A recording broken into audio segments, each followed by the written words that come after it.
I think so. That is overpass. Yeah, I know, think because it's we throw flashes. That's train above ladder. Trace and I have barbecues there all the time. No, it's train. What? Okay, wait, hold on a second. I have a question. Who is doing barbecues right here? Wow. That one's hard. What is this? I really don't know. I'm trying to figure. This is train?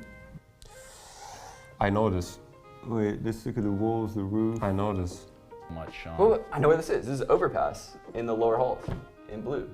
Oh, when you go up train on the stairs, right? Like T side, and you go Yeah. up, the walls there, right? Yeah. Yeah, exactly. Yeah, that's right. Like the wall, it's probably this wall. Yeah, please. T stairs. Please. Come on. Yes. Yeah, Oh. Let's go. No, I would never know. I never saw this place. This place is new. No, This is like right when the T's go down the ladder. All right, Sean, we'll see it.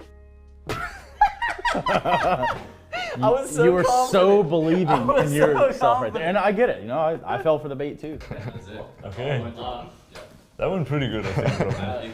Yeah, I think we got around that 75%, something like this. Well, I think, you know, we just missed a few shots today, honestly. Probably have to go back and fight our jet lag. Sean, what do you got? Yeah, I think the jet lag really threw us off on that one. So. Yeah, you know, we're going to come back stronger. We're going to hit our shots, and we're going to be there. Yeah. We're going to be making this plays. We're going to get it right next time. I'm here at CS Summit 4 again. We're gonna interview. I don't want to do this. I'm done.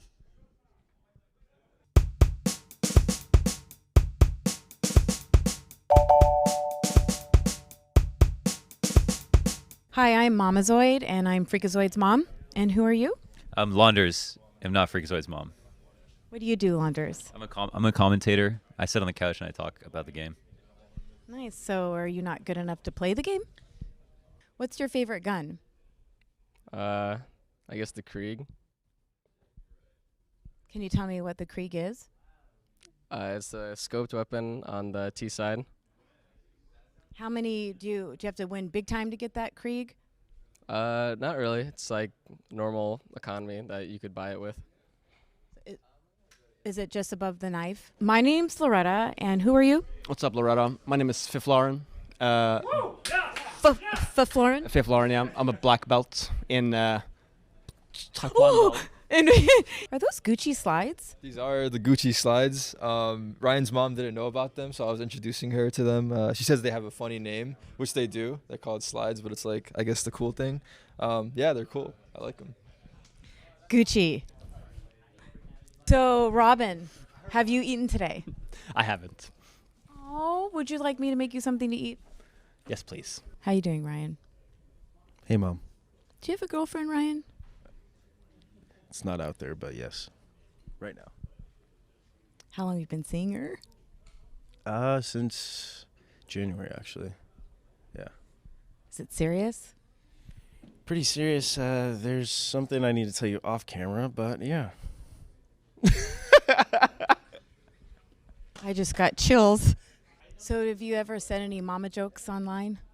Not really. I can't remember the last time I said a mama joke. I have one. Let's hear it. Your mama's so fat, Thanos had to snap twice. I'm English, and we respect mothers like they're the salt of the earth. I would never say a your mother joke, ever. Just to make that clear. I think they're hilarious, and I'm a mom. Remember the old comments from stream? The ones they used to call you when they seen you on camera on stream. You don't remember what they used to call you? MILF? Yeah. When was the last time you called your mom? Probably on Mother's Day, but other than that, I can't recall before that. Do you at least text? Yeah, from time to time we have like a family group chat. We try to keep up there, but not too many calls. You should try to call your mom more often. Yeah, I could imagine how she feels. I called her a little bit before Mother's Day. Not on Mother's Day? Oh, this is a tricky one.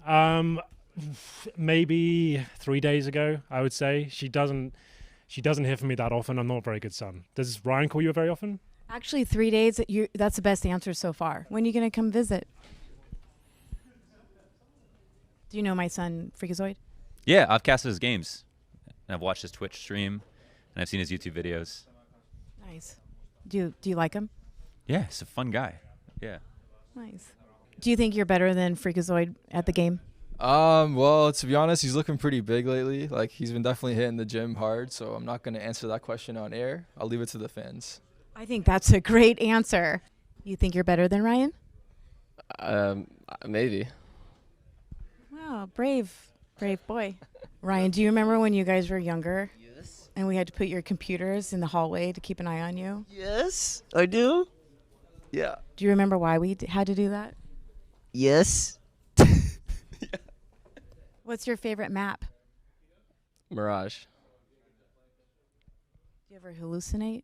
Are you familiar with chickens? Yeah, I mean, in a sense, I'm familiar with the CSGO chickens, and this one looks like actually just like them, so that's about, yeah. I have chickens, and I have 2 that look just like this chicken. And they come in the house and get treats, and I rattle a bag, and they come running. Have you seen the chickens in CSGO where they're like running around? We're gonna have to show you the clip, but they have like a bunch of chickens, and when you shoot it in the game, their feathers like blow up and makes little funny sounds. Really cute. I'm not sure I want to see that, but you're gonna kill it. Oh my goodness. Oh jeez. What'd you eat today, Ryan? You know the answer to that one, don't you? Yeah, you're the worst. You would starve and beg all of us to come bring you food. How do you feed those muscles when you don't eat? How do those muscles grow when you don't eat? How'd you get so big when you don't eat? What are you trying to imply, Mom? That's fucked up. No, I don't do steroids, but I will say I do. Oh my gosh, I wasn't thinking of that. Can I have some of that? What do you have to drink? What do you have in your pocket? Can I get a little whiff of that? Can I get a little sip? I'm gonna start blushing now. Do you play Counter-Strike? I used to. Not very good, I might add, but I did used to compete. That's why you're a commentator, because you're not that good. Exactly. I mean, look at the bottom bunch over here. The people that you have invited to the show, they're all rejects, let's be honest. Henry G has, never won a tournament. Moses retired back in 2004. We have Vendetta. Honestly, no one really knows who he is. And then Launders, he's just a talent. He's never really tried to make it even. But yeah, and here I am. It's great. Wow, I'm going to swear, he's a shit talker. I love you, Mom. Yeah, I love you too, son. Don't call me son. That's weird. All right, Ryan. Freakazoid. All right, freak.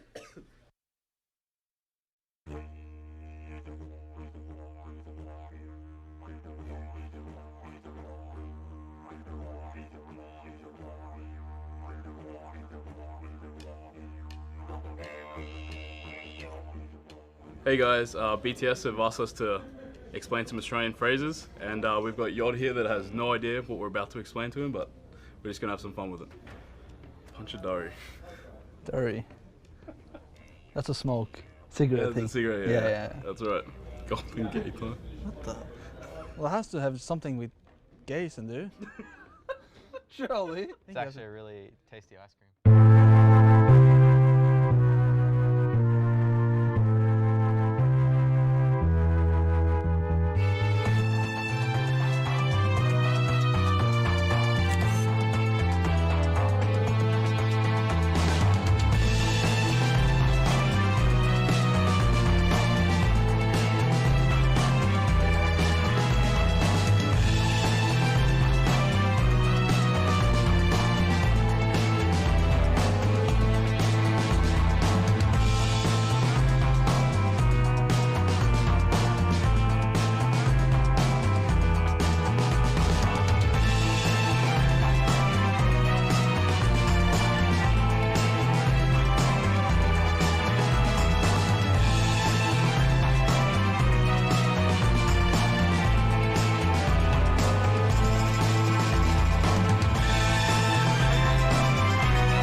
Oh, hi. We're back. We were all waiting to see if someone was going to take it. Normally, And, everyone does it normally, so I was just like, oh, I'm going to be quiet this time. No, well, you know, this is as smooth a start as we could have hoped for, guys. We got Fnatic taking on Heroic. You know, we already saw one semi-final go down, but honestly, that VP mousesports affair felt kind of, you know, great for VP, but kind of underwhelming from the mousesports side. I hope that we get a more competitive game here. Historically, you know, this has been a kind of back and forth series. It's had some pretty common occurrences, but there will be some changes in this one, right? Obviously, with Jaquinho being in for Fnatic, we haven't actually seen them play Nuke yet, and this has been one of the reoccurring map picks in this bout in times gone by. So I'm curious to see if that gets shaken up at all. Overpass and Vertigo are like the two other standard maps that we get in this series, at least historically. But before we get into like a conversation about maps, I want to know your guys' thoughts. How are you feeling about this semi-final? Do you have any clear favorites or topics you want to dive into? I think this one will be much more competitive than the first semifinal. This is for me. If you talk about the two semifinals that we had today, I think this one was the one that was looking more forward to the most.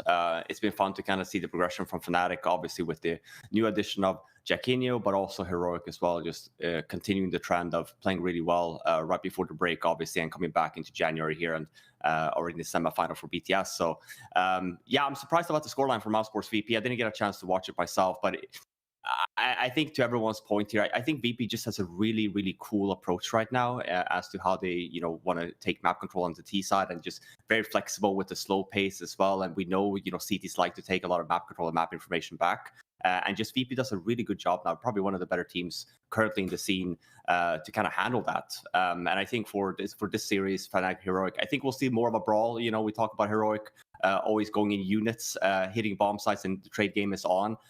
We kind of see the same in, you know, the Fnatic, a little bit more chaoticness, I guess, with the JW, and a little bit more aggressiveness, but very much the same thing. Individual performance is going to be key here. Yeah, I think it's really interesting too, because Heroic yesterday, I feel like they did have a somewhat of an overperformance on Inferno to a certain extent.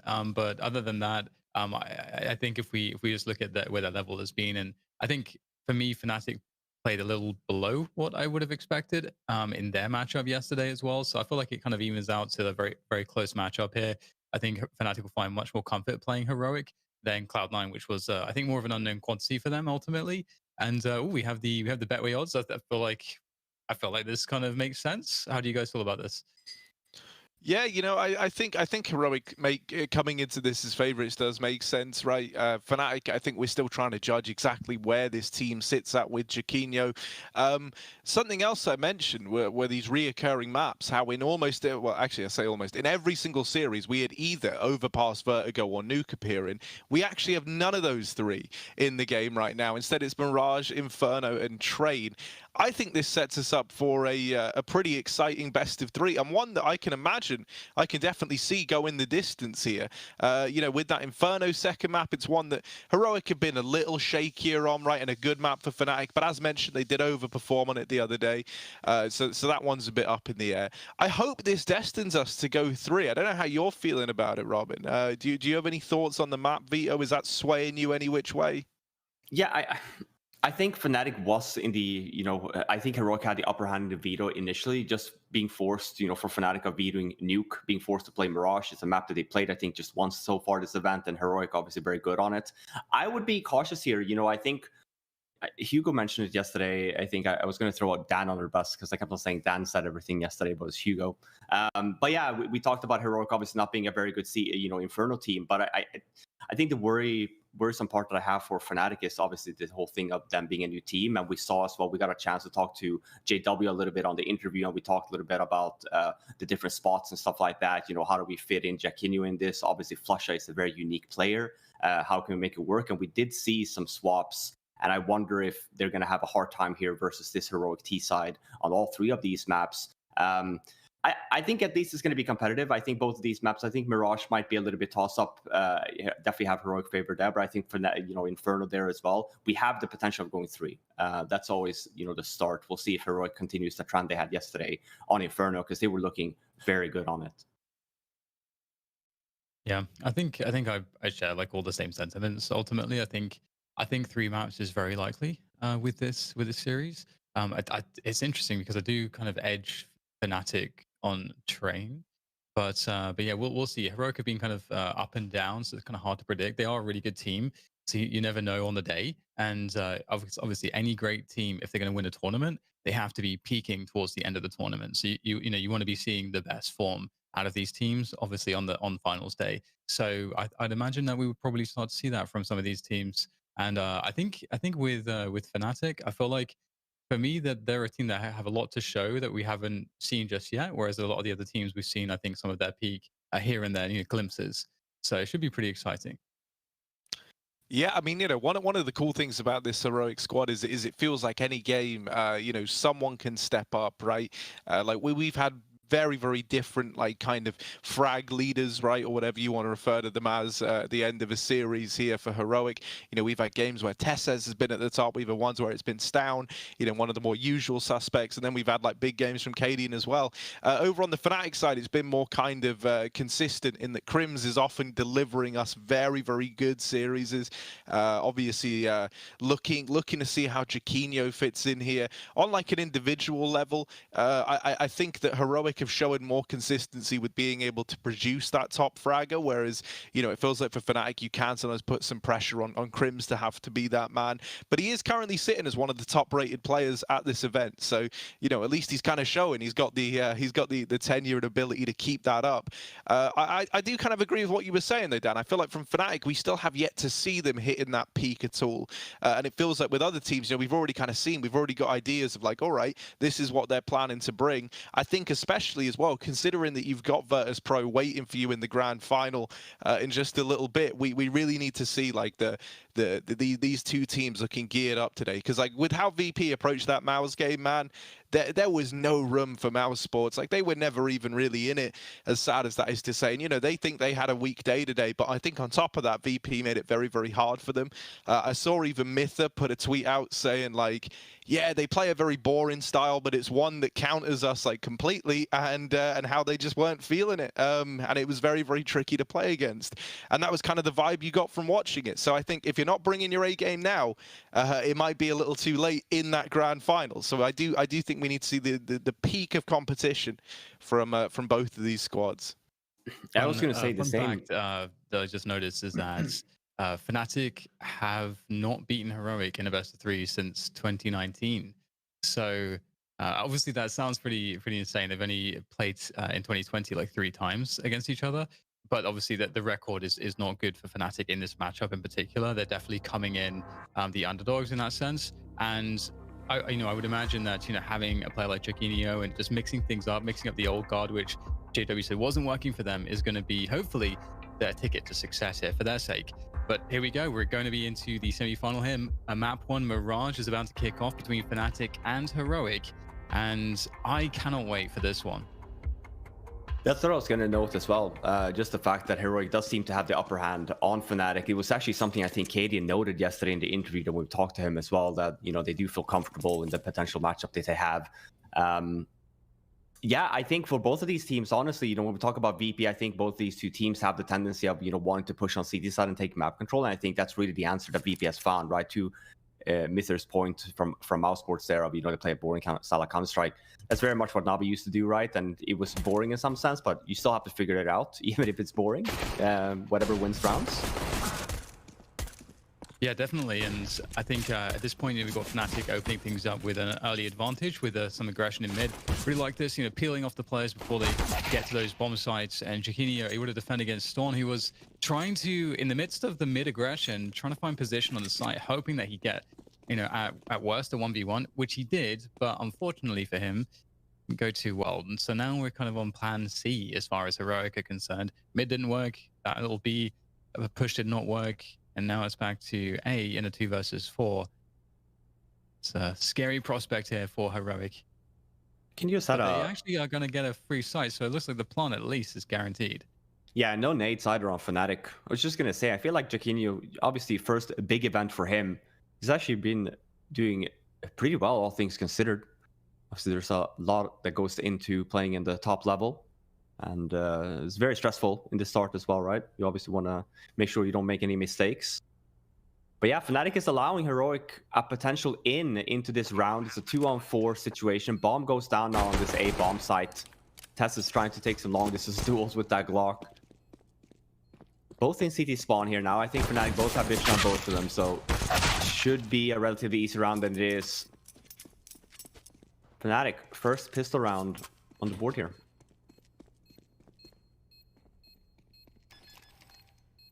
Did we do any predictions? What did we talk anything about Mirage? What are we thinking here? I don't think we did.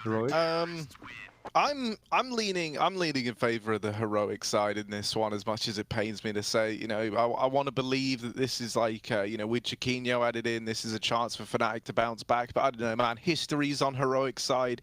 What we've seen from them in this event, right? Like their current form is on their side. So it'll be cool if Fnatic can do it. But I'm leaning in favor of heroic. How about you, Dan? I think I have to go with heroic. I think it's just too much that kind of adds up. But I mean Fnatic actually. I actually think Fnatic will actually win this one. I think there's a lot that adds up in their favor.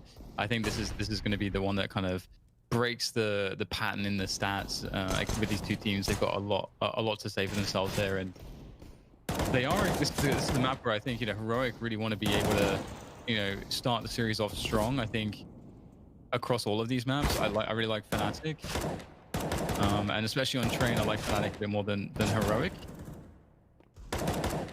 So yeah, definitely feeling the Fnatic pick at the moment, and that would be crazy, right? Too, because it's not like this is a lineup that they've been working with for a long time. They're still building it. You know, still integrating Chiquinho. This, you know, moving positions around.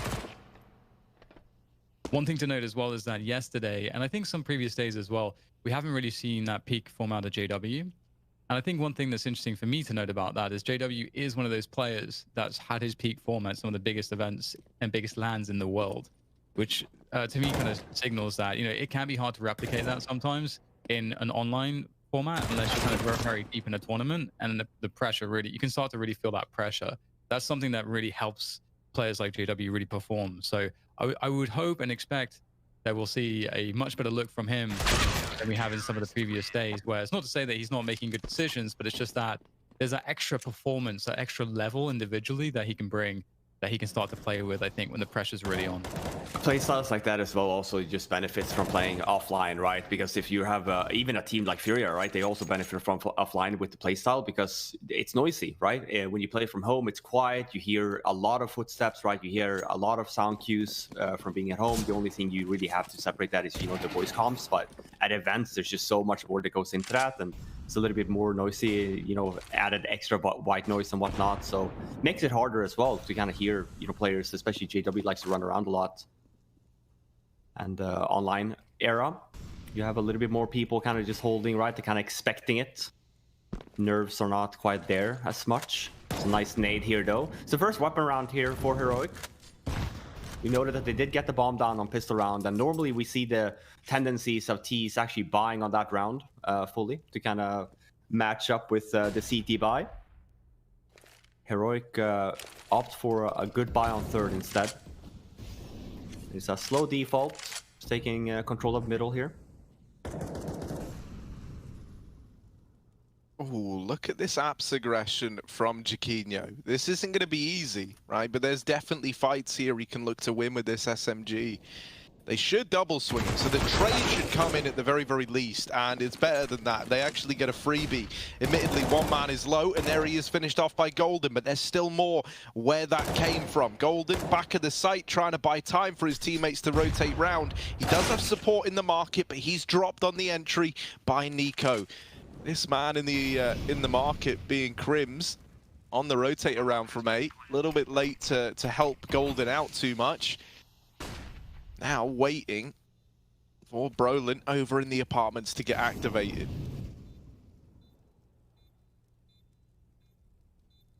Yeah, Staven though is holding that little off angle as well. Leaving Crims here in kitchen. He does have the M4. We'll get Niko, and he's going for this.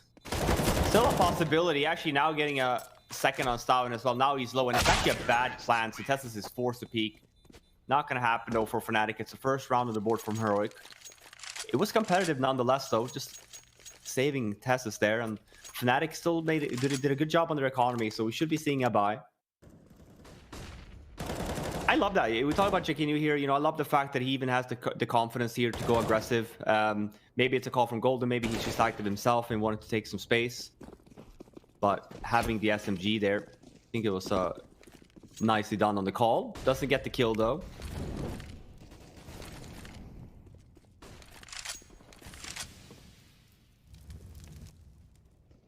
Oh, and that's Prolan trying to go aggressive here. A ramp goes down. Jaquinho again being aggressive here in the B apartments. Gets the one, gets traded after. Really trying to abuse that. We'll see if that continues. There are some CT-sided players that do have that tendency, but back-to-back aggression. Yeah, I mean, you know, something very common. We're seeing a lot of aggro out of Fnatic early on, and this is the kind of stuff that, you know, it's what you might be comfortable with, but especially versus a team like Virtus.pro, if you did make it to that grand final, that's where it's really going to cause you issues, right? Because their T-side is all about waiting for that CT aggression. So, you know, it's curious to see if this is the kind of idea that Fnatic are looking to keep up both in this series and the next, if they get there. Oh, that flash is really nasty. It blinds the players at ramp. Luckily enough, Stown looked like he was playing anti-flash because he wasn't blind at all. He was able to get that trade. And now tucked in at the back of the site is JW. He's just hiding. He's just biding his time, and he's let them all cross. Oh, sneaky little JW. Is he going to get a knife? That's the question we're all wondering. Instead, he's playing for the round win. No knives today for JW, but he has dropped that bomb. It's a stab in the back in a different sense here. Heroic trying to get that bomb out of there. It's running away on Tessez. Stown wants to just stay alive as well so they can play this out 2v2. The bomb's going to go down. Stown is going to be a long way away on this rotate. So there is a temporary little window of opportunity here for Fnatic to be given this, this 1v1 inside of B. Tessez has dodged it though. Perfect timing from him to get out the way of that window peak. And JW going in alone offers up that kill, and now it might have to be the save for Golden. Left in a 1v2 clutch, now with time for Stown to get set up in the apartments. So this is a bit of a rough round for Golden. I can't believe that they actually get bombed there. JW does such a good job. Fnatic does a perfect call as well. Stack 2 on the A bomb site. Gets the bomb as well, but they don't notice that bomb is being taken, so obviously they spot that when the smoke goes down on Catwalk. Obviously, the one guy got away, and that's when you see the run from JW. The timing from Testis was unbelievable. Not be expecting that if you're JW, you feel like you would be very fast on that rotate over towards B. But yeah, I mean, a round that was not looking likely to go in favor of Heroic after this situation right here. The fact that JW also tags Testis down to low, but they make it work, and that would put Fnatic now on an eco, just Golden saving the M4 from last round. Yes, it's interesting to note already that, you know, Fnatic really want to fight and they want to disrupt early on. And they play mid rounds excellently well, and that's obviously part of the reason why that's a style that can work for them. But we can talk about that more as we see more evidence. But yeah, stack on the A side here, and the AK, or rather the M4, has been passed along to JW, and that's why Golden swung immediately, because they want to get as many chances to duel with the M4 as possible. However, that may very well be taken out of their hands right now, given the B bomb site occupation from Heroic. Ooh, this could be another gun collected if Barb goes down. It's just a UMP though, so ideal for Fnatic to, or rather Heroic, to try to isolate this player and get him on the eco hunt. Find that M4. Would be an upgrade for him actually. And JW's still alive. He's running for his life. Saving the M4. It's the precious M4, especially for JW, who does want to protect his economy as much as possible. You know, I really want to see how the map is going to change once we get the snipers on the field. Yeah, and I think JW can, I was going to say maybe, but my math is incorrect. It's $100 out of it, so he actually can't. He can't afford an AWP.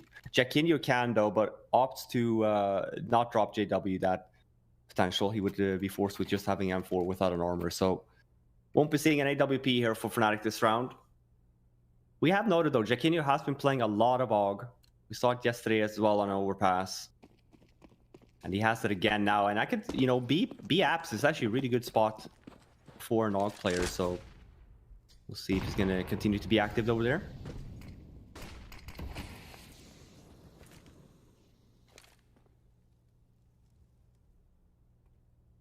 Again, he's... Oh, okay. You know, I was just like, okay, we're going to see a third in a row, but he's pacing himself this time around.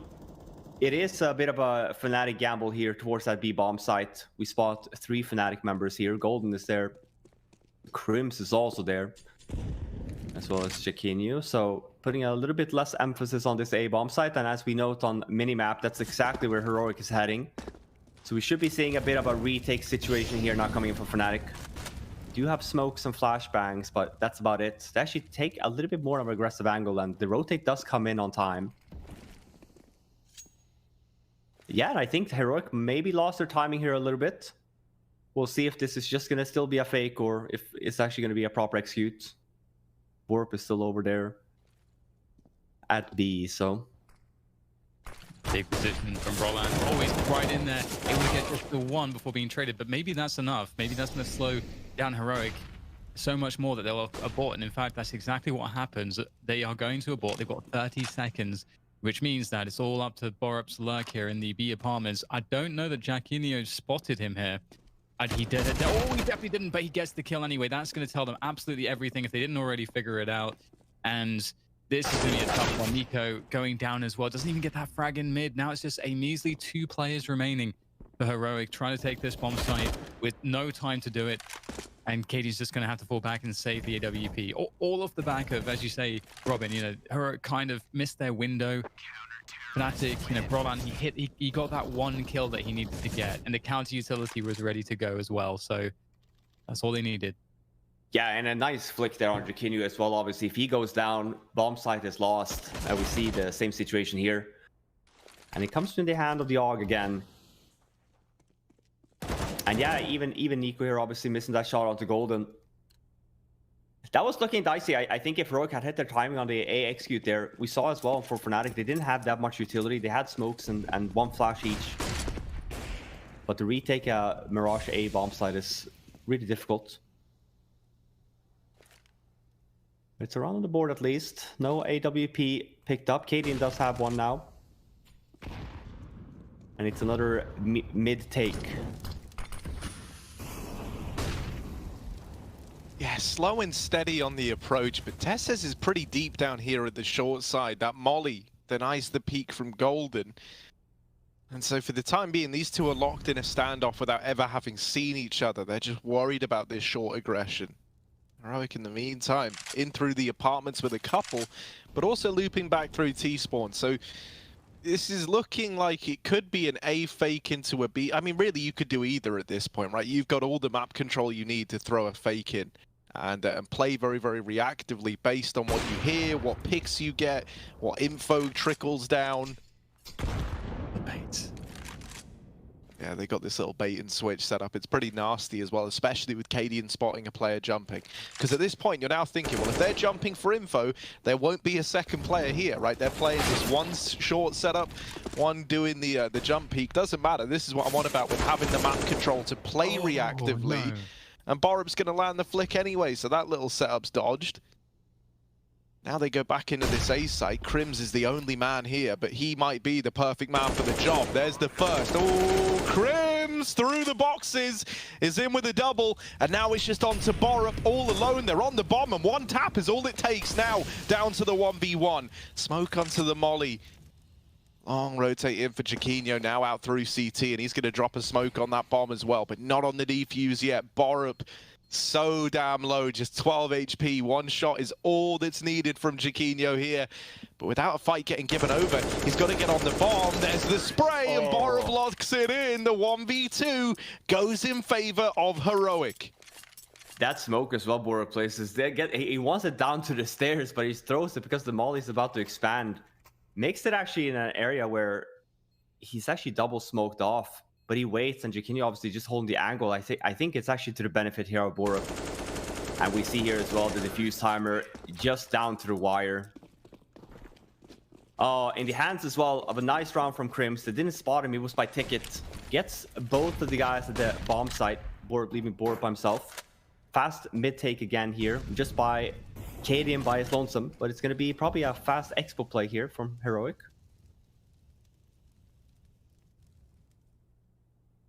Yeah, just Jaquinho here ready to go. That nade's going to go a bit too deep, I think. Going to drop a defensive smoke. Ultimate with the MP9, able to get some position on the site. Needs at least a kill here. That said, Crims will be able to deliver a kill, although Jaquinho will be lost as a result. Still going to work that spray. USP out, not ideal. Extra damage to Stound, but unfortunately, they're lacking just the frags at this point. They're one behind. There you go, though. JW is able to trade back, leaving a very desperate position for what otherwise looks like a very good spot here for Heroic. Caden's still alive, though. Down into another 1v1. We've got quite the game in terms of the amount of clutches we're seeing already in the early stages. The question is whether or not Caden can find a way to win this one. He's got a lot of time. The bomb is down, and that's something that Brolan knows. Brolan, unfortunately for him, does not have any utility, though. It's all a game of timing. Oh, and Brolan, oh, he's done so much damage. There it is. Finishes it off. Great timing on the peak. Cadian not able to hit the shot, and it's as simple as that. And that's another round for Fnatic, and it's just back and forth, gents. Yeah, I mean, all these super close rounds that we see that as well from Heroic's Academy, it's down the drain.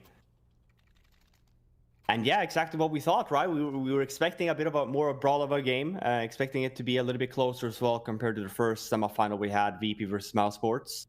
I think both of these two teams kind of share similarities in the sense that they do like to get in your face, especially on that CT side.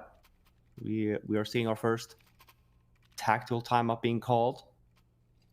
And as we noted, Heroic pretty low on money here, so sure, we might see a potential low buy, but we might also just see, you know, some smokes and some flashbangs trying to go for a bomb plant potentially. We'll see what Cadian has in store for us here.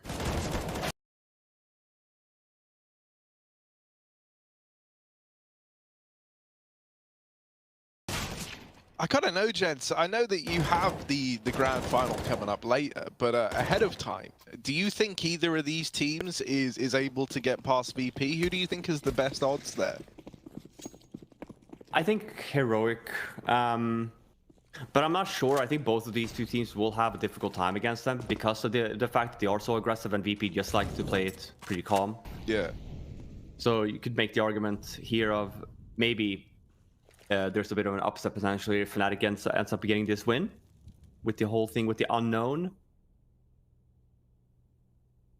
But I also feel like out of all the teams, I have a slight distinction here of I remember talking about potentially mousesports and Heroic in the final, and I could see Heroic winning that one as well. But I think just teams have a very hard time figuring out VP at the moment. We haven't really seen that in the past few years, especially with the old NaVi team kind of, you know, getting out of style with the Zeus era. Running it down to the wire.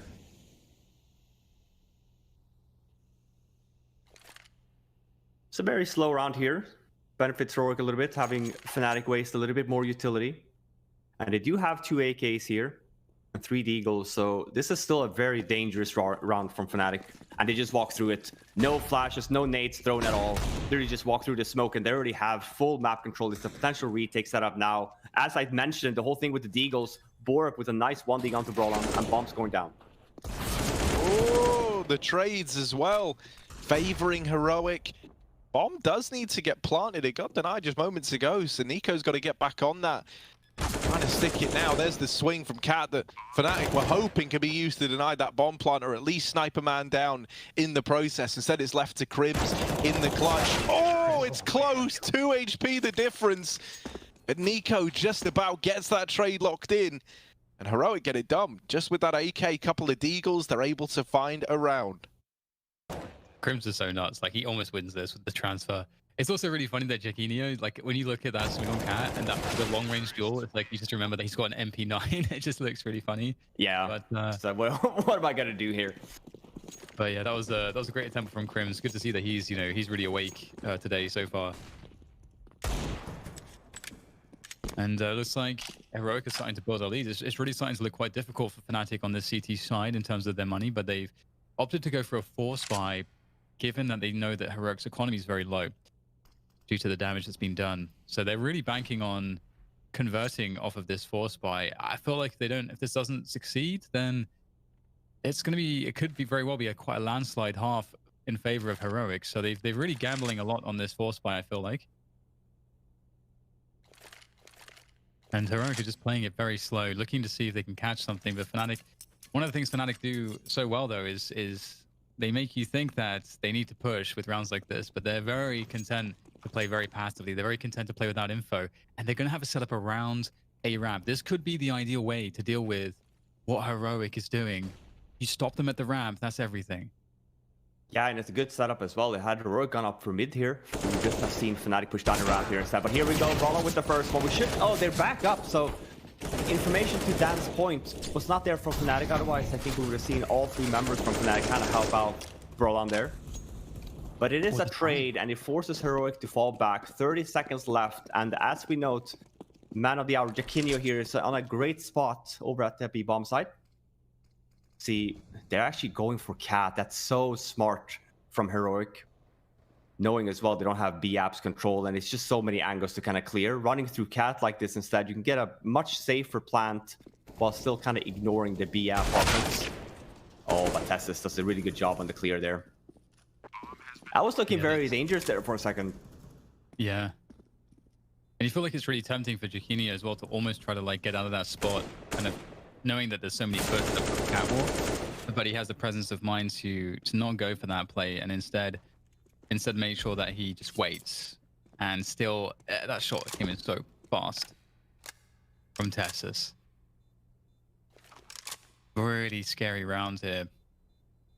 A lot of these rounds how many of these rounds have gone down to a 1 versus 1?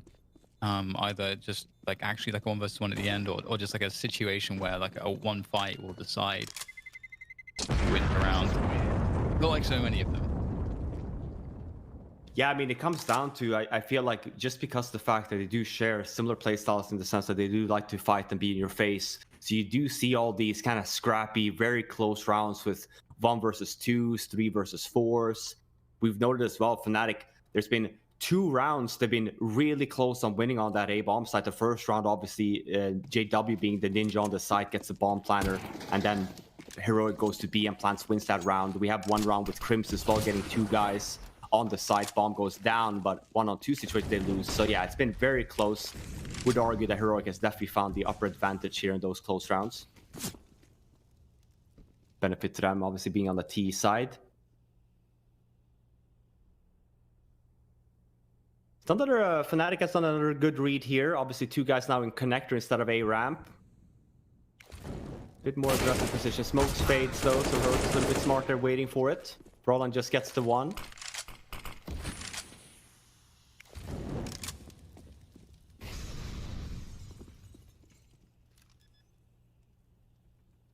Should not be winnable here for Fnatic. Only looking to potentially do some damage. 3-on-3. I still stick by it. There's no kit. Only JW with a weapon here. And no armor. 2 of the Fnatic members. JW goes down here now. But still very close rounds, as we mentioned. Even on these low buys, scrappy rounds from Fnatic, but still makes it competitive, at least. It's been 11 rounds. We even look at the deaths. No one is below 7 deaths on Heroic. It's just been a lot of fighting. We note that as well on both of the teams with low economy. And still, I was just going to say, I'm hoping that we'll see an AWP on JW. I know that it would have been a glass cannon, and it is, but we haven't seen it yet from him. So I think having a bit of a change in pace is valuable. This is something we've seen a lot this week from Heroic, the double boost. KDN loves to do this every chance he gets. Over the smoke, corners like this. And people don't often expect it.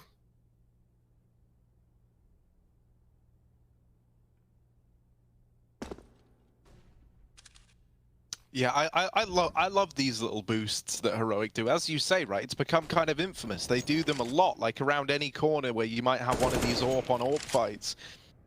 And I love it, man, because like everyone kind of knows where these AWP duels are going to come in. And so all you need advantage-wise over the AWPer is like that extra extra, you know, flick millisecond of them having to change their angle up to where you are to get the drop on them. And I think it's a really nice way of approaching it. We often see it as well.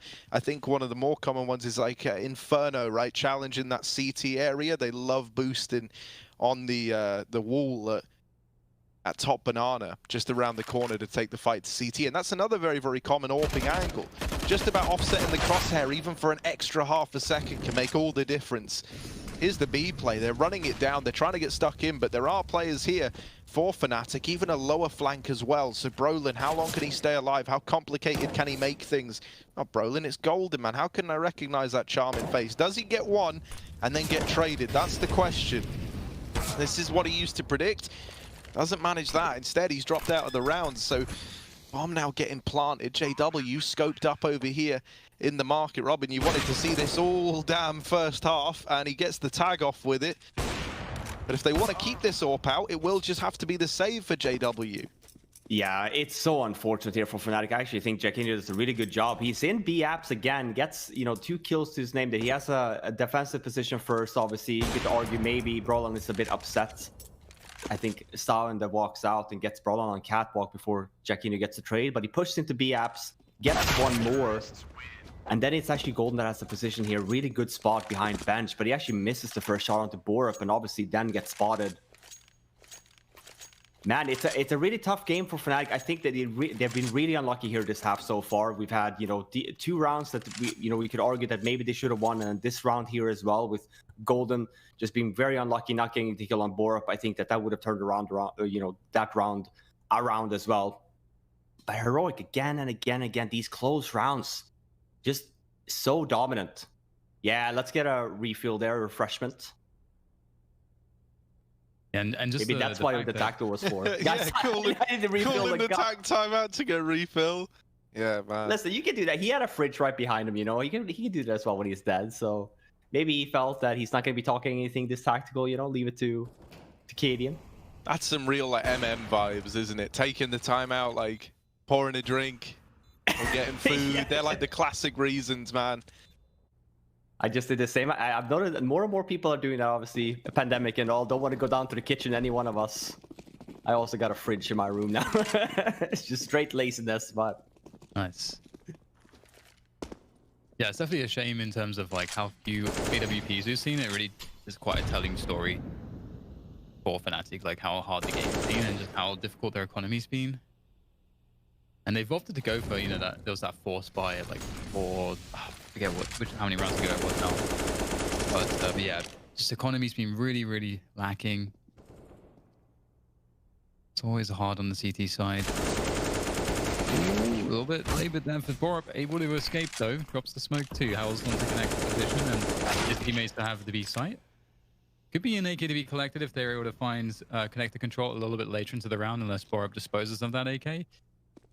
Maybe that's the play here for Fnatic. Maybe it's to try to figure out how they can secure these weapons before they think about anything else. They might be in a little bit of trouble, indeed. Colin's gonna. Okay, so now it's a 4 versus 3. They've got some guns actually that they can pick up.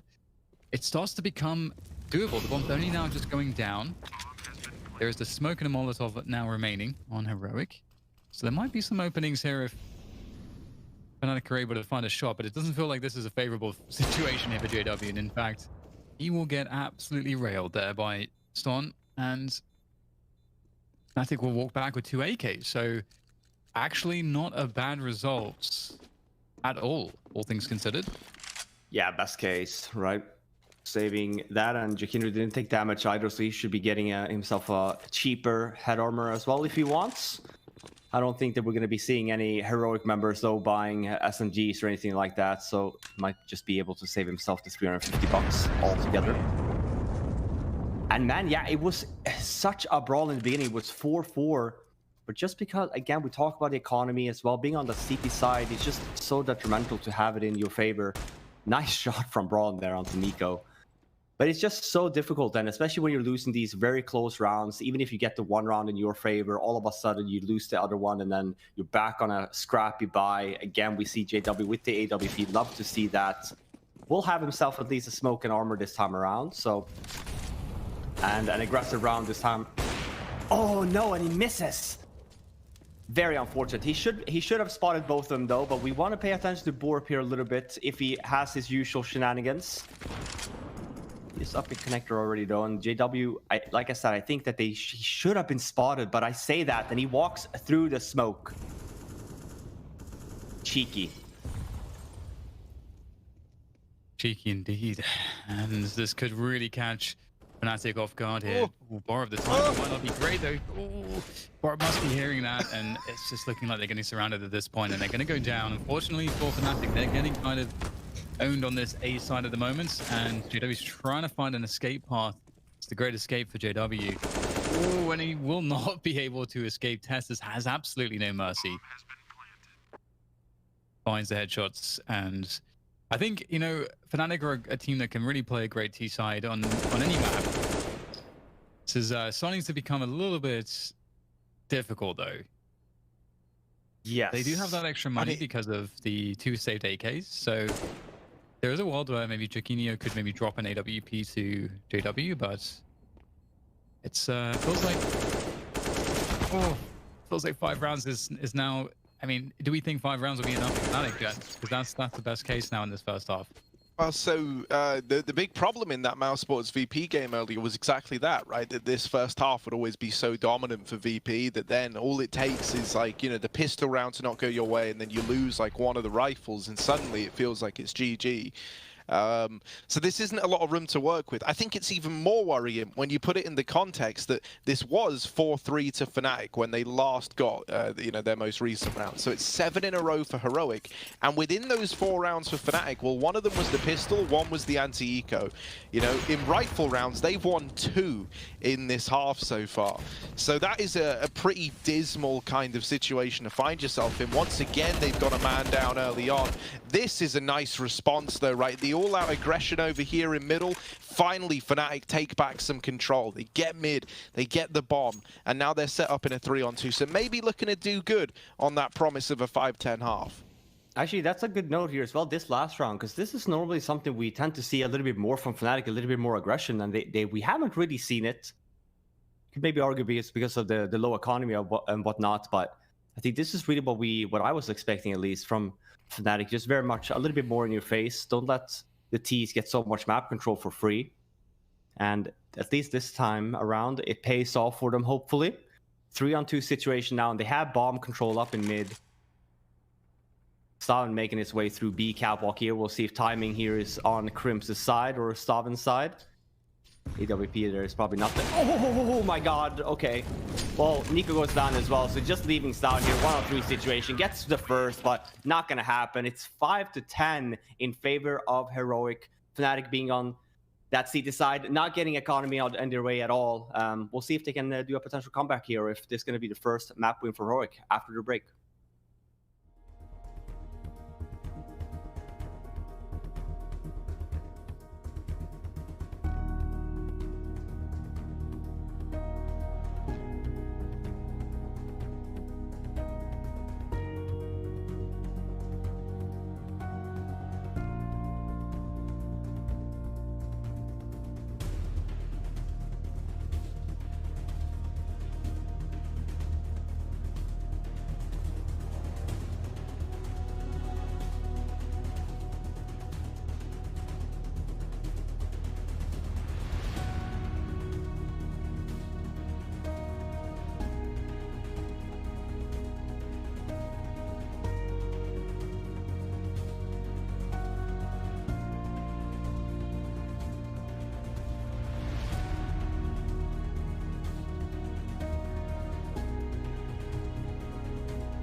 We are back with the second half of map 1 between Fnatic and Heroic. It's the second semifinal we have today. Mousesports and VP was the first one. VP dominant showing there. Quick 2-0. And Heroic, no slouches here either. 10 T rounds. It was a bit of a brawl. You'd argue that there's a lot of rounds there on that Fnatic CT side that they probably feel like they should have won. But nonetheless, we swap over. Fnatic on this T side now. Brawl on with the set of nades. Golden with a deagle, and it's looking like a B executes. And for Heroic, we talk about the A retakes on this map, but this is going to be a B retake instead. Bomb goes down. 5-on-5 situation now. Just one smoke on Tessus. Looking for a lot of hit shots here, both of these two teams. Oh, it all gets weird when you're getting close up against the Glocks. Heroic just about outmaneuvering them for the time being.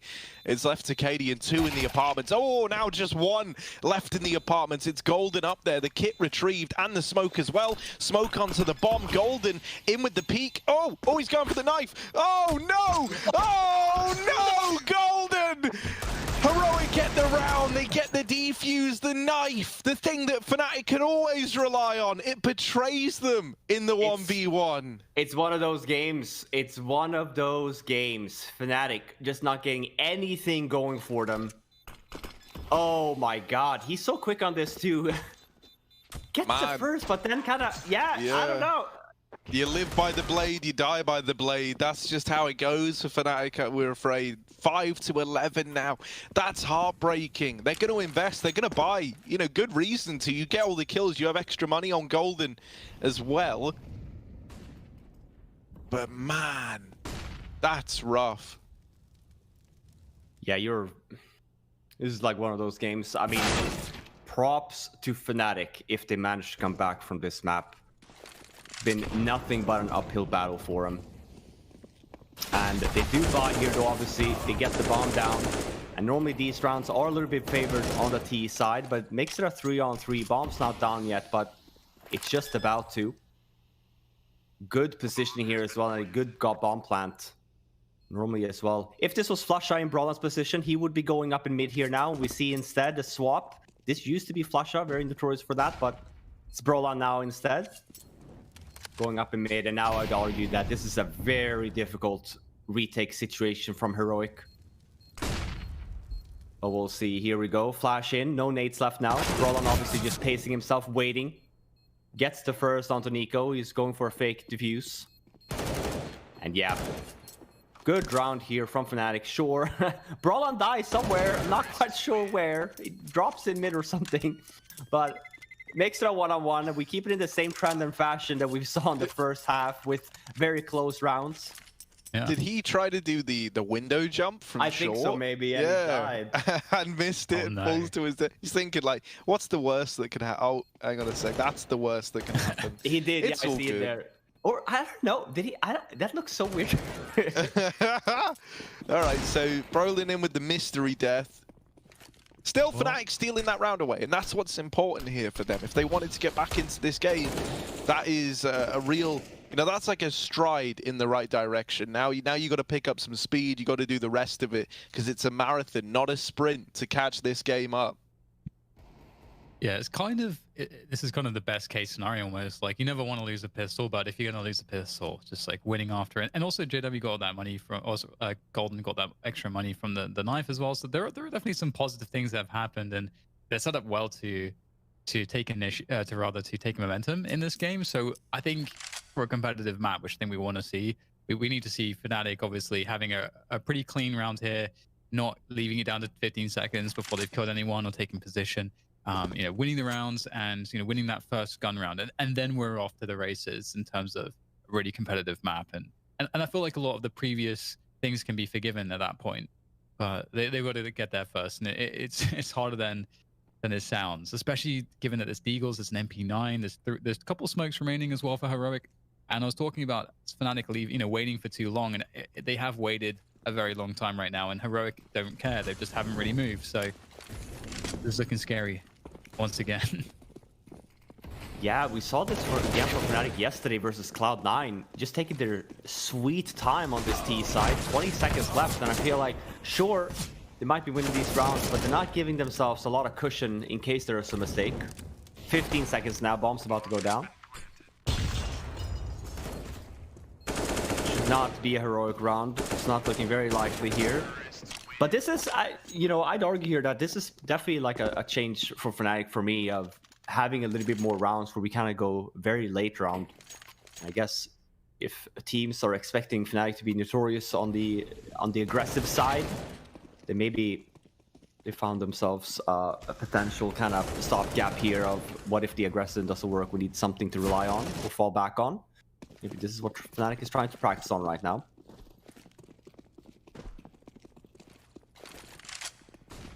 $7-11, heroic 2k across the board, so next round as well, won't be seeing an AWP on Cadian unless he gets some nice kills here or maybe a potential knife. So, good start here from Fnatic at least. Another mid stack here from Heroic.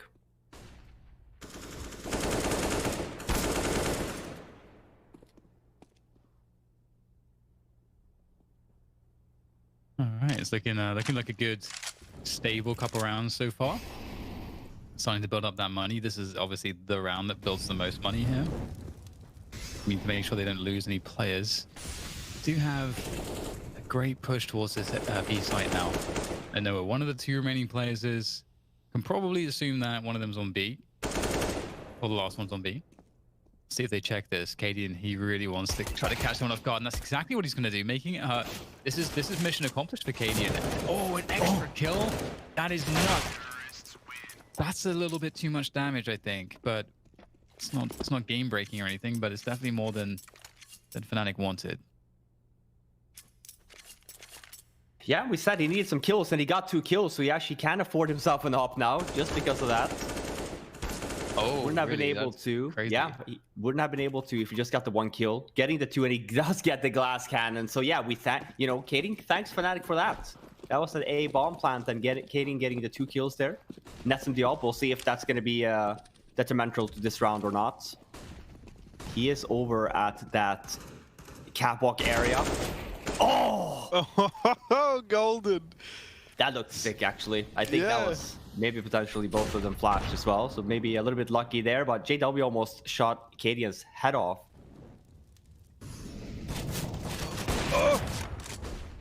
Oh, I don't like it. There's a lot of smoke fighting going on over here in middle, but finally it's kind of tapered off. They're going to try the Palace aggro. Now they run into Crims. There it is, a second kill, leaning this even further in favor of Fnatic.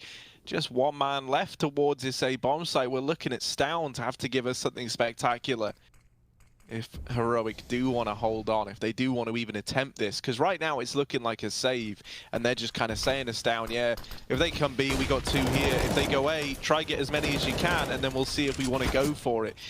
Getting 1 and getting out of there. Now, this is definitely going to tempt Heroic. Ooh, maybe even further in with all this damage happening through the smoke. But with that fight not going their way, now I imagine the save call's pretty solidified. They might just have to give this one up.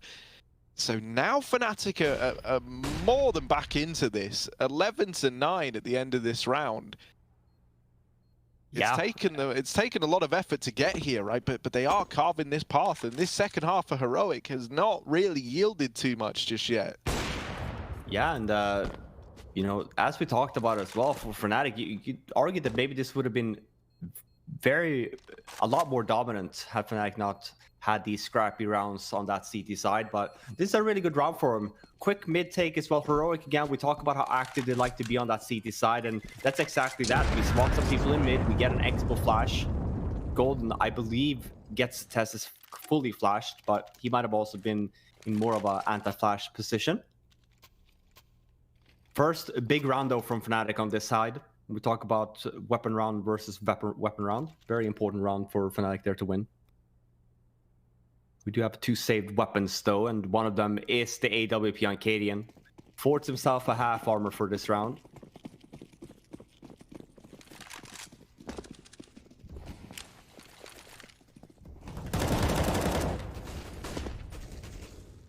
Another mid take from Fnatic. They're going from top mid. Not a lot of people from underpass. We do know that Heroic have 4 members on this A bomb site. So in terms of making the right gamble of bomb site, so far they made the right play. There's a lot of time left on this clock. And Tessus with the aggressive push. Is he going to get crimps? He won't. Down to 12 HP, and that's an important kill for Fnatic. Him going down forces Fnatic to kind of just go into B or in mid. Now it gives us some more options, even though that's exactly where it's looking likely it's going to be heading to anyway. B split. Bomb risky position here, going up in cat. You don't really tend to see that with only 2 team members. But with Warp going down there now, it should be a relatively safe Fnatic round. All 3 remainder Heroic members are in mid towards A, and then there's just Niko on the flank with the CZ. Hoping to maybe get a kill. No kits either, so sure, Stalin getting a kill on Brawlan. Still won't be seeing a Heroic play here, or potential retake scenario. So all about trying to save the weapons for the next round. And are we edging one team over the other here? Because, you know, Fnatic are really building up a lot of momentum. And I mean, this is how comebacks happen, right? On the T side, where you can't get any economical grip on the CT side, and you just force every other round. It's like a round like this. And then every buy round you get, it's not even a full utility buy. Just a very tough spot to be in. Yeah, and that's exactly what happened to Fnatic. To Fnatic on that first half, and they scraped together 5 rounds. And now they're 5 up, and they've only conceded 1, which was the pistol. So absolutely no success for Heroic here. They're going to have a big buy. What are we looking for Heroic to have a better performance? You know, what do they need to do here? They have this full buy coming in. I think we just hold one round. I think the first weapon round they had, they wanted to try to go for an aggressive mid play, which is totally fine, obviously, right? But I think with the economy being the way it is, and Fnatic as well, knowing the tendencies that we've seen this week, there is a possibility that they will go a little bit slower, and they have been really slow on the time when they have done that. And we saw that yesterday on Heroic as well, being very good on keeping the utility for late game, especially on a map like Inferno. I'd argue that one of the reasons as to why they won that map yesterday. If we can see the same here, we have a double op setup here from Heroic actually this time around, and an all-on Borup. Very strong buy here now for both of these 2 teams. And I actually might love this play from Heroic. It might be just straight into a fast A execute kind of play, or just a walk up. Just to catch Fnatic off, or Heroic rather, off guard a little bit.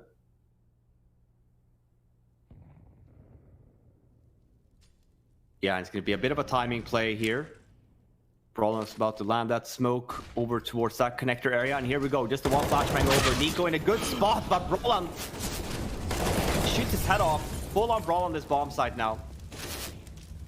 And same flick on the entry. Tessus, he's dodging around the smoke and the crates here on the site, and he's causing all kinds of problems, buying loads of time for his teammates. And he's just up on the box, and another crazy flick. Jakinio this time is the one to deliver it, as Cadian is going to be blocked off by that smoke. So even though there didn't really seem like there was much for Fnatic to work off of, now there may just be a chance. Oh, that's a great frag though from Borup. And JW's well and truly locked out of the bomb site. And at this point, with no player to help him out, you don't like his chances. Great shot though, he might be able to get out of here, able to escape down the ladder. Now it's on. Now JW has a chance. He's got some position to work with. Looking for a flashbang here. He knows they're closing down in his position. Another great connection. We talked about it. JW. He is going to lift up the spirits of Fnatic with an incredible clutch. And oh my god, that's got to feel horrendous for Heroic. Finally a round where they felt like they were going to win, and JW steals it all away. Yeah, I feel like they get a taste of their own medicine there. Kind of what we saw happen to Fnatic on that CT side as well. Frustrating round as well. We talk about, you know, how close this game is getting, and especially in the later stages as well. Obviously, we talk about the economy just being so important. Fnatic will tie up this game now.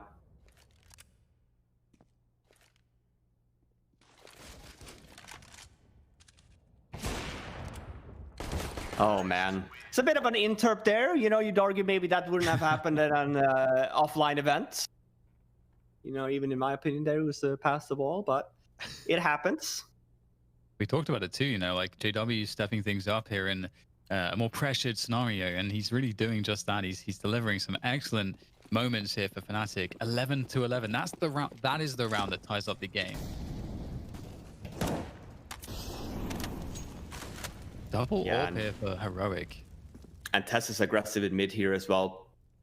Trying something new here. Down with an aggressive angle as well into Palace. And that's the start that Heroic needed. They get the entry, they still have the double op setup, they have some nades left. Fnatic as well here. Sure. Yeah. Yeah, I mean, even information play here, right? I think Tessus will make his way, and we see the rotate here as well coming in from Cadian, and here's the push from Fnatic. You'd argue that timing actually is on their favor here. niko goes down again. It's the same angle we saw last round. Brolan gets his head off once more, but are they going to be expecting such a fast flank from Tessus? Tessus has got to be the hero, and he doesn't get anything done from the wrap. Heroic, they kind of spent so long hoping that that flank was going to find something. And now they're in, well, 2-2-on-2, thanks to Cadian on this AWP back here in CT Spawn. Are they invested? Are they interested in going for this one? JW's low. Fnatic deciding to double up over in the Palace, and it is all left onto JW again. This time, though, the odds stacked against him. Smoke going onto the bomb. Oh, no, now they know where he is. JW, the last one. No idea how he got away with it in the clutch. This time, they don't give him the room. And he didn't have the HP either.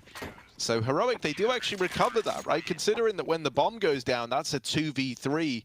Important kills from Cadian over towards CT spawn, and then borup coming in from jungle there to deliver alongside Cadian. Yeah, nice retake here as well. Love this Molotov from Cadian here as well. Kind of forces Brawl into this position. Snaps his head off. It's not body rather, but that's a great entry again. You know, we talked about Brawl and how snappy his aim is, and niko, same position 2 times in a row. Forced now on an SMG. Oh, and Heroic again trying with the usual shenanigans. It was Tessa's last round. Cadian maybe whiffed it a little bit, ends up dying, but here's when the SMG comes into play.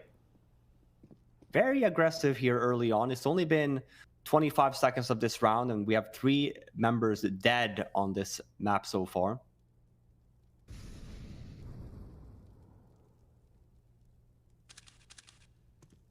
Not the start you want in Heroic.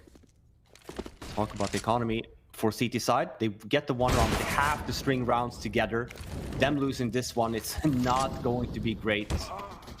Oh man, just borup alive here now. It's gonna be 12-12. Again, money advantage to Fnatic.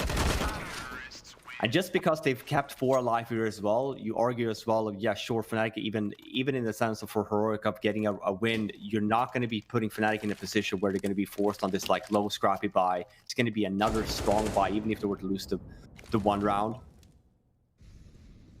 Really a situation here when you argue of, you know, if there is a possibility or if you were expecting maybe Fnatic not to win this, like they are definitely in the driver's seat here now.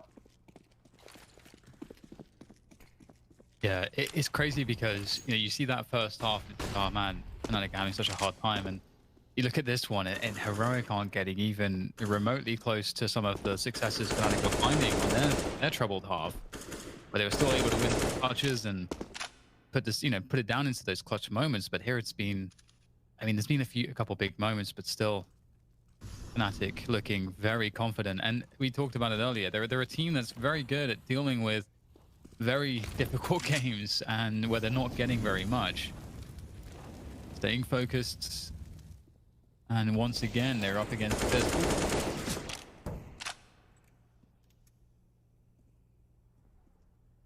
Golden with the swing. Oh, that's a swing and a miss, and that's an AK for borup. You'll be quite happy about that one. There's 2 players there too, so this might start to be a little bit problematic if they can't get control of ladder room. Then are they going to want to go for this push in B? It looked like they were going for the split. Still time, and there's a pickup. They might not expect. Okay, they know that there's another one next. They know it's borup, yeah, and he didn't kill borup yet, so he's going to just dodge back into the site. This is a smart move from him. Ooh, that AK is really paying off. Yeah, but I wonder here, they're going to go into a potential here of Tessus. And all 3 members from Fnatic are coming from connector. You'd argue that maybe he should be getting a 1 kill here on the bomb plant, but JW is smart here, puts the smoke down and not going to give Tessus that flexibility that he wanted, but he's going to spot Oh no. Oh, he missed the first one. Oh no, this can all go down south. Jackinho here now in a 1-on-2 situation by his lonesome. It's a good spot though, but it's a bad plant for him. Oh, he hears Cadian though. Oh, they get off the bomb, and now they need this kill, right? Time's ticking away. Cadian's low. Jackinho's been given a little bit more room than perhaps they should have. They're sticking it. The spam does damage, and the Glock's gonna finish it off. If they just stuck that the first time around, that could have been a heroic round, and I think they realized that a little too late, right? Suddenly, Cadian finds himself trapped in connector, and essentially he's in a position where he has to give over like this 1v1 fight. He tries to just prolong it for as long as he can. Like, look, he's not even fighting. He's just trying to scare Jackinho away, land a pre-fire, anything to keep him locked in that engagement while the defuse is coming in. But yeah, a bit of a mistake, right? They were already, what, like 4 seconds into the 10-second stick when they get off the bomb.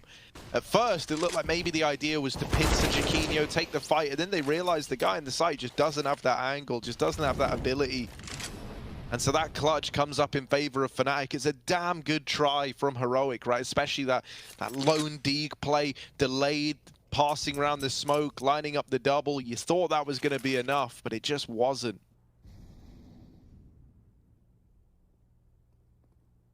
Yeah, and another entry here in favor of Fnatic on this round. JW clears a very aggressive angle here as well on A, and Cadian misses that shot. Gets a little bit flash here, but 3-on-5 situation now. Fnatic making their way on this A bomb site.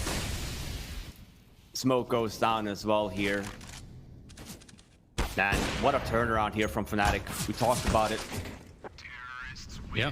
Scrap and Counter-Strike, but that's really where they excel at, right? And 14-12 now, and it goes in the hands of, you know, I think it's Sapphire that's observing this. Maybe we can get a tab here during the tactical, just to see. But yeah, when we come in the hands of, we talk about the economy, CT side, stringing rounds together, doesn't happen from Heroics. Even if they have the max money loss bonus, just the fact of, you know, them being able to rebuy these like strong utility buys with the AWP on Cadian just doesn't happen all too often. Only seen it twice. And Fnatic, obviously, again, with just a very dominant showing so far. Man, it feels like they've been so willing to fight Fnatic, and that's definitely worked to Fnatic's favor, right? Like, we even see in terms of how they're like approaching this right now, it is pretty slow, pretty measured, waiting for Heroic to give the kills away. The only reason that worries me is like, I'm just thinking about it, and I think that if Heroic were playing this CT side versus VP, I don't even think they would have 2 rounds right now. I think they would have 0 with the aggression they've been giving, right? Obviously, within the context of this Fnatic matchup, you can understand it a little bit more, but Fnatic are responding to it really, really well. And if anything, it feels like it's causing Heroic a great deal more problems than it is creating space at this point in time. This is another slow round from Fnatic, because they know what Heroic have been doing in these kind of rounds, right? They have been throwing in aggression, be that at mid, be that, you know, trying to get stuck in over towards apartments, or at least just fighting middle, right? There's always been players at short, connector, window, keen to take engagements. And it just hasn't really worked for the Danes yet. Yeah, and this is also another round here where we're talking about we have to hit the shots. And if anything, this is a round that we would want to see Heroic aggressive on. Not a lot of utility, so they need to get some rounds and being able to go defensive, maybe put a crossfire setup. The last thing you want to happen is for Fnatic to potentially fully execute on you here now. It's not going to be great to try and hold a bomb site like that.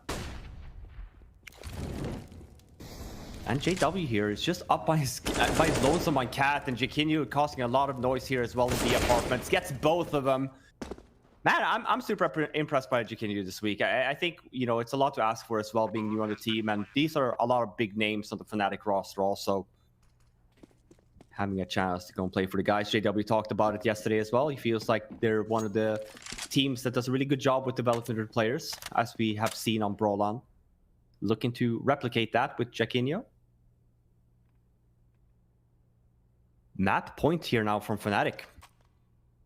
Yeah, it's interesting too, Fnatic. You know, one of the qualities I think that helps them out so much as a team, and I think it's always been this way. It's always been the style of, you know, Crims, JW. Obviously, I think Golden also really took to this too, coming up from Fnatic Academy.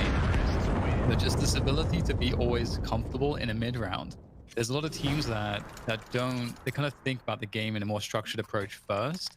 And Fnatic is always happy for things to go just to shit, effectively, and then to kind of figure it out on the fly. Whereas, and they really excel there, and that really is so helpful when your game plan's not working, when you're having unfortunate rounds. And it's something that also, I think, just adds to this quality where they don't worry as much, I think, because they always know they can just fall back on themselves and as teammates.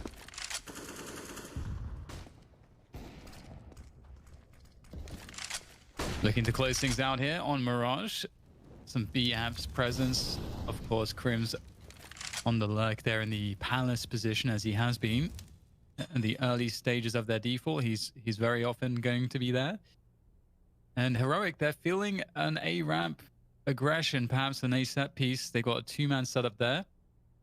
However, Fnatic are playing a really slow pace here, just very kind of moderate pressure to begin. And as we get to the minute mark, we can see now the rotation towards middle. They've given up B apartments. So that tends to suggest now that we're going to see them after mid control either resetting into an A take or just trying to go for a connector play. See how this goes. Two men on ramp. That's actually a pretty good positional setup for Heroic to deal with this. If they spot it in time.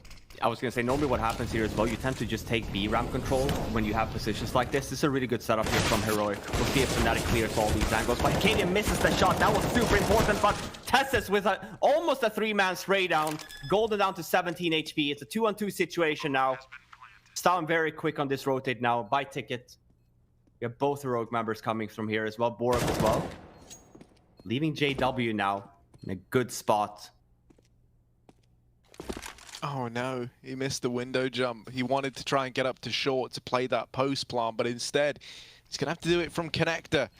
JW, they tap the bomb, hoping to bait a shot, and it will. Now they know the terrible truth as to where this AWP lies. JW, little to the left. Oh, that's not what I meant. Oh, it's the tag, but not quite the killing blow. That is close from JW, but close doesn't matter. In this game, 13-15, Heroic trying to get back in right at the final hurdle, trying to get it to overtime. 2 away, which must feel like an eternity to the Heroic guys. Man, he shot his dick off. That's unbelievable. That really felt like a kill. Oh my god. That looked like a kill to me too, yeah. Man, that had to be like close. Pixels off, man. Pixels off a body shot. Heartbreak there for JW, and that player wasn't even low enough to get killed by a leg shot too. Well, we got a push there from Cadian through the under. Man, I'm blanking right now. Help me out. I'm gonna call it underpass now because my brain's not remembering callouts. That's fine. The boosters try to capitalize on this smoke and try to play counter to the setup in connector there. Tessus will get away, and we know how dangerous he is. And finally, Cadian will reveal himself. And this is the problem right now because they're going to re-aggress back into mid. Tessus get the swing off of Cadian's pressure. However, it's not looking good for Heroic after all said and done. Stalin, though, able to win his duel against Crims. He was lurking out towards A. You can always expect it. And all of a sudden, just like that, Heroic flipping the round on his head. And it's going to be a very desperate run here from Golden. Looking for the 1 versus 2 clutch. Has to get the bomb down first. He will be able to do so, but doesn't know how close the CTs can be, I think. So that always makes it hard to know how to do your post-plant positioning. And he has to assume that they're close at this point. Oh, that's 4-3 maybe. 4-3 indeed. Roland called it though. He's like, hey, listen. 10 ADPs on the left. 15-14. I love that from Heroic. We saw the early on aggression. They don't stop. They just keep on refilling with members. Obviously, we have the one guy go down, but Cadian is coming from underpass, obviously. Again, the flashbang comes in. Tess is still here as well. And while we have a lot of Fnatic members here, I just love the fact that it's a call made from Heroic, and we just have to continue to fight for it. That was a close one. 2 versus 3, but yeah, I mean, this is round number 30 now. Overtime, is that the call?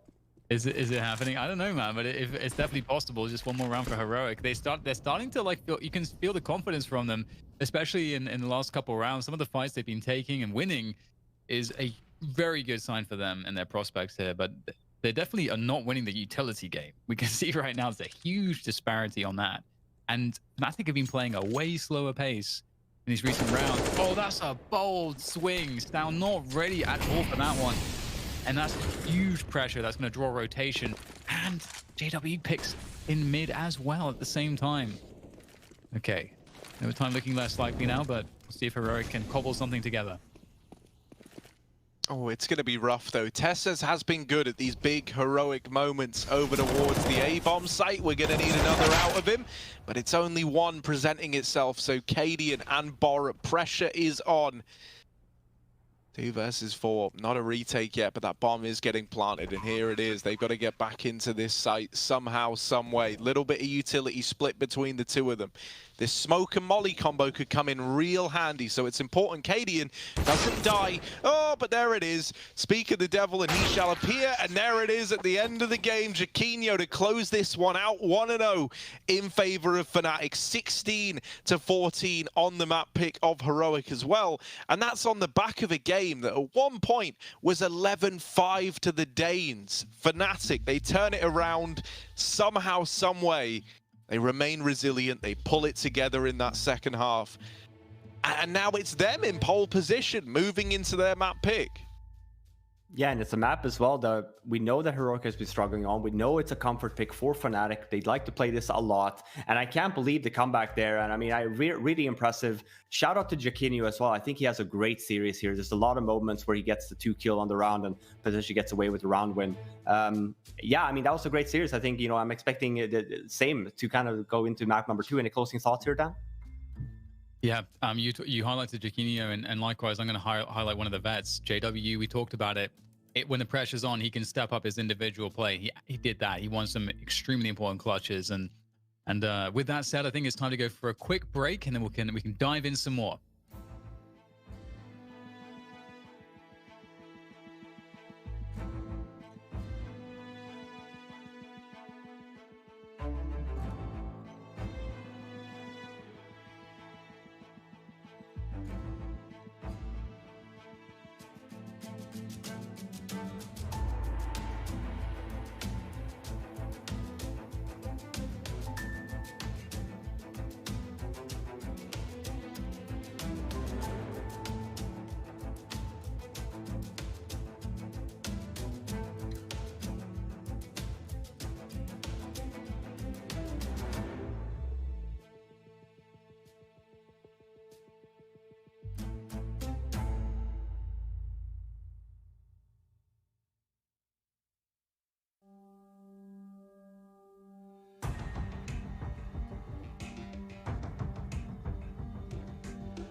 Well. back. Here we are.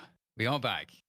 So I spoke. I always, I start with that because it's just one of those things of maybe we should just ask each other, hey, who's gonna kick this off?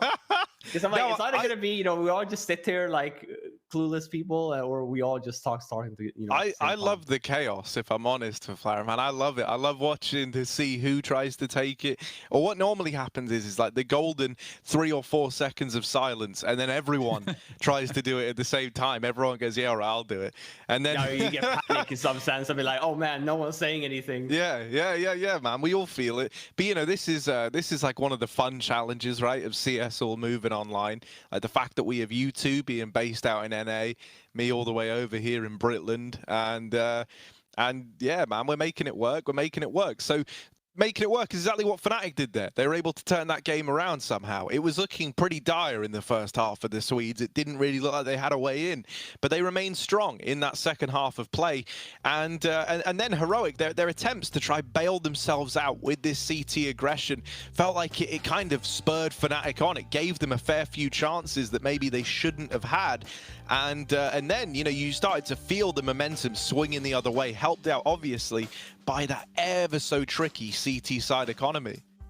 Yeah, I mean, you'd make the argument here as well. Even looking back at this series, sure, it's 16-14 in favor of Fnatic. I think they would go back and look at this and be like, this should have been much more in favor of us. Their CT side, there's, I think, even 3 rounds that I just remember on top of my head that you can make the argument that Fnatic should probably have won. Obviously comes in the hands of very nice individual plays from Heroic. But it's very impressive, to argue here. We talk about Heroic, really putting the pedal to the metal in their CT side aggression. I really want to be active, and I think for teams that finds a solution to that, we talk about then the CT economy and just the fact that Heroic never really has. We mentioned even to the later stages here on rounds like these, there's not a lot of utility at all on any single round from Heroic. So when we talk about these mid-round aggressions, even early round aggressions, obviously we want utility to kind of account for that and to try help it out, and especially to be able to kind of fall back once you get the skills. Yeah, it's interesting. I do wonder how it's going to set us up for the next map, because we were expecting Heroic to take Mirage, right? Wasn't that the expectation for us?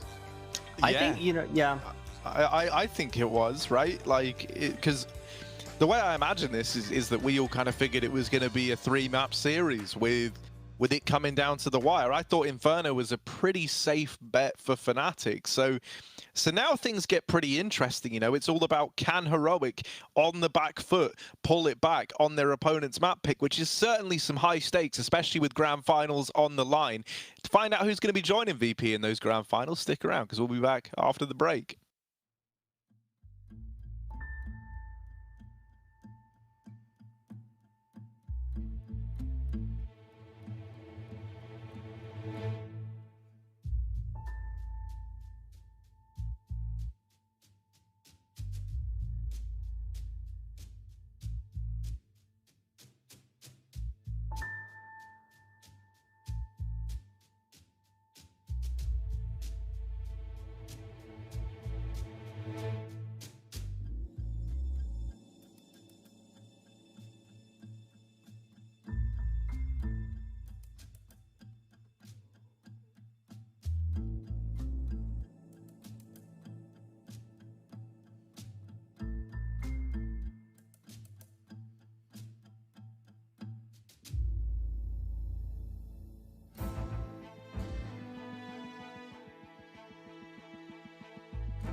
Well, what happened in the server was at odds with our predictions. And speaking of odds and predictions, shout out to the official betting partner of CS Summit 007. Of course, I'm on about Betway, right? Folks at Betway know I love them. I'm wearing a suit and everything just to shout them out. And I don't wear suits for anyone or anything. So that's how big time this is.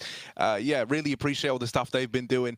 And they provided us the odds for this game. You know, when we had a little look at them, Heroic came in as favorites. Well, that's not looking so right on now, is it, Mr. Betway? How are you feeling about how this has been shaping up? Do we think there's a Fnatic 2-0 potentially in sight? You can see the odds there, and they're now leaning in favor of Fnatic, so Betway have done a bit of a 180 on this one.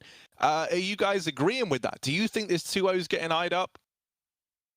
I don't know. I feel like you never discount Fnatic a lot, right? So I think these kind of odds make sense. I think that they are... I could definitely see Heroic kind of winning this. I think what I would like to see from Heroic is very much what we saw yesterday, of just being very tempered on that CT side. We still saw aggression, but they were very cautious with it, and they kept their utility in check. I think this is the odds for me kind of make sense. I do have Fnatic, you know, upper advantage here on the Inferno. You never really know, you know, the Fnatic that you might have, especially now seeing that T side on Mirage. One is to be maybe expecting to kind of, you know, them to follow that trend on that T side on Inferno. But yeah, I could see Fnatic going 2-0 here. Yeah, I think so as well. I think we're seeing the beginnings of that kind of peak of form from them. We saw some really great moments, great resilience. It really looked like they were down and out on that at the end of that first half. Like, it looked like they were getting so unlucky. We started to kind of tell the story of like, oh my god, you got to feel so bad for Fnatic. Like, just nothing can go right. And then they managed to kind of right the ship, and they did so with so much resilience and focus. And it's something that I'm looking forward to seeing in Inferno now, because there's definitely a lot of info on Heroic. We saw that great Inferno from them yesterday, but that did also feel like an overperformance. It felt like everything went right for them. Now there's no reason to say that can't happen again necessarily, but I feel like Fnatic's going to be a lot trickier, especially like their T side. Their T sides are always difficult for teams to deal with, and I think Inferno's always been a great map for them in that sense. Yeah, there's also that like idea of like the mentality side of things, right? About how for Fnatic, it was them faced with like this very daunting scoreline. They had to complete the comeback. They did. They won that map. For Heroic, it must be more of a feeling of, man, that game slipped through our fingers. You know, like we were so far ahead. The M was within reach. We were right there, and we just couldn't get it over the line. You know, it's always interesting to see if that fires a team up, like really determines them to take the second map and right their wrongs, or if it gets in the heads a little bit. Usually it's been more of the former with this Heroic squad. Usually it fires them up, but let's see if that's the case now. Moving into this pistol round, they try and keep it quick, and instead it's to their demise. They run into Golden down at the bottom of mid, and while that's going on, the rest of the gang are lighting up top Banana. So commanding pistol round from Fnatic, B site locked in, and only one man left for Heroic. And that's a really nice round here from Golden. He gets the two guys that's rushing down in mid. Heroic trying to do a pincer move on the Banana bomb side. 2 down mid. And down Banana at the same time, but Fnatic not going to have any of those shenanigans. A solid round. 3 kills from Crims, 2 from Golden. First pistol round on the board here from Fnatic. Continued that domination on that T side that we saw in Mirage. And Inferno, I talk a lot about economy, and Inferno by far the one that requires the most amount of utility, the most amount of economy on that CT side in order to have a very good kind of run. Just very demanding on the CTs, this map. Full buy though. Scout on Cadian. We do have some utility and pistols around the board. These rounds are still dangerous here on the T side, and kind of what you expect for CTs. A little bit more of a gamble stack, with Heroic having 4 smokes left as well. You argue that normally you just tend to have one guy continuously rotate over to B and kind of refills. You can do the same thing in mid as well, but B is much more common. And we do see, as I mentioned here, Borp making its way first with the first set of smokes. Down does have one, but obviously when he's the B side player, he's the one that wants to hold it the longest. I like this as well. The longer Fnatic kind of takes their time here and not taking map control kind of forces or kind of leaves Heroic in a situation where they don't have to use their smokes early. So still have a lot of smokes. That's 50 seconds left. And Fnatic are making their way here. We have 2 smokes for Heroic. And I wonder if we're just going to see Fnatic just straight out execute even through this smoke here. No. This is now very dangerous. Now it's 35 seconds left. We have 2 smokes left. Stam with one as well. And you make the argument here for Fnatic. Maybe you just end up leaving. And that's exactly what's going to happen. Oh, I like it. They're faking the rotation. Yeah, but So look at smart. yeah. Actually, Stam just placed the smoke too. It's going to be very close here now. All right, here we go. Little Molotov to force the players out of position, but that lands a coffin, so everyone's safe. Stown shrunk down and behind the pillar. That's a lot of damage, considering it's just him there. But has that teed Heroic up for a little upset here in this force buy? I don't think so. I don't even think they're that interested in going for it, as sad as it is to say. With, you know, 3 of these players tagged, that scout is going to hit like an orb. But that's not information that Heroic have, nor is it anything they're going to act upon, as they just sit back and let this one run the clock down. Fnatic onto a second. They get the conversion. They've been good at grabbing these. And so now 2-0. I think one of the cool things about that decision too is just that I would imagine that if, with the time as it was when Fnatic were like going for that fake rotation, I feel like if there was like a full stack on the B site, there would have been noise that Fnatic would have heard when they stuck around to, you know, that would indicate rotating players, which they would only need to do if there was like a stack of players, unless they were like very convinced to just sit there and just hold all their guns to the next round, which is a possibility. But it's really cool to see Fnatic do that, because I've actually not seen that maneuver enough, I think, in that kind of a spot. So it's really cool. It works out for them. Some teams panic. That was a move that was made with complete just you know, concentration and composure. So Yeah, I mean, that was looking very dicey. You'd argue here as well if Fnatic makes their way up in mid, just because they don't have any information on how the CTs are playing. I think smart play by them. Very close, but still around win. And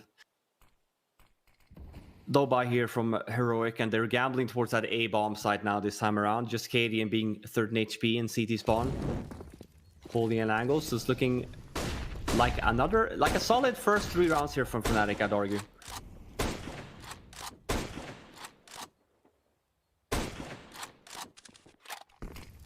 JW, but not much is going to be done after that. And for Heroic now, obviously, we're going to be buying for next. You can make the discussion for niko, obviously trying to save maybe the armor that he has, but for the remainder Heroic players, maybe you want to try and go for a kill here for a potential weapon upgrade.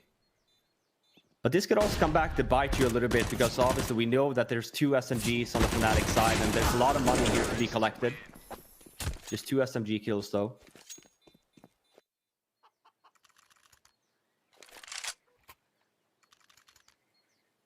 See, I feel like Fnatic have joined us on so many of these casts, and every single time they're around, it is Inferno that's being played.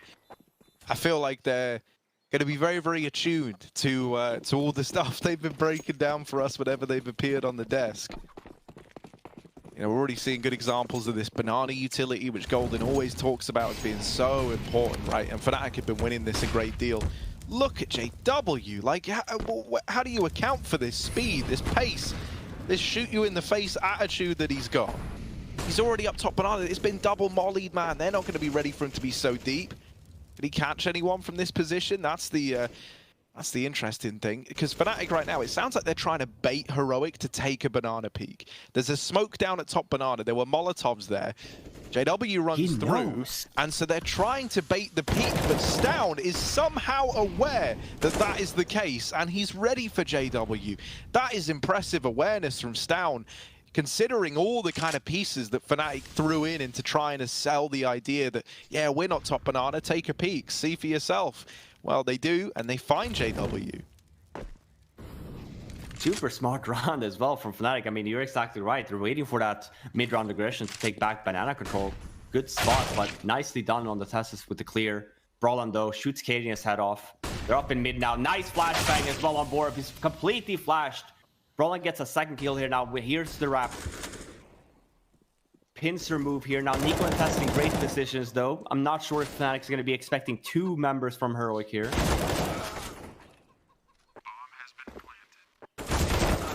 Oh no. Man.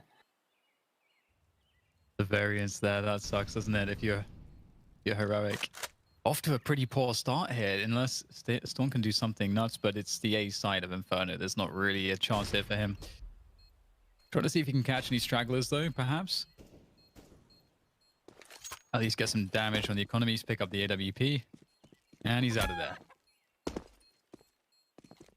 Ooh, this is not the start that Heroic were looking for, that's for sure.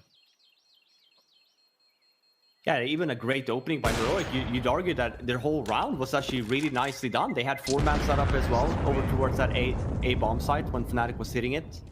They got an entry over to that banana bomb site as well, but Fnatic, really good job on their timing, hitting their shots at the same time. You see, this is the first kill that Broline gets, but then there's a really good expo flash here from Golden to allow Crimson, obviously, Braun to take the space, and we see Borg just so flashed. And the smoke just fades here. Look at this timing with the smoke fading. Maybe niko has more of an opportunity if it doesn't. But yeah, that's 4 rounds already here on the board for Fnatic on their T side, and Heroic not in a good spot with the money. It's a half-buy pistols.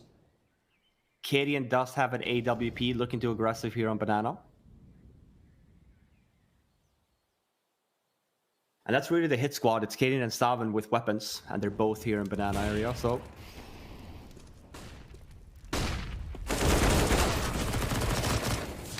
Oh, wow, and he gets away at the same time. Crimson wasn't actually super flashed either, so getting him the first kind of saves Stavin there. When we saw this tendency from Heroic yesterday as well, Tessus was very active on the B-bomb side to be the guy that rotates over. And then for the flash to come in. Yeah, and it comes in the hands of, Fnatic losing the entry there from Crimson Banana, leaving it there, and Heroic being able to then rotate back. This is a very difficult situation to be in if you're Fnatic, but I say that Jaquinho, so having a great performance on Mirage, continues that here on Inferno. 3 kills now, 2-on-2, bomb goes down. Oh! Oh, wow. Okay, it's getting dangerous now, isn't it? It's heating up. Borb with the AWP trying to find the wallbang, and Storm has, meanwhile, picked up an MP9. I think in the smoke, he found an MP9. So there could be a moment here. There goes the nade. Well, Golden's going to deal with Storm, and that's going to have to be a save for the AWP now. It's looking doable off the back of that 1D from Borb, but Fnatic, they didn't seem to be afraid at all. They just seemed to walk straight into the stack. They had a good, good entries, good coordination, good swings.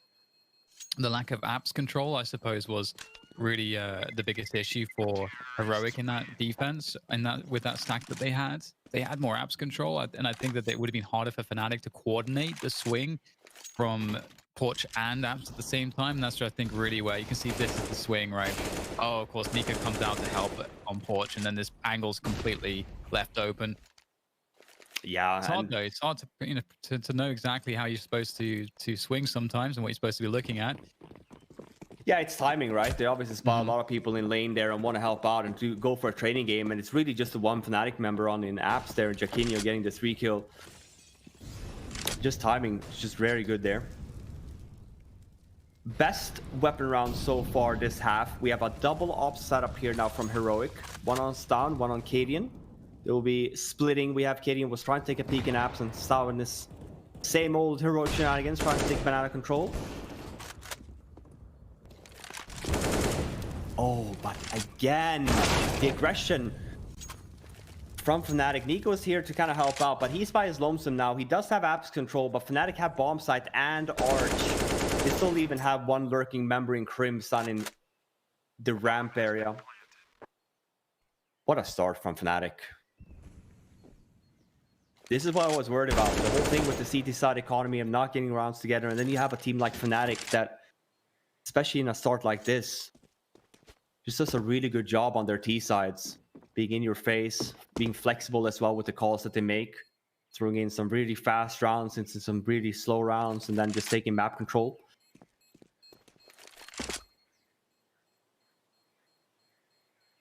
And this is concerning from Heroic, because you make the argument here as well. You know, normally when you have CT sites like this, it comes in the hands of them now being able to take banana control. But Heroic has had actively banana control for a lot of these rounds, with Fnatic abusing the fact that, to argue, maybe timing and some rotates at that as well, but just really have the upper hand at the moment in the calling area. So hoping that maybe we would see a timeout here. There's another good buy here from Heroic, obviously. Full sets of nades. Let's see if they have something else in mind for us. Kaden is moving towards mid with that AWP.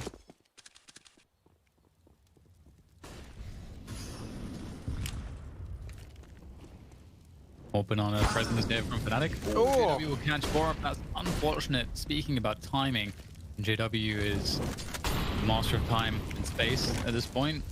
He looks to take more control up top banana using that utility, but you know what? They're going to fall back actually very, very fast. And in fact, it's an instant response from Tessus, who's going to rotate, but Fnatic aren't necessarily going for a fast timing here. Tessus maybe feels more sense of urgency than actually...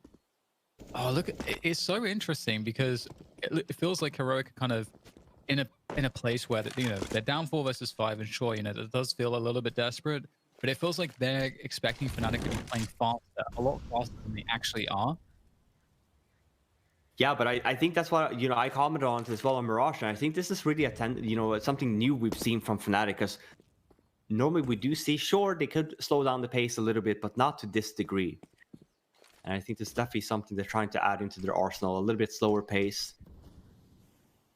We know that the change of meta as well really revolves around the utility, so having rounds like this where you just really take it down to the wire, you still want to obviously take some map control and kind of force the CTs to waste as much utility as they can.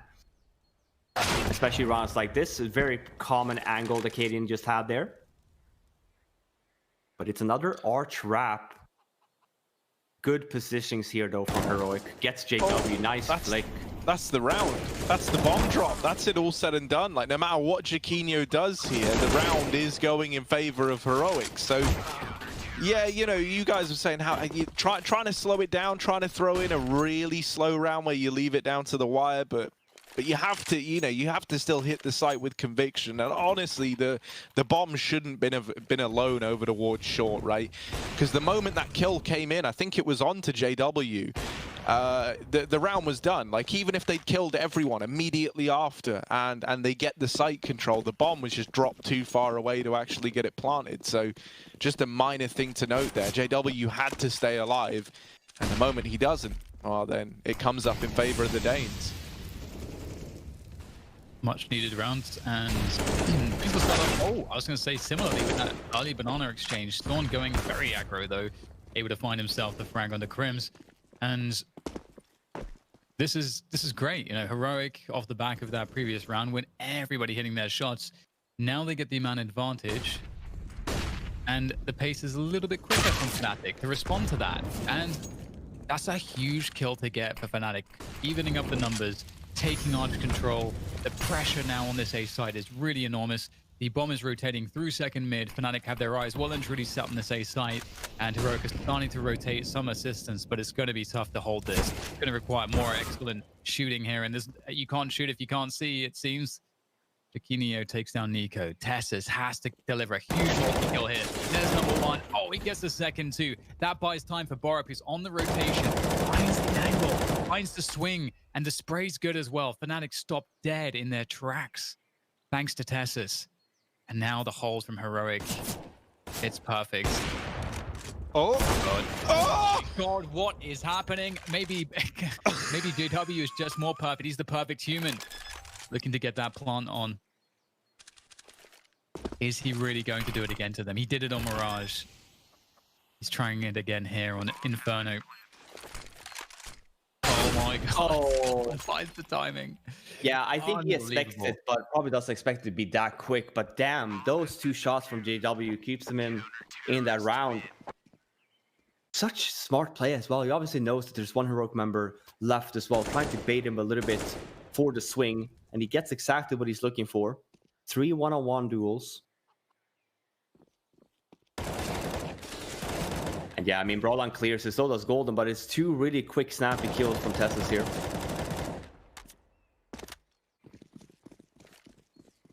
The money is like, it's definitely been heavily impacted by those extra kills from JW, so to make life more difficult. Oh, love this from Crims, just going in with the max 10. What's an early frag with this? He's close.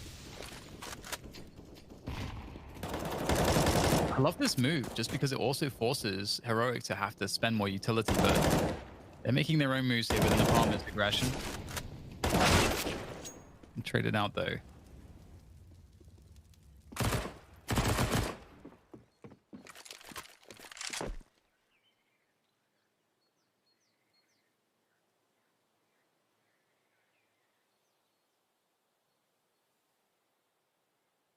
Always the way back in. However, this is we've seen Cadian in this spot before. Brawlon learn or Golden learn the lesson. Yeah, I was gonna say, oh man, brilliant jiggle there. Normally you do see the flashbang, especially the spot is just so common nowadays. But you obviously want a wide swing for the ruins position as well. But that's a nice little jiggle peek from Golden there. Obviously, there's still 4 remainder heroic members there, so not going to really gain anything from it. But this week, I feel like we've seen a lot of kills going to hands of the Opera at the B-bomb site in the same position. It's such a strong position too, because obviously you can take a shot and just fall back. Get in a safer position, especially if you have a smoke left. You just put that in front of you there as well, forcing Thieves to kind of run pool area, make so you can have a chance to get away. Some dominant rounds here though from Heroic at the end, forcing Fnatic finally on a save. Just pistols, armor on Jaquinho, but not much else. Going for a bit of an expo play here with Golden's flashbangs.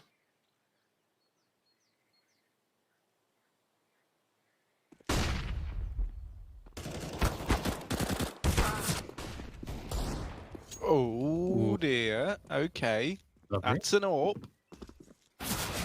But then there's the lower flank that should get this all back under control for Heroic. They're not worrying yet, but Golden's trying to put the fear in them. One more man at mid. Are they going to try swing him together? Oh, that's a lot of damage to Tess says. This is getting juicy now. This is getting interesting. The AWP in the hands of Golden. Not normally the AWPer, but here he is. Creeping into the fray. Lots of damage done onto one of these players, but the other 2 both sat pretty back in this A-bomb site. If Fnatic were to wrap B, they might be onto a winner here, and that bomb is starting to make its way through the speedway. Just a low HP Tessas while Golden's applying pressure. Crims needs to land the shot of all shots, but it is just that. One shot is all that's needed to get rid of Tessas and open up this bomb plant. There's the check for Crims, and now it's interesting. 2v2, this bomb getting planted, weapon to be retrieved. Over in the church as well, my word. Another from Golden, and now just one man left to rise against it all. Borup coming in on this rotation. No armor on either of these players. Also just the Deagle for Crims. It's this AWP on Golden that gets you worried. He can still do a hell of a lot with it. And back at Nubox, good angle for this fight. That's Fnatic stealing it away in what was a 2v4 with just these pistols to get it over the line. I can't believe that happened. Crims just being so smart here as well. They don't know where Tessus is, obviously, but being so low. To argue that maybe it was a good position that he was in, expecting the CT push to happen. Oh, worst case from Heroic. You argue there's 3 really good rounds on the board for him as well. Starting to really get the hang of the economy, and that should be a round as well that really cements it. It goes to the hands of Fnatic. These pesky pistols, man. Never discount them. Still a double up setup though from Heroic, but utility has gone down the drain.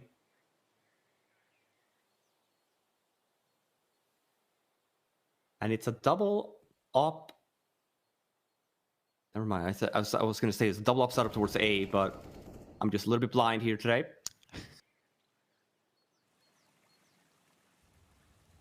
Another slow round here, and this is this is the argument that at least for heroic side of I think they did a really good job with this as well yesterday. Of even rounds like this, it's so quiet on the map. It's very easy for C to just be like, oh, I'm worried that they're gonna just like jump on me here. Let me throw my nades away. But they do a really good job in trying to hold it as much as they can. Saw this as well from Fnatic a few rounds ago, where it's essentially just a banana fake, throwing some nades away. There's 45 seconds left as well, and sure, they can go up mid here, but they could also just fake up mid and fall back to B, kind of expecting Heroic not to have any nades left there after that initial fake. And here we go. Nice aggressive position from Jackinue as well. He is by apps here, so it is looking like an app, like an A and apps play. 20 seconds left here now, and here's pushed on the bomb side. Ooh, the Deagle's good. The Orb's even better through the smoke. Actually misses that shot. Down won't the second time, and ooh, tries to go for it again. That's one too many. All left onto JW, but this guy's been the clutch king today. He gets it down from the 1v3 to the 1v2. Cadian sneaking up through long, runs the gauntlet, and JW so blind. Will get put in the ground. So there we go. Defuse coming through. Heroic onto 4, and that round there, the double orbs, really the thing that had to do the heavy lifting. But the Deagles deliver as well over here at the A bomb site. I think for Fnatic there, you know when you were kind of hypothesizing, yeah, they could fake mid and go back to B. Now, they don't know this, but those B site players didn't really have any utility left.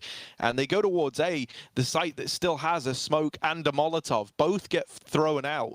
And that allows the Deagles to just play around the smoke and get away with a lot more damage than they should have.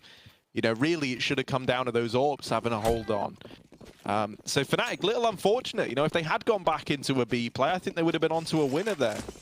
Yeah, but I think it comes into, you know, when we talk about rounds, especially the rounds that they just played, for Heroic, they could also make the argument of watch out for the double take. We saw it again last round or previously in this half. So maybe they were expecting it. Now with the Heroic, with the round win as well for the previous round, we do see them go down aggressive down in mid here. So 2 kill from niko, goes down though, but does a lot of damage on JW as well.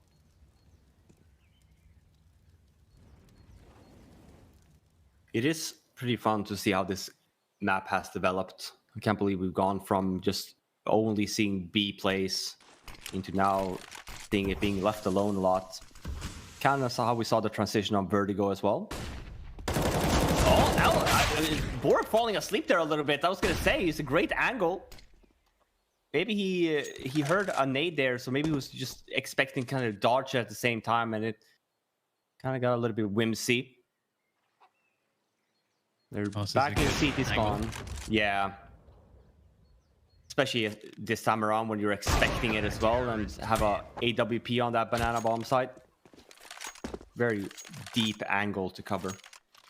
Much needed recovery here for Heroic as we get a tactical pause. I wonder who called this. Is it that Fnatic called it because they're starting to lose rounds, or did they want to do it because they want to kind of cool Heroic off a little bit?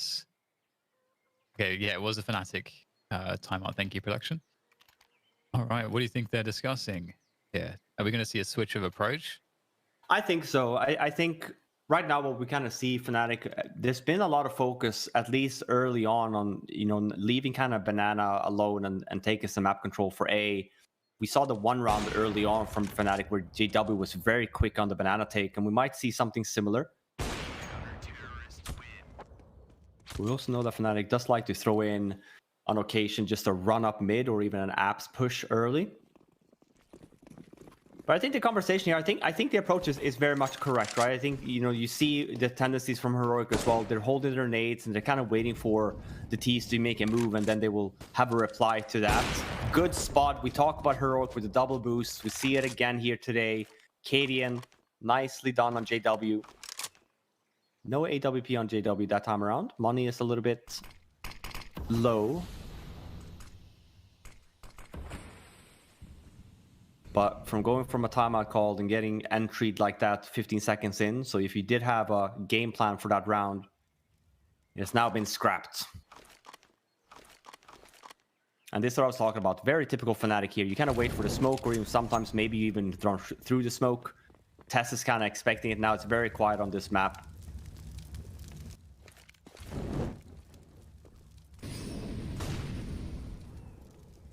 Niko could do something big from this position. They're not checking it. There's the lineup. And the spray down. Not quite. Oh, there it is. Cadian will get it. Woo, that got a little bit dicey for a second. Golden, behind enemy lines. Problem with being behind enemy lines is you're in the enemy's lines. But there it is. Tess has spotted, dealt with. 1v3. Ooh, B-Hop past the AWP. Golden's feeling fancy with it. Feeling fresh. Now, if he were here, he would say, yeah, this guy gets one and gets traded. Well, he's got the one. We're just missing the traded part, and it's not going to happen yet. Now down to the 1v2. Golden. Can he do it? The bomb dropped in Boiler. 10 seconds. Time's the problem. He's just jumping past everyone. Gets the bomb, but there's the AWP to silence him. And it's Cadian with 3 in the round. 6 now on the board for Heroic, and no time for Fnatic. Yeah, just this one. Fnatic not getting an opportunity to clear out apartments. Not expecting both players here from Heroic in such aggressive positioning. Yeah, because it was especially not like after Katie getting the entry as well. Yeah, you would never like expect that normally at that timing of the rounds. So it was just hanging out in apartments. What a comeback here from Heroic. Yeah, they can win the half still in terms of rounds. Wow, this is pretty interesting stuff. I'm really happy to see it too, because it really started to feel like Heroic were going to fall to the same issues as they did on the first map. But there you go. Caden's going to pick up one. It's going to have perhaps the opportunity for more, because there is still a player towards apartments. That's going to be Nakinio. JW in the smoke. He loves it. We could catch a timing here. No, Tessus will fall back. Then he got a Glock, actually. I thought he had a deagle for a second. His teammates have deagles.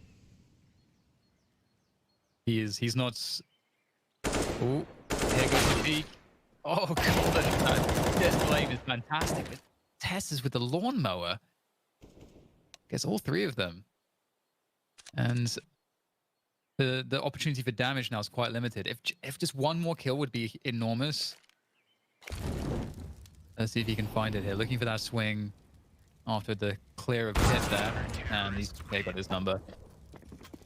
That's a really good result for Heroic. Just maintaining their economy there was huge into this last round.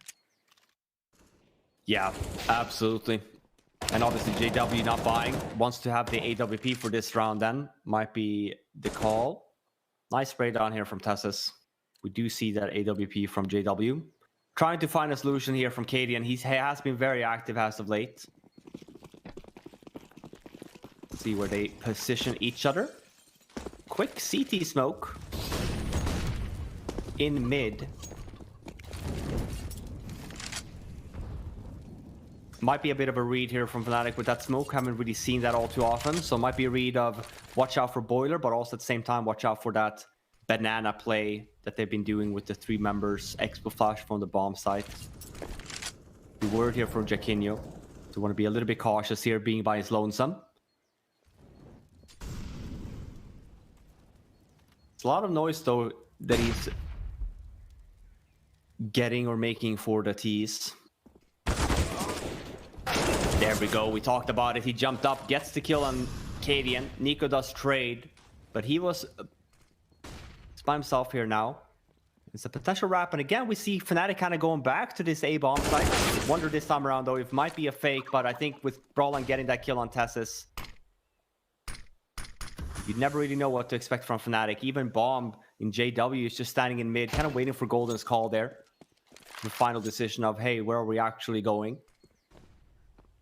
Especially when Crims is making his move up towards the B bomb side, and Golden goes down, and it kind of forces now Fnatic to hit that B bomb side. There's no other map presence anywhere. No flashbangs. So it's just one on JW actually. You might actually save him. Sound gets flashed. Crims doesn't clear the angle though. And man, what a comeback from Heroic. 3-7 down into now potentially Say that Castle Curse could be real here. It is JW after all, but no, not gonna happen. 8-7 in favor of Heroic coming into that second half now on this map. Are they gonna have the comeback, or will Fnatic get this 2-0? We'll see right after this break.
We're back.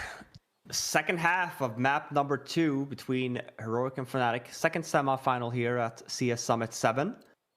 Was looking to be a very dominant Fnatic T side. They were 7-3 up. Economy was looking great for them as well. Heroic not really getting a lot of action done on that CT side, but turns it around and makes it 8-7. Really impressive. And it's a fast apps play here from Heroic. Just roll on here in his lonesome, but we do have the rotating Fnatic members here now. It's going to be 4 versus 5 on this bomb side. Full on brawl here if to be expected. Oh, how? How have they done that? JW still fighting, still alive, still hanging on. Wow. And it's quite the pistol round for Fnatic. They keep 4 alive. Brolin, he might die right away, but I love what he does in that round. He's just like a little goblin, man, running around trying to steal your loot. Up in the apartments, takes a quick fight, falls back. Quick fight at short side again, bait them into JW. He was great, even though he doesn't get anything done personally. He had opportunities to. He gets all the information. He sets up his team in the site with the bait and switch. And so now we've got a Heroic force buy. Yes. We'll see whether or not they can make something happen with this. Magic, perhaps. It's definitely a lot more doable, I would say, on the T side, if they can find the timings. Though, that is the question. And to begin with, Fnatic will get the information that they want. They have banana control. They have good defensive positioning around apartments and pits. And here comes the fight or the possibility of a fight from Heroic. They wanted to do it. But the utility here from Fnatic was timed well. Looking for an expert defense here. Another resmoke deep banana. I don't know if they can hold on to this one. I think Heroic, they're chomping at the bit here to try to take control of this position. Here is Dora close range. Gets off of the Tech 9, and Golden trying desperately to sprint his way to safety. But he may not find any safety here in the wake of this push here from Heroic. Golden only taking down one. And that's 3v3 here. Good opportunity for Heroic in the afterplant. Yeah, they're in with a chance. They get the bomb down, but now the numbers starting to get thinned out by Fnatic. It's all onto Cadian again. Back at the site, trying to play around this bomb. There's one down. Any more where that came from? No, he just gets wrapped. They rush him. And I like the way Fnatic play that, right? They're not overly cautious. They know that they've tagged him. They know that he's been dinked, so he's got to be low over at the back of the site. And they just charge him down. You know, don't give him room to play the 1v2. Yeah, you see, here's the note. The way that Jackinho is jumping that wall there, it's actually really risky. We have Golden there as well, but something to note for the future if he's going to be jumping that by himself. Normally, you want to make the argument that you jump left, because if you jump right the way you do, if the Thieves are walking towards the wall on the right-hand side, there's going to be a big potential you just end up being traded because you just don't have an ability to run back, because obviously your jump penalty would be towards the car rather than towards the opening towards the B-bomb site. Small things that could punish the banana players. We're making their way up in mid here. Grim's only getting the first one. JW here to help out though, but it is traded.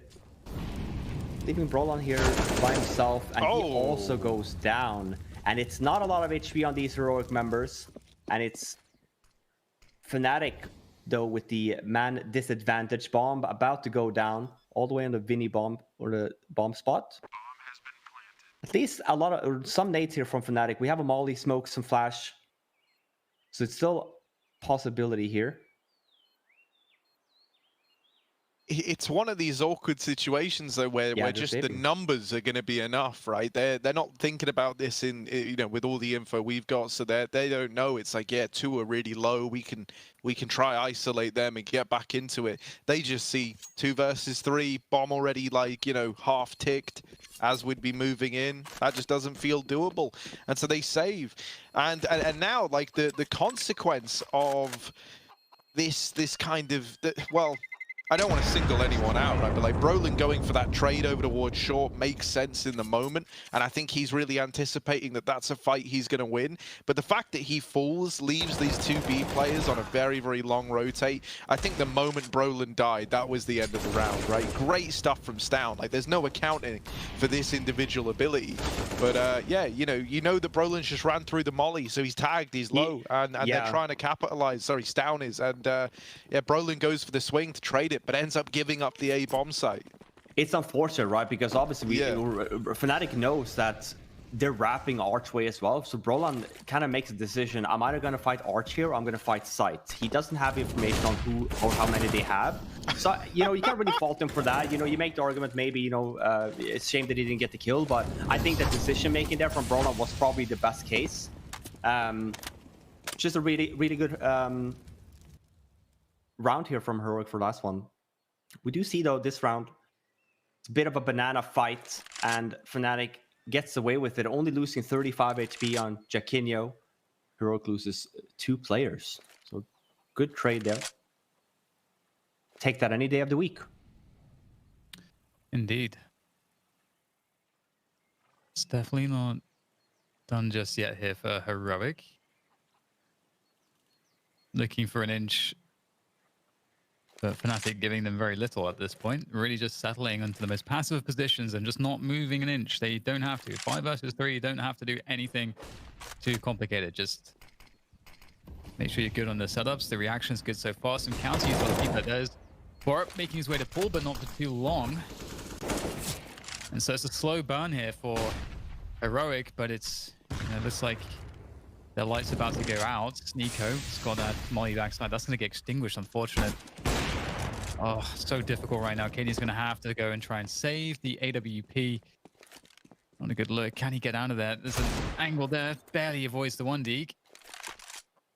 At least the time is there's only 5 seconds left, so if Kaden gets a kill here on Crims, he is safe. Oh, the timing there as well. Unbelievable. Yeah, does end up saving the AWP at least, so that's something, but only really Tessus and Borup actually with good money, so Stalin and niko will be finding themselves with a pistol or an SMG buy. You see here, nicely done. Jaquinho gets a little bit flash, but not over the top. He can still spot the crosshair, so he still gets the kill. I want to talk about that smoke that Golden drops. I love that smoke at New Box, right? He just underhands it out to the left. It's great because, as you saw, it extinguishes the molly that would normally fall at New Box, and it gives you even more room to play with on that position, right? You're able to push to the right and get to the pillar. It essentially like doubles the width of your playing area and enables you to play around that smoke. It's just a nice little detail, right? And it's a good response when it's too late for your smoke to go down in like the choke point at the front of the site because they're already pushing, but it gives you a lot of room to work with still, gives you a veil to hide behind, and it stops the most common bit of utility, which is that Molotov going into the back New Box. So really nice little idea from Golden there. JW spammed through the edge of that smoke. Brolin now is looking for this trade over at short. He needs to be careful though. Out on a limb from the rest of his team, can have support from the balcony, but even then it's kind of limited in how much support can come through because Crims doesn't want to get caught over facing. niko with this deagle out onto the balcony looking for the openers, but there's the crossfire. Brolin down in the pit, and it's not actually even a crossfire. They don't discover Crims, so now by killing Brolin they might think, all right, we've probably cleared the site. No one got shot from balcony. They still check it. Tess says one step ahead, and Cadian with the flash to set him up for success. And now we're into a 2-on-2. This time though, Fnatic are looking to give this a go. You just got to wait for Golden to get ready. He's very, very far away, rotating all the way in through middle. Him and Jaquinho looking to team up and attempt this 2v2.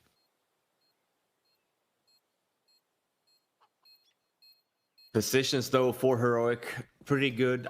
Wonder if they're going to be able to clear out Tessus here in this graveyard area. Katie will be the first one to spot. I say that the HG to Kobe makes it easy. Normally it lands either in pit and in graveyard.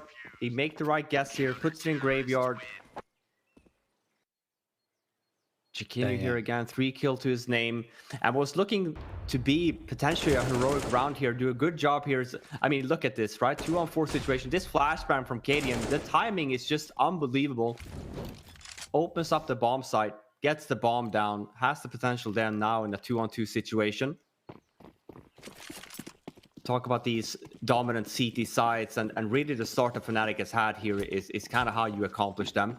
Stringing a bunch of rounds together. Sure, economy is not on your side yet, but every single bite that they've had is just very strong, and it's a fast banana take from Heroic, catching Fnatic a little bit off guard, but we do know that they have 2 more players here.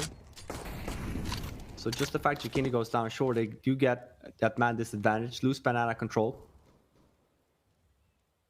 And because of that as well, they're forced to use a lot of utility, so good early start here to this round for Heroic. Yeah, most certainly. It's going to be interesting to see what Fnatic's reaction is. So far, they're just playing very defensively. It did look like for a moment they wanted to, Brian was perhaps considering rotating off and they could stack towards B, but it's looking like they're going to just play off of, you know, how good is the defense? If they get a few kills here on the entries, maybe they can, oh, well, it's going very well. In fact, they might even just stay alive, these defenders. The molly backside will cause some problems. Golden needs to go close to the first oranges. He's all that's left now, and in fact, players being cut off as well. Golden, his position is so incredibly important, but unfortunately for him, Tess is with the better spot. JW now, he's back to his clutch shenanigans, opening things up here. Flash on through, keeping the pace on high, keeping the pressure on Tessus. He wants to make sure he restricts the positioning that Tessus can go for. He knows he's got to be back left side.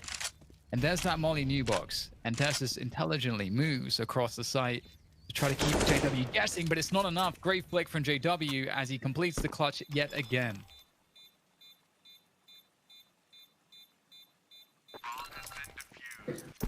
Oh, man. Not what you want to see from Heroic here. That was the worry, right? Even when we talked about the Inferno yesterday, don't really know where we have Heroic on this map. And same could somewhat be said for Fnatic, but you always at least know that they try to make it as competitive as they can. And this CT side, it's not something maybe you talk a lot about, you know, talking about Fnatic on Inferno. You talk a lot about their T sides being a bit unorthodox in their approach and just causing a lot of ruckus. They've had some problems. I guess a lot of teams have had problems on that CT side Inferno, trying to figure it out, what works best.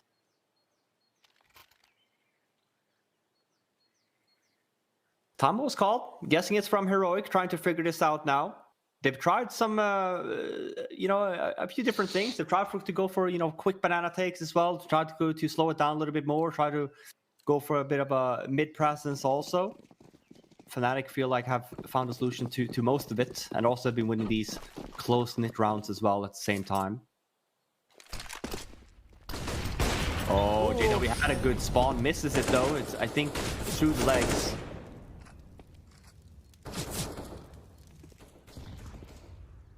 And it is, as I say that, I was going to say, it looks like a regular default here. 3 towards B in the beginning. Golden is the one that wastes a lot of nades, but he actually sticks around.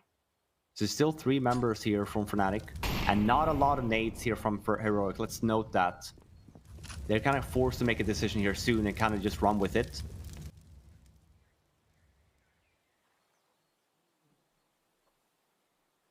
They at least made the right call here, but no mollies to kind of Molotov the site.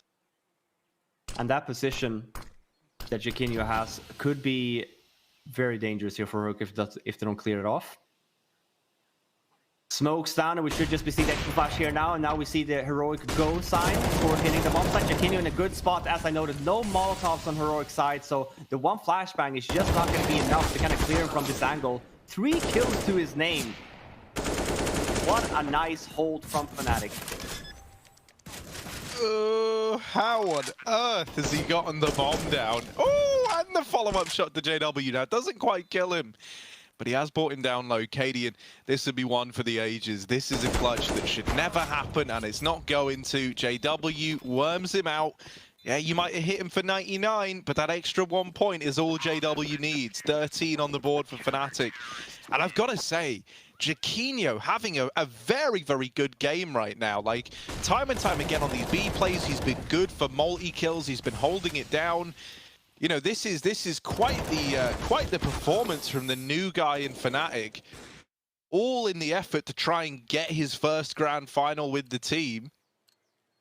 And who knows, maybe even first title, right? If they're able to get there. Fnatic up 13-9. They're all hungry for it. And this is where I imagine having some new blood in the team. When the going's good, it must feel great, right? Because I don't think, you know, even though whenever we've had Jaquinho on along with Golden, they've tried to say, like, yeah, it's good to take emotion out of it and keep it, like, neutral. I think for Flaren, you were also having this conversation at one point. And it's like, you know, I feel like you can't help but get emotionally invested right now if you're Jaquinho. A chance to get to the grand final with Fnatic in your debut. This is really a big opportunity, and you must be feeling the gravitas of that now. Absolutely, right. And you know, you make the argument here, that's where experience comes from, right? Having played these games before and kind of knowing as well that, you know, there's going to be more finals eventually. There's going to be more semifinals to be played. So mental state is definitely a little bit better. But we see as well, you know, Fnatic always have Jens in the background. We see him here in Golden screen to the right. JW screen, we're going to see him to the left. But he's really that, you know, mental performance coach that Fnatic has, you know, had for quite some time that really helps them. We see another B take here, though, from Heroic. It was out of, you know, we see as well, they have 2 guys up in mid, so this is a little bit unorthodox approach from Heroic, you'd argue. But they still have the bomb site. And Fnatic is a little bit confused, I feel, at the moment as well. Jaquinho goes down, and now there should be the play, obviously. Bob goes down on B, Jaquinho dies. Wonder if they're going to be expecting Tessus, though, here in CT spawn. Yeah, this is the crazy thing. So Jaquinho should get caught by Tessus in rotation. Now they know about the man in the back. Thing is, if you're Fnatic, now you're thinking, well, there's a 3-on-3 in the site then. Let's pick up the pace. Tessus is never coming in on this lurk, so they're holding for a man that is never going to arrive. But for the time being, they're winning their fights back in the site. However, time becomes the problem. Time is ticking away from Fnatic. They're getting all the kills. They're on the bomb. Tessus late, no way. And he doesn't get there in time. How on earth have they managed to get that round in the bag frag for Fnatic. That is unreal. The response is instantaneous. You know, they spot Tessez wrapping CT, and they go, right, this is the best odds we're going to have, a 3-on-3. Let's pick up the pace. They get in, they deal with the first two, and then all that info that Crims gets, clearing the rest of the site, means now Fnatic know that they have to be pool or banana. Those are the only places left for Heroic to be, and they find everyone. It was a great retake from Fnatic. You can definitely tell that they worked on that as well. Every single nade that they threw was intentional, and just making sure to get the one-on-one duels. So you'd argue from Heroic, oh man, JW almost dies. You'd argue from Heroic in the previous round there, the setups might not have been great, but Fnatic just does a really good job there in that retake. 14 rounds now. JW is low, but look at this position from Crims. How is he so perfect with that? It looked like a chaotic situation, but his crosshairs just in the perfect spots. Oh no. Another very disappointing result for Heroic there. Fnatic at this point, in some of these duels and retakes, it's like they're just better right now. Individually, they're just hitting everything. Well, they're only better for, you know, so long as they can continue to win these duels, and Heroic have had a lot to say for themselves in terms of skills, so they'll try to walk into this B site. That's actually the best case. niko will have to do a pretty good job with the lurk there. Mid. His teammates need to win every fight, 2 on the site. Chiquinho knows he doesn't have to win anything. He just has to hold position. He just has to stay alive, delay. Oh, and the jiggling between Golden and Borup, that was very difficult. And now it's going to trigger a rotation back to 8. There is no time, though. Cadian cannot slow down if he wants to plant the bomb in time. So it's going to come down to these backstabs. niko picks up one. Brolan, if he just survives long enough, he can buy the time that's necessary. Catches niko in the head. They are desperate. They are rushing in. They're watching everything. And Brolan's everyone down again, just like in the previous round, as he killed the player on Paul and then Banana effortlessly. Once again, another 2K to finish the round. I'm just even looking at positionings here. If we look at Chiquinho obviously having a great series, look at the positions that Fnatic has given him as well. You know, being the anchor player B, he's the anchor player obviously on Mirage, he's the monster player on Overpass. These are very difficult spots to hold as a new player that's just coming into Pro CS. The fact that he's doing it the way he's doing, I feel like decision making as well. I'm just very impressed by him so far. Ooh, another fast banana take. Why not? We might as well try it. Nothing else been working out. You kind of feel like for Heroic. Stan's lost his gun. Yeah, not what you want to see. HE was coming in and he kind of blew away. He was trying to get an upgrade, gets the Mac 10 back at least, but niko at the same time gets that kill onto Crimson Graveyard. And if they're fast here on this push, this at least has the potential of being another Heroic round. But Roland's here now, but a great position for Cadian. Leaving this all to JW by his lonesome with an AWP and pit. Gets the first, but now at least locations is given. Smoke goes down. There's no Molotov to kind of block him off though, so in terms of at least staying alive, but he's by himself in 1-on-3. Done this before, but maybe not in this degree. He Molotovs himself as well. Okay, well, definitely not gonna happen. He tries to get really really fancy with it. Yo, guys, check out this Molotov. Oh, lands back in the pit off the bouncing. Yeah, that was a little bit rough. I don't know, man. With the form he's showing right now, the moment I see JW in a spot like that, like down in pit with the AWP 1v3, I'm not writing him off. You know, like he has been really, really good in these clutch scenarios. But the money's gone now for Fnatic. This could be a way back in for Heroic. You never know. Oh, all right, Cadian. Oh, yeah, that's what? As well. Oh, no! Okay, well, you say no! Is it going to be real? Stavin does at least kill Golden fully flashed. Oh, he gets Chiquinho as well. There we go. It was looking pretty dicey. It's all good. It's all good in the hood. I was gonna note. I mean, we do see the Fnatic. They're not broke at least, but it's situations like these when we talk about a potential going to round 30. But because of the fact that it's well, wasn't it Crimson Brolan before that won that 2 versus 4 with just Eagles? Yeah. If they win this one down, I would be so impressed. Yeah, I would I don't know. be mind blowing. You know, they're all over the beat. No kit, no armor, no utility. They fully just sprint in, dig everyone in a matter of seconds. It would be remarkable, don't get me wrong. And also, I think Heroic juggled the guns away, because Fnatic all went B to try and reclaim these weapons, like, you know, at least get something out of the round. The AWP's gone, like, they can't find it. But they've got the AK at least, you know, it's something to take out of this round. Ooh, do we think overtime's a well, I mean, obviously it's a possibility. Are we leading into that yet, or is it still too early to call that, you know, oh, it's overtime very much on the cards? I mean, it's going to require a lot, right? But I think because of the fact that Fnatic is kind of low on money right now, you make the argument, even for this coming round, right? Brolin gets an AK save, that's super helpful. Sure, they will buy, but they lose this one 15-12, force on an eco 15-13. Then we have one essential big buy round again left for Fnatic to play with. And if they lose this one, it's another scrappy buy round for next. So there's definitely a possibility. I love this from Fnatic. You know, it's so close to the wire. They know that economy is going to matter. For them to go a double save here as well, it doesn't matter what the economy Heroic is in nowadays. You know, all they have to do is essentially just win the one weapon round. So now it kind of guarantees them a much stronger buy here now. Yeah, sure, it's another fast round from Heroic. We know that Fnatic then had just a low buy here for the gamble stack towards B. But if they want to next round Fnatic now, there is that potential of a double up setup. Or even if they don't want to, it's just a great round in terms of utility. Yeah, I really love it to see a team make a decision like that. It's not done enough that people truly recognize, like, oh, I'm in a spot where I need to maximize buy rounds. The amount I have of them and the quality of them. So, really nice to see. Maybe they get a few cheeky kills here, make things tight a little bit for Heroic.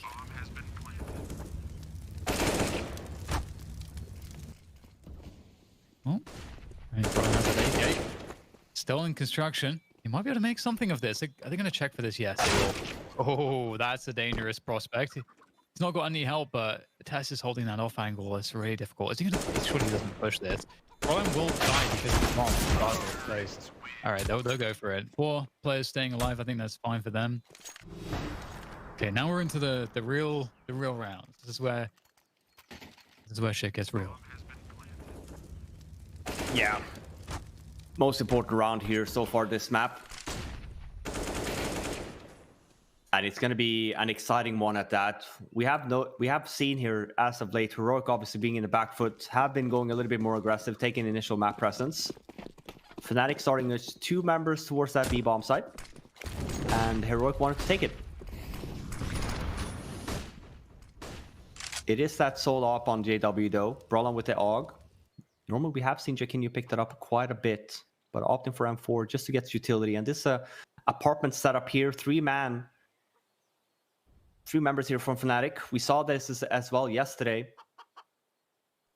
And it's just niko here. There's no way. He might get 1, but probably not. He does though. That's best case for him for sure. And 4-on-4 should open up the map a little bit more here now for Heroic. Leaning towards B. This is always the risk. Are they going to just walk in? Are they going to pop flash in? They're just going to walk. They're going to walk in instead. Just 1 expo flash as well. Molotov comes in late. Golden doesn't get the smoke. That's not what he wants. So he ends up going down. And Jaquinho is obviously in the retake position in CT spawn here. Boost is happening. Staven wasn't expecting it, but Brolin is so crispy. Gets out and the bomb plant there, Katie. And now all of a sudden you kind of flip this switch and JW fast on the flank here now. Heroic in a bad spot all of a sudden. Oh, still a recovery though. Oh, that's a great response. Farah with the 2K, JW with the trade, and again, we're in a 1v1 here. And JW, every time, he is just coming up aces, and that's going to be the clutch to win it. This is now JW taking his team, leading his team over the line to the grand finals against VP. Excellent showing from Fnatic here. Amazing comeback on the first map. And in the second map, they just never slowed down. Man, That's yeah, super impressive. the Swedes do it. They get it over the line. I don't know, man. That's nuts. Fnatic. We were saying like we wanted to see them start to hit some peaks, right? Starts to look real good. I think they delivered that in spades. That was a phenomenal series from the Fnatic guys, and a really good try from Heroic as well. Like, that's what I think makes this all the more impressive, is that wasn't a Heroic that were like sleepy. You know, I think the decision making was good. They made every game competitive. I mean, hell, they were in the lead a lot of the time, and then Fnatic would have to grind their way back into these games. So the fact that you're able to rise up and beat a Heroic that's looking pretty on point, I don't know, that's impressed me. How are you feeling for Flaren? How are you doing? I mean, I'm super impressed, right? You can make the argument here, honeymoon period, right? You know, not really knowing what to expect from Fnatic, but nonetheless, for them to make it all the way to the final here has the potential of even winning their first event with Jaquinho. I mean, I'm really impressed here. I think we're gonna definitely be getting some questions answered here with the interview, but I think we're gonna jump to a content piece, and then we'll be back with the winners interview.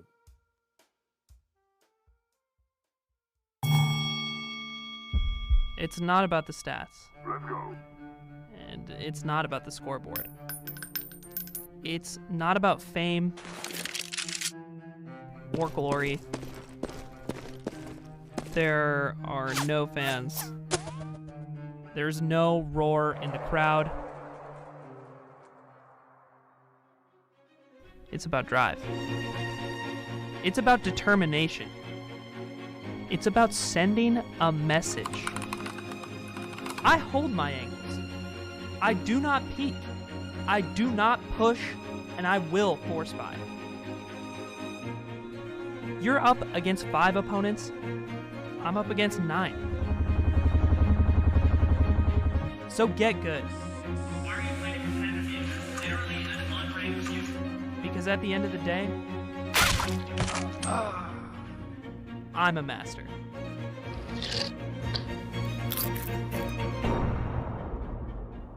Valve matchmaking. Become a master. Probably be like, well. I love that. I don't know if we've seen that one before. I was having fun. I think that's Aiden. That's our talent manager for the event. I'm not sure if he's had a possible, the pleasure of being in a CSGO event before. It's nice to see him. Matchmaking, always a fun time. Definitely has to be on the ground. I know that James Bardoff has been on that ground for quite some time now. Not sure if he's still silver elite or whatnot, but hopefully he'll get there eventually. Yeah, man, we can only hope. Yeah, Dan, have you tried carrying him through the ranks yet? Is that something you do? Long time ago. Yeah, long time ago. It's been a while. Nah, man, he's very insistent about how the style of CS that's cool. That's what I like about James, man. He's a no nonsense kind of guy. Apart from his nonsense, man, he'll be going for knives and all sorts. Speaking of going for knives and all sorts, I reckon we have someone from Fnatic standing by. Let's see who we got. I left it as a little surprise, a mystery for myself. Oh, hello, Mr. Krim stepping in for the interview. How you doing, man? After picking up the victory, going to the grand finals with Jaquinho, what's it feeling like right now in the Fnatic camp? It feels really good, actually, to make it this far with a brand new lineup, I would say, even though we just switched one player. So it feels really nice, actually. Krim, so obviously speaking a little bit, but I asked Golden the same question, but we kind of see here as well, you guys are swapping a lot of things around, obviously Flusha being a very unique player in some sense. You guys are putting Jaquinho in a lot of anchor positions, stuff like that. How do you kind of feel like it's gone so far? Do you feel like it's been, obviously you guys are in final now, which is a new player. I feel like you guys haven't had a lot of practice. Do you kind of see this trend kind of continue? Do you feel like this has been just a fantastic pickup and looking to kind of, make your way here with a potential final win versus VP? Putting him in anchor positions was actually Golden's idea, just for this event, I think. I think Golden is gonna take on those roles later on, but just short term, we just put Jaquinho there, and Golden is trying to support him with nades and such. I mean, what can I say? He's really good, talented, and he works hard, and he's really easy to work with. He has, whenever he asks for much help of what do you think I'm doing wrong here or something like that. So it's really easy to play with.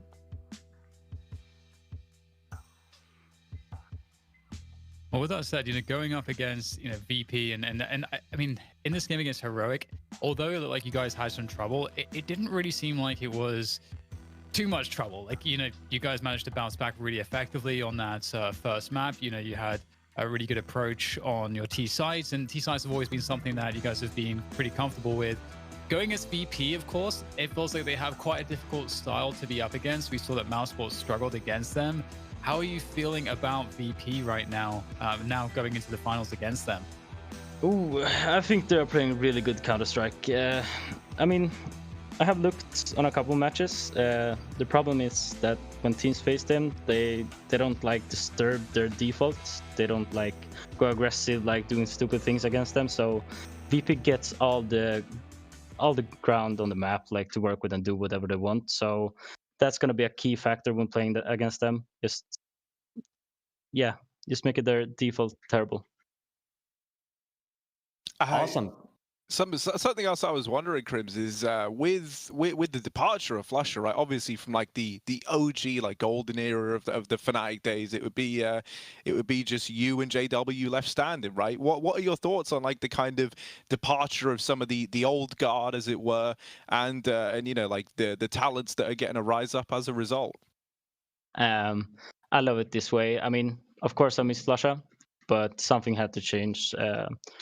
The trio weren't so good together in the later part of the team, so we had to make a switch, and we chose to like put Flush on the bench. It was the whole team's decision, so it was not just me and DAW, but it feels nice to like bring a new young guy that's new to the scene, and yeah, it feels amazing to be part of such a thing.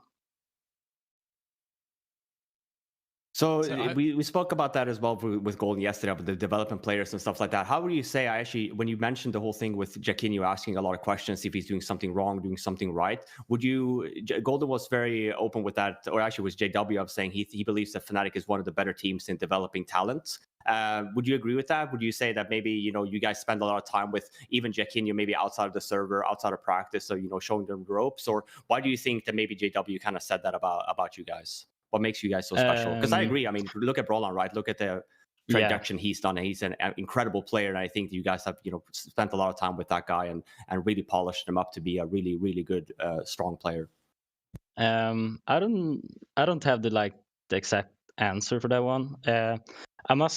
Of course, it's in game, but I think it's more outside of the game. Like, we have a really good chemistry. Like, when we bring in a new player, we make sure he fits the family, if you can say so. We're trying to see ourselves like a family. Like, we talk to each other more than maybe our parents, because we train every day and such. But I feel like it's more outside of the game, like the chemistry, bringing people in, and just doing basic small stuff that's gonna mean a lot in the long run. Awesome. Well, I think that's all that we have time for, so we'll let you go. Best of luck in the grand finals. I think I speak for everyone. We're super excited to see you guys play and to see what Jaquinho is able to do in his first grand finals with Fnatic. Very exciting times. So thank you so much, Crims, for speaking with us ahead of your grand finals. Thank you. Have a good one. Oh, it's fun. Yeah, it's funny. The one thing that sticks out for me when he says, I feel like VP doesn't. No one disrupts their defaults a lot, on the VP side. I feel like that's what people try to do, and they never really have much success just because of the fact that they play so defensive on that T side. So I'm super excited for the series. I didn't get a chance to watch the mousesports VP, but I was expecting much more of a closer scoreline. But coming in here, I mean, I make the argument here of Heroic potentially getting the win versus Fnatic. They were looking poised to do that, I feel like, but Fnatic coming in here with maybe some honeymoon periods here as well, with Jaquinho. We'll see if Golden ends up swapping the roles. You make the argument here that Jaquinho has been really good on these anchor positions, so maybe they just decide to keep him there. We'll see if they have a reply here for VP's kind of shenanigans of the slow play that they kind of have. I'm excited for sure.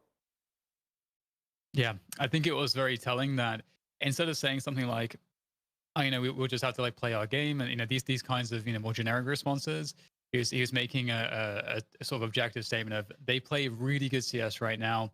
people are not disrupting them enough. So that leads me to believe that we're going to see some tailor-made approaches specifically for VP in this matchup, as opposed to Fnatic just trying to do the Fnatic stuff, which is quite an exciting prospect because that already gives us something to kind of really look into and not have to speculate too much. I feel like it's obvious that we're going to see strats and tactics that will be very designed to throw VP off. So exciting things to think about as we go into our grand finals. But first, before we get there, it's time for another quick break.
gonna interview.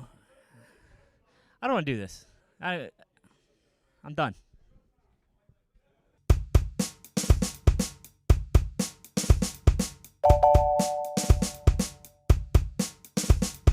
Hi, I'm Mamazoid, and I'm Freakazoid's mom. And who are you?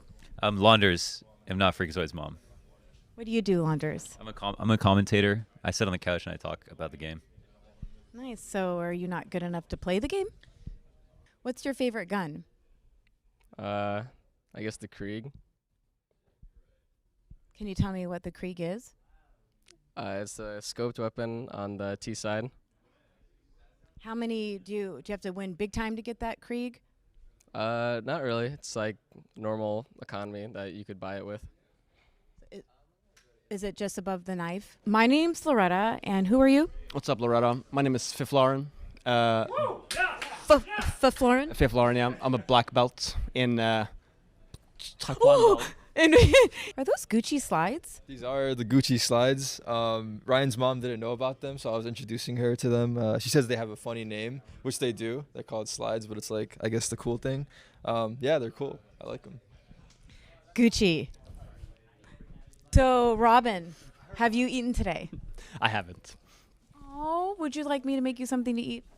Yes, please. How you doing, Ryan? Hey, Mom. Do you have a girlfriend, Ryan? It's not out there, but yes. Right now. How long have you been seeing her? Since January, actually. Yeah. Is it serious? Pretty serious. There's something I need to tell you off camera, but yeah. I just got chills. So have you ever said any mama jokes online?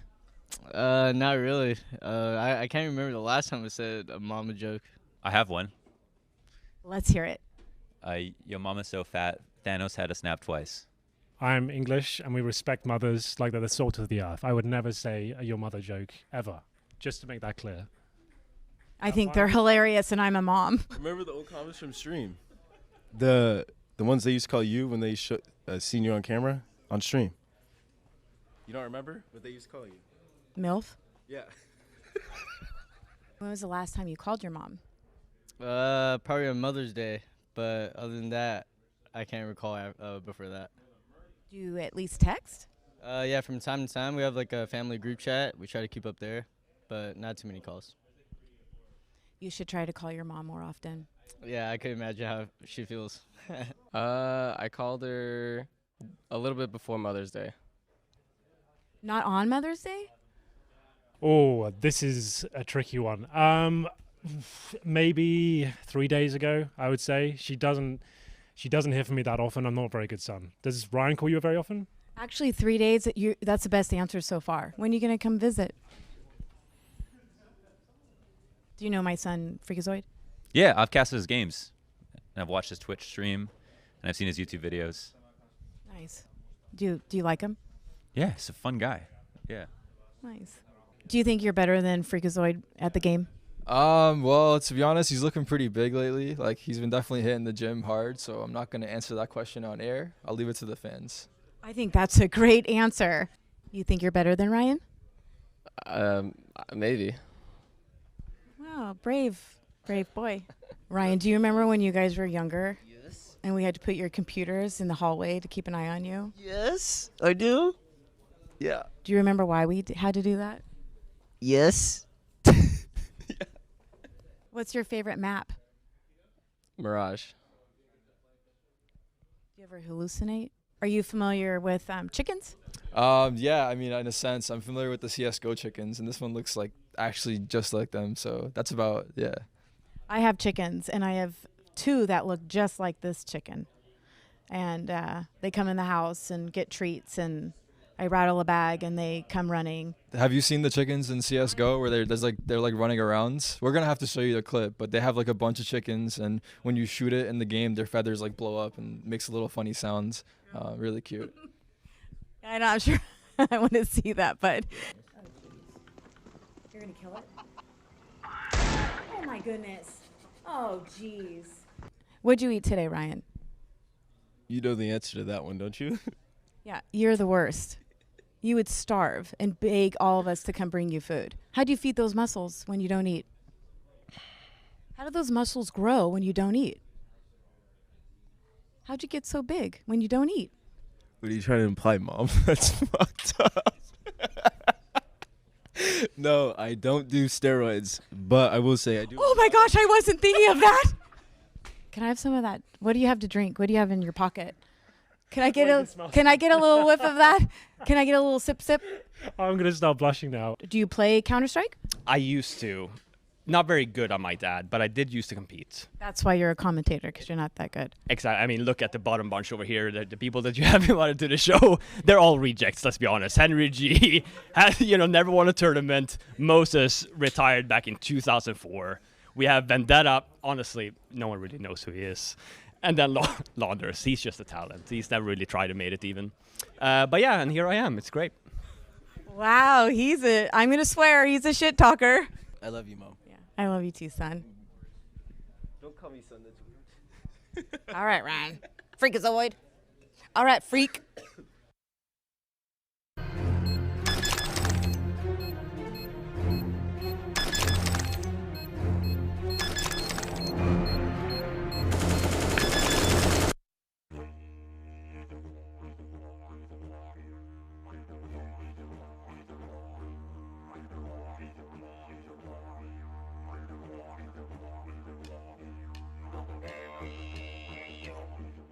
Hey guys, BTS have asked us to explain some Australian phrases, and we've got Yod here that has no idea what we're about to explain to him, but we're just gonna have some fun with it. Punch a Dari. Dari. That's a smoke. Cigarette, Yeah, I think. that's a cigarette, yeah. That's right. Golden Gator. What the? Well, it has to have something with gays in there. Surely. It's actually a really tasty ice cream. Oh, really? An ice cream? It's a special name for an ice cream, though. Having a bat. You're a professional. I'm thinking hardcore here. I have actually no idea, dude. Just having a wank. Oh. Not bad, not bad. Bevy's Yod. I think it means go out to take a couple of drinks. Pretty much, yeah. Pretty much. Just go have like couple a couple bevies. Yeah, that one I know. Yeah. It's a drinking from a shoe. As the name implies, should we? Heard that one before? I've heard that one before as well. And what does it mean? Like it means a shit cunt, but like a piece of shit, an idiot. Yeah, true that. Sick cunt. Yeah, it's a sick player. The opposite of a shit cunt. Yeah, the opposite. Yeah. Pretty easy. Is this called VB? Straight up VB. Very bad. It's an Australian beer, like a popular one. Never had it, I It guess. tastes pretty shit. Yeah. Pretty popular. Tins. I've got Tims. Well, with Tim Tams, but I don't know. Like tinnies, like beer can. Yeah, it comes in a tin can.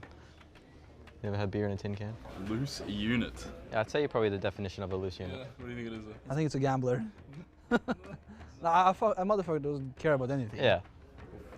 Bogan. You know that one? Annoying to do something. No.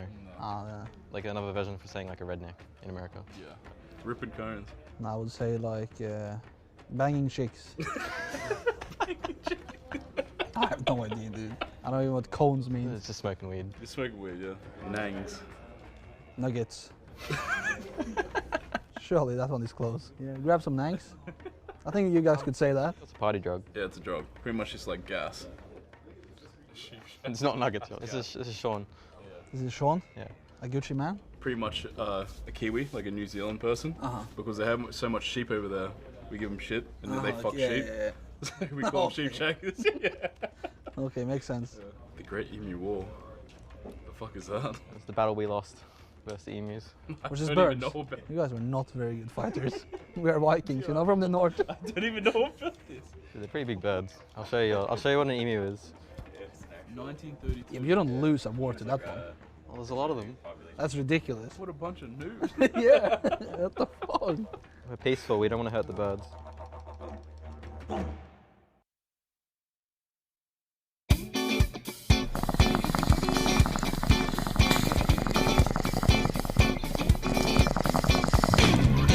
And so what I do, I hold W straight down mid and get killed instantly. Dude, no!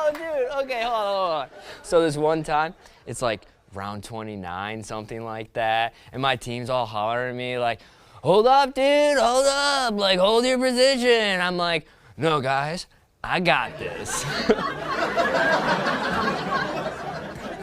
So I buy Nova, obviously. This is it. This is my time. And now what?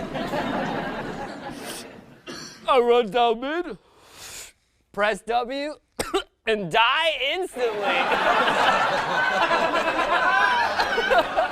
Dude, the other day in a game, it felt like somebody was inhabiting my body. I was running around T-spawn and for a second I think I knew what love felt like.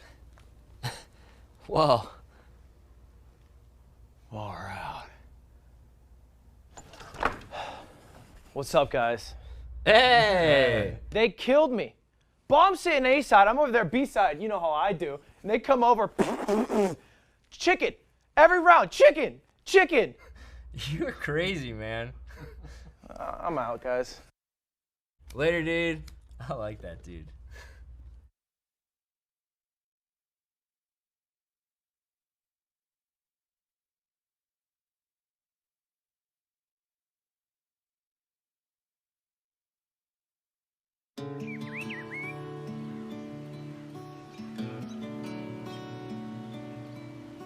Seems like everyone these days is concerned about all the bells and whistles. Whoa, slow down there, partner. This here's a place for the finer things in life, where the walls are sturdy, and when you get hit, it means something. And the only abilities we got are the ones that the big man upstairs gave us. Around these parts, we pull down and to the right, and it goes the same way, every time. Out here, we got 5v5 economy-based tactical bomb defusal gameplay, just like Mama used to make. CSGO is good old-fashioned shooting. But Mirage is bullshit. Yo, where are the CTs, man? Are they saving? Yo, hey, grab that.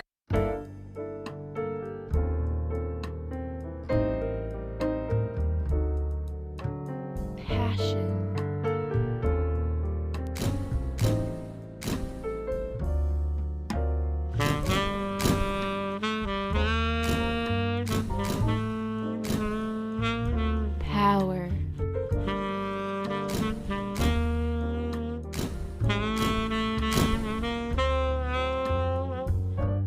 The one.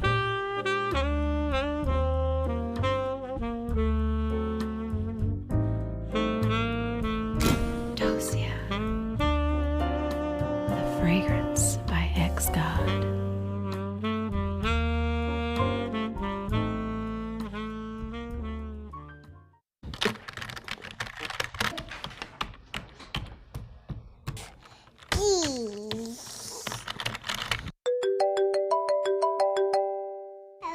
Timmy, we have a proposition for you.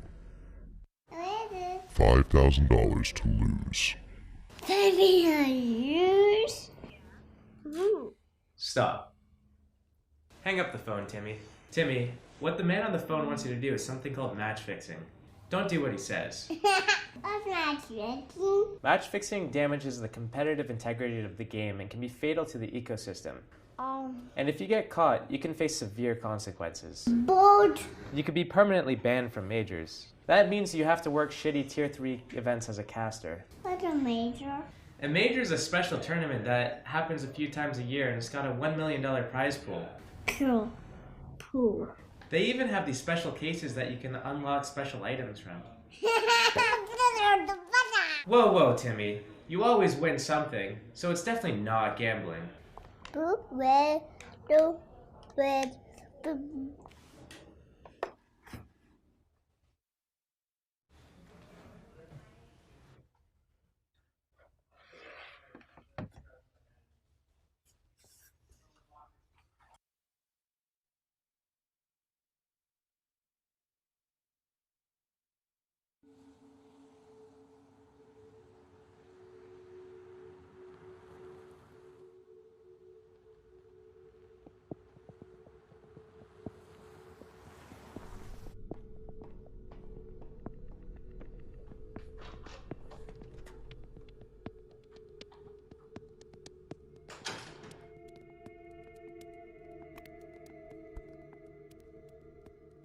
Valve doesn't mind you making a little money on the side, Dryden.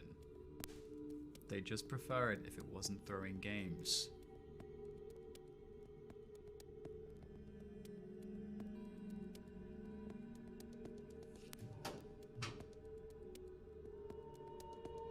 If you think I'd sell out for a few skins, you've got the wrong man, Bond. If Valve were so sure I wasn't playing fair, they'd have sent the global elite.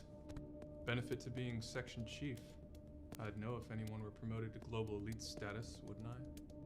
Your file shows no kills. It takes... A 40 bomb. Maybe 2.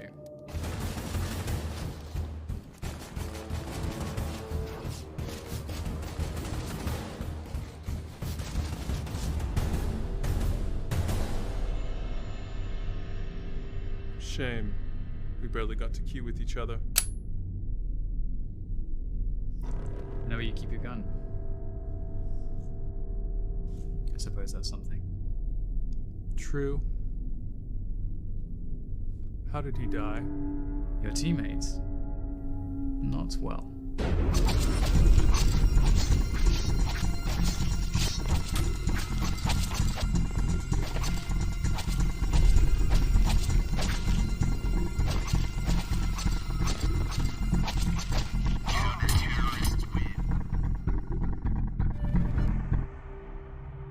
Made you feel it, did he? Well, needn't worry. The second is...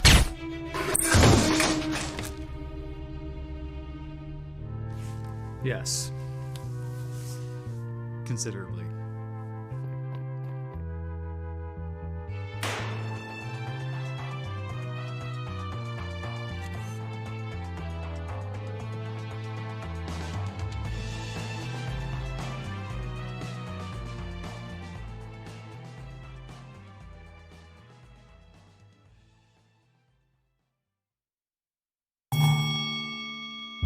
It's not about the stats. And it's not about the scoreboard. It's not about fame or glory. There are no fans. There's no roar in the crowd. It's about drive. It's about determination. It's about sending a message. I hold my angles. I do not peek. I do not push, and I will force buy. You're up against 5 opponents. I'm up against 9. So get good. Because at the end of the day, I'm a master.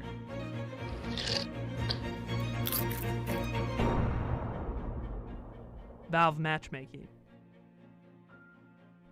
Become a master. Probably be like level 6 face it though.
Welcome back, everybody, to Beyond the Summit 007 edition. We will be joined by James and Freiberg here for these grand finals. Of course, we had just now Fnatic qualifying over Heroic for this grand finals to meet, well, I almost said Avangar. I'm still in the past, man. It's Virtus.pro these days, and they just absolutely creamed mousesports earlier as well. So Fnatic and, wow, it's actually kind of crazy. I keep doing it. James, we used to be huge fans of James. They had James and so on and co, and they had a huge slump, and now they're here in this grand finals against Fnatic. They look like they're playing the best CS ever, and we already saw that from Crim's perspective. He's saying also these guys are playing the best CS ever. So this should be a banging grand final. Where do we stand? What do we think? Yeah, absolutely. Problem for me is that Fnatic are one of my favorite teams ever as well. Always been a keen Fnatic fan. So I don't know who to pick on this one. I think indeed Virtus.pro are kind of looking like a brick wall at the moment, but Fnatic are a team of sledgehammers. So it's a very good matchup, and it makes it very difficult for me to decide on who I think is gonna take it. Which is the greatest that's the best match you kind of want, really. Yeah, definitely. It's been quite the road for these teams to get here. For VP, it seems pretty dominant, just all throughout. And you know, for Fnatic, they had definitely some scares against that in that Cloud9 matchup. Heroic played really well to defeat OG to get that matchup against Fnatic. But Fnatic just they're really peaking today. We saw an amazing performance out of JW, and just in general, they look really good with this new look team with Jaquinho, giving him all the anchor positions and looking like he's really living up to the task. But this is going to be his first big grand finals with Fnatic. So, you know, that's there's a rookie in this grand finals, and that's something for us to keep our eyes on as well. We can talk a little about rookies too. Freiberg here obviously have a handful. I am a rookie. You're a boomer rookie. If so, you know, we're starting to get to the age now, Freiberg, where we can start having the old man jokes a little bit more frequent. No, but I think Dignitas obviously have 2-3 development players in some sense of inexperience. I think you could argue now Hallstark been on the team for a year now, so really only Heap and Hara. But coming into Freiberg, you've obviously played in the groups here, versus some better teams. It definitely makes a difference, right? When you go into then a final here, being the first final ever for a young, inexperienced player, there's a lot of pressure. You can argue. Yeah, I think so. Obviously, there's always gonna be nerves involved in a final game like this. Even for me, like if I would play in a game like this, it would probably be a little bit shaky. Even though I've been in quite a few finals over my years, but for a player like Jaquinho, I think for him it's just like try to be as calm and collected as possible. Do what he's doing, do what he's good at, and I think that's something that you mentioned earlier. We also have a lot of young people in our team. But I just let them play, play how you do. Like when he played Face It, he played Face It. Just play like he doesn't Face It, for example, on CT positions. I'm not going to teach them everything, but CT positionings and stuff like that. But then again, just let them do what they're good at, basically. And I think that Jaquinho has really impressed me so far as well. Coming into the team, stepping in Flusha's positions, but also T side, CT side. I think it's been consistent, good for them, and it's been getting better and better for every game as well. Yeah, I agree. We asked Crims about that. He's obviously being placed in a lot of anchor positions right now. B on Mirage, B on Inferno. They leave him there a lot. Monster and Overpass. And I'm very impressed, obviously, for what we've seen so far. I'm not sure how much experience he's had before joining Fnatic, or maybe if he's another Heap, where there's not a lot of stats to be pulled from this guy. But outside of that, I think even playing against a team like Heroic that's really much in your face, that likes to do the trading game, he was really good. He was very polished. You would make the argument here, in a semifinal that maybe there would be more mistakes, but I actually think that he did a fantastic job, and it's going to be exciting now coming into VP. Do you practice against these guys a lot, Adam, Virtus.pro? Where do you currently rank these guys? I hear from everyone else that they're very difficult to play against. Yeah, we haven't practiced that much against them, but I would definitely, I'd place them as a top, they're a top 5 team right now, judging from playing, a little bit of practice, but also watching them play. They seem really confident. Right now, I'd probably say Astralis, Vitality, and NaVi. They're probably maybe one step ahead of the other teams, but then I'd probably place Virtus.pro somewhere like right behind them. So definitely feel like VP are the big favorites coming into this grand final, but it's Fnatic. You never know with Fnatic. You know, they have been coming on to finals where we're not even supposed to be in and win it. So in the past, so I definitely feel like they have a good chance of winning here as well. But VP are the favorites for sure. Oh, VP haven't lost a map this tournament. I noted that as well. It's actually going to be my first. I say that I jinxed myself. We actually casted on my overpass. Jakindar dropped like 30 almost in one half. I remember now. He had a great performance there, but that's the only game that I've covered him on. But yeah, very impressive so far by VP.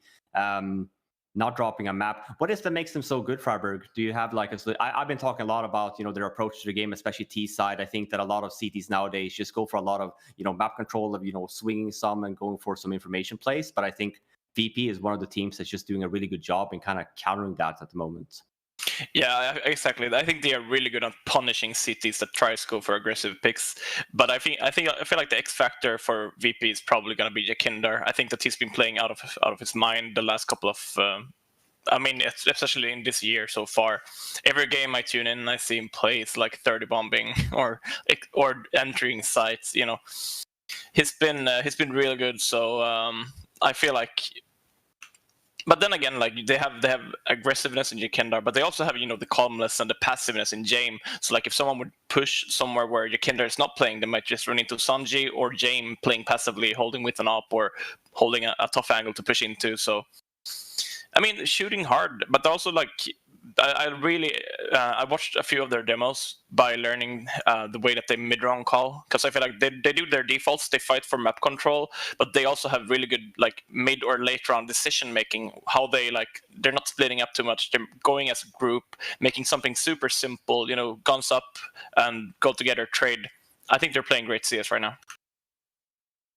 Yeah, and it's we're going to see the maps here for this best of 3 grand finals.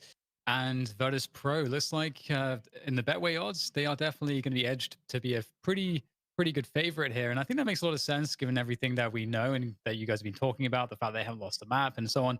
And Inferno is going to be the first port of call for this battle.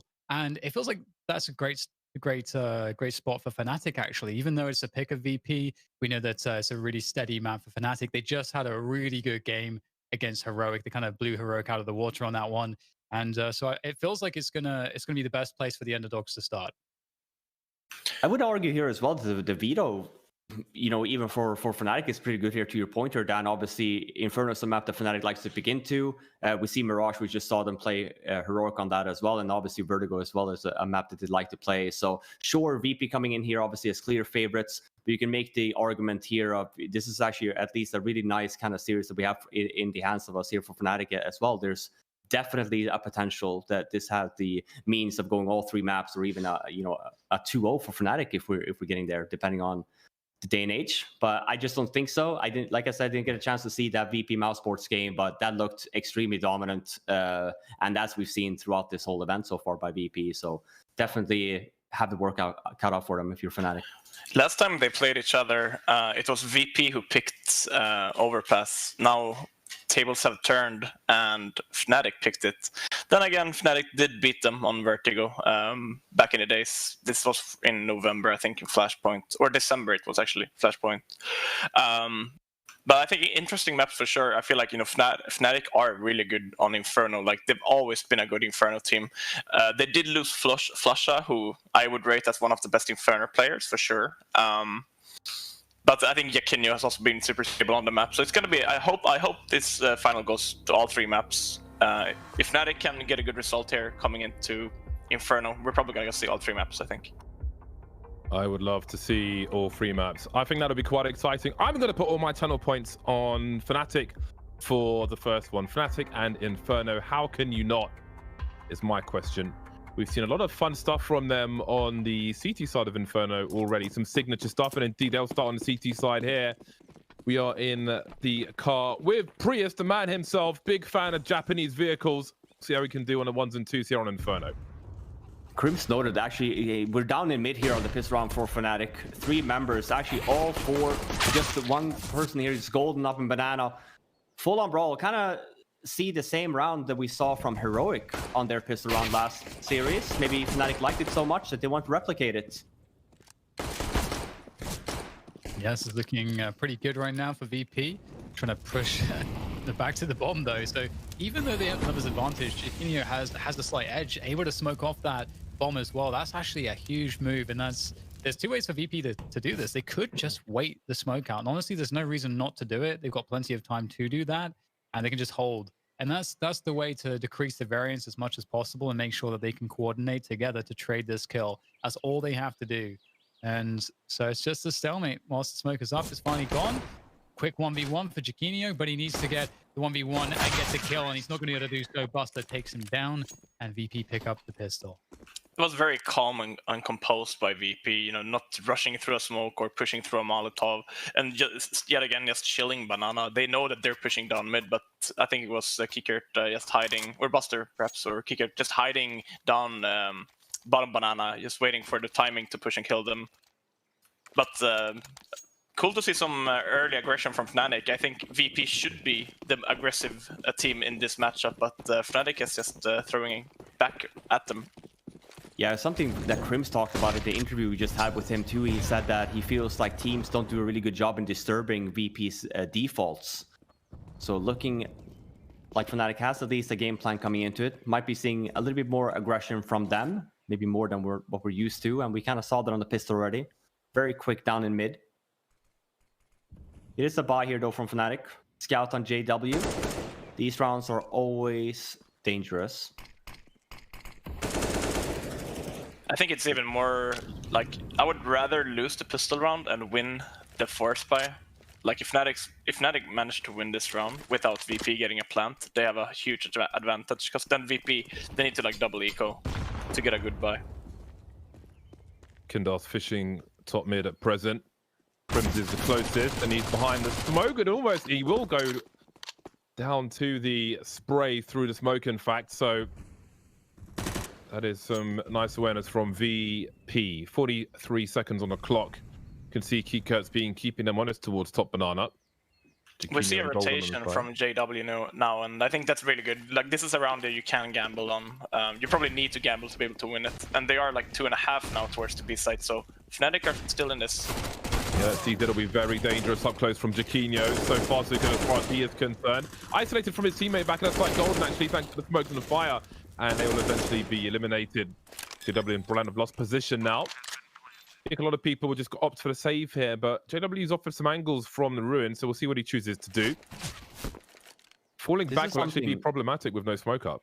Yeah, I was going to say, we'll see if JW gets away here. One thing to note here as well, we talked very highly about Jiquinho, obviously, versus Heroic. He used that first oranges a lot in that series, and he did it again here as well. Obviously, nothing wrong with that right now, but something to note might be a read from VP as well, knowing, oh, you know, he likes to play this one spot a lot from what we've seen. So when we talk about VP potential executes and stuff like that, really an area that you want to pay close attention to. I love the utility usage from VP as well. They took top banana control, left one guy, rotated back to mid. They even got a kill on Crims through the smoke. But then, you know, just grouping up as 5, going, just pour the utility on the site and just take it together. They're not stressing either. They're taking it like nice and calmly, even though they get picked off early in the site.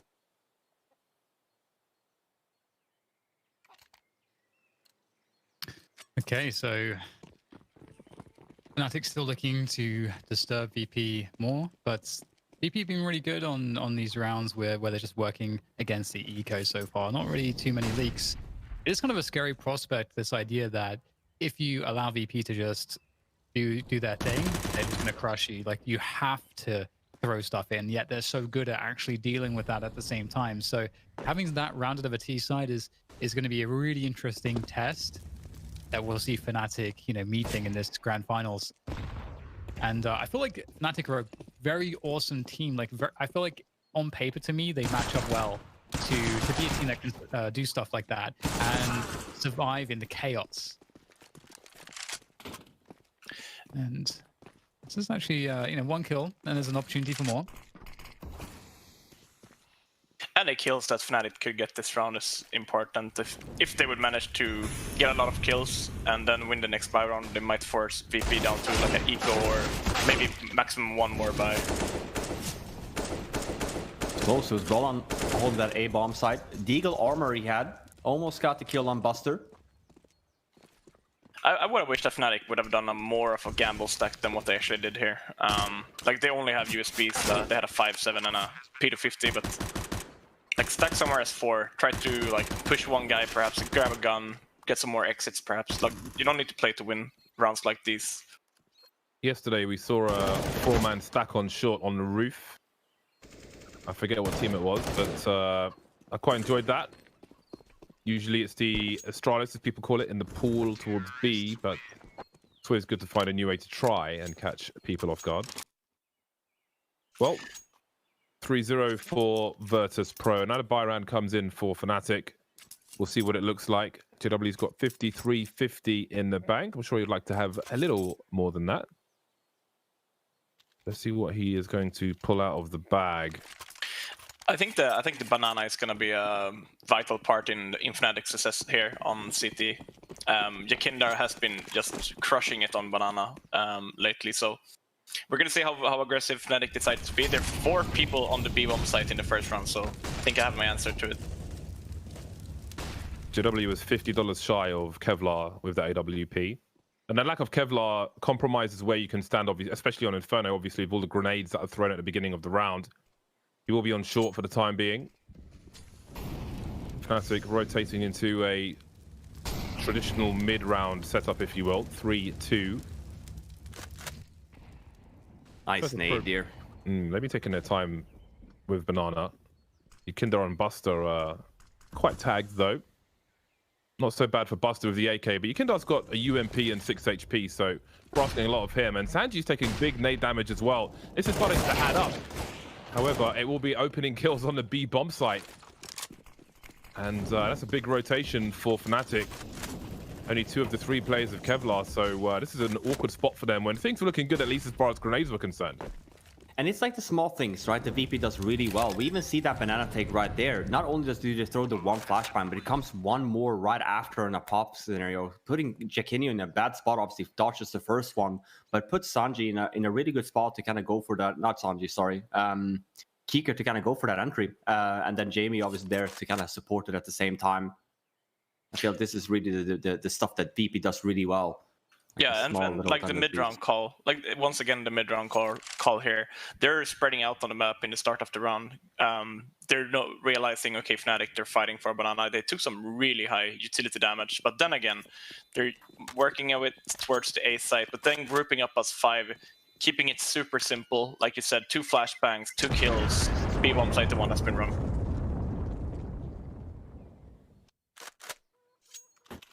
That's always the worrisome part about Inferno. That banana area. Obviously, Adam is no slouch on that. Been playing banana for a long time in his career. It's a very difficult spot to play. You just have to have a solid game plan. Start of the round, know what you want to do, and comms needs to be in order.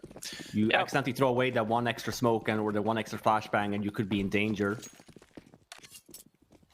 Fnatic, they managed to save weapons, so they have a buy here once again.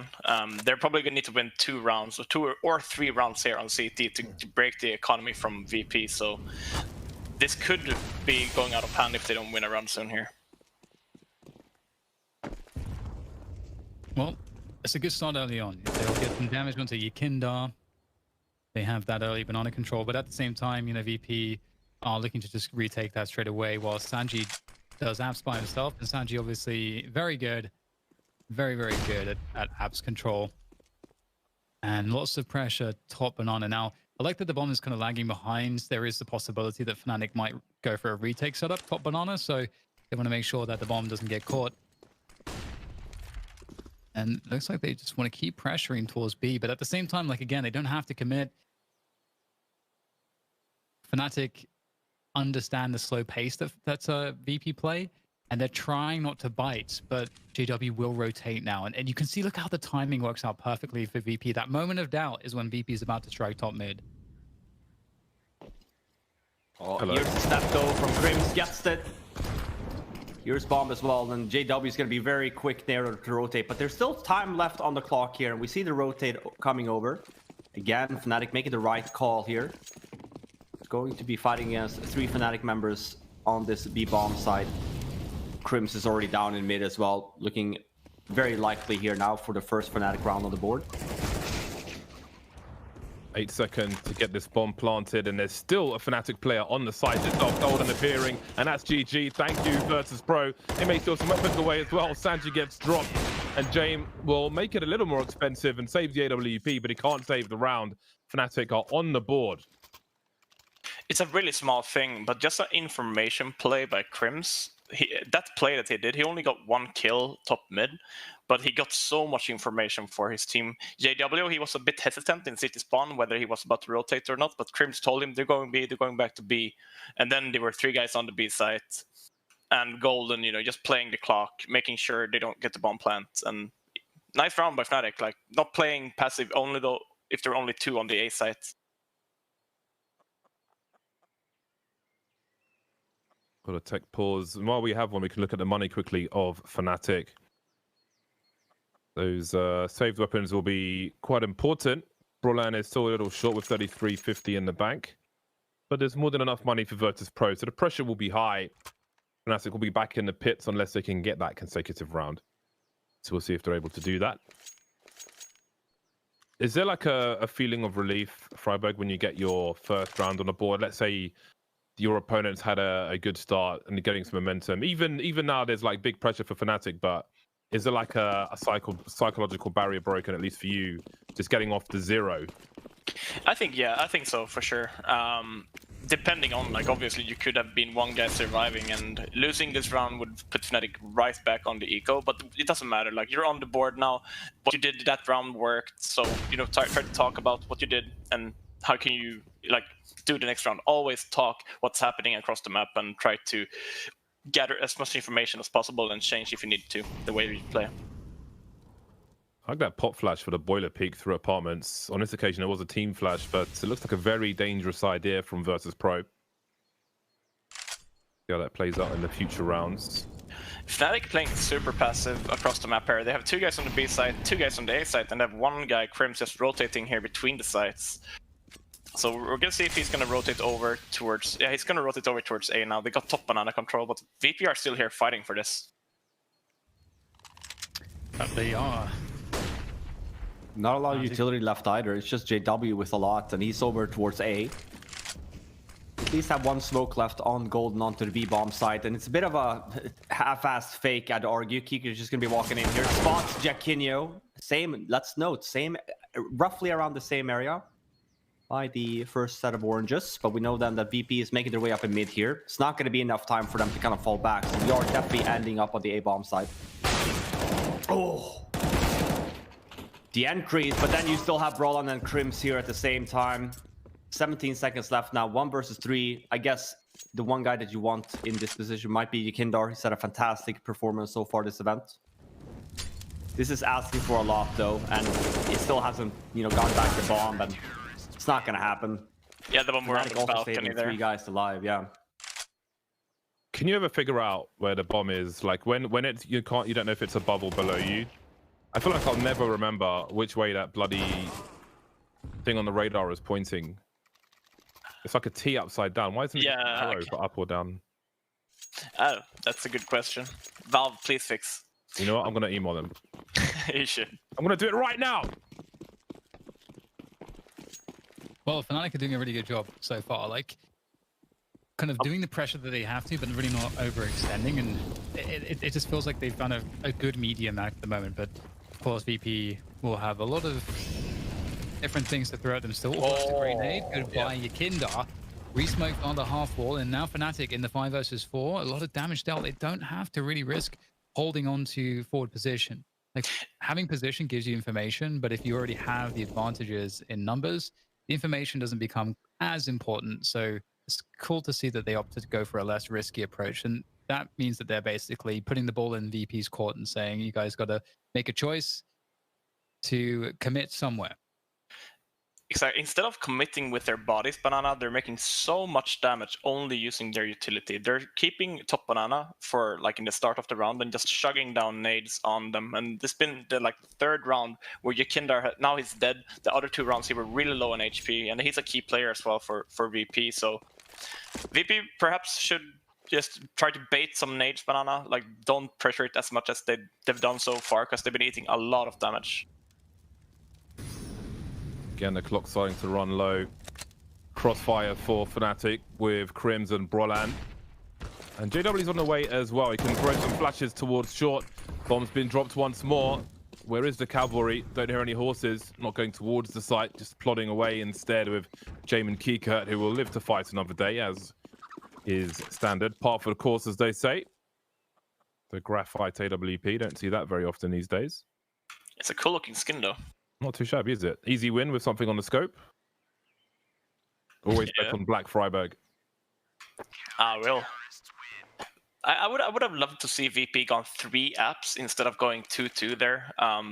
That's like a one-off play, right? They're doing an apps top, but they're only going 2 guys apps and 2 mid.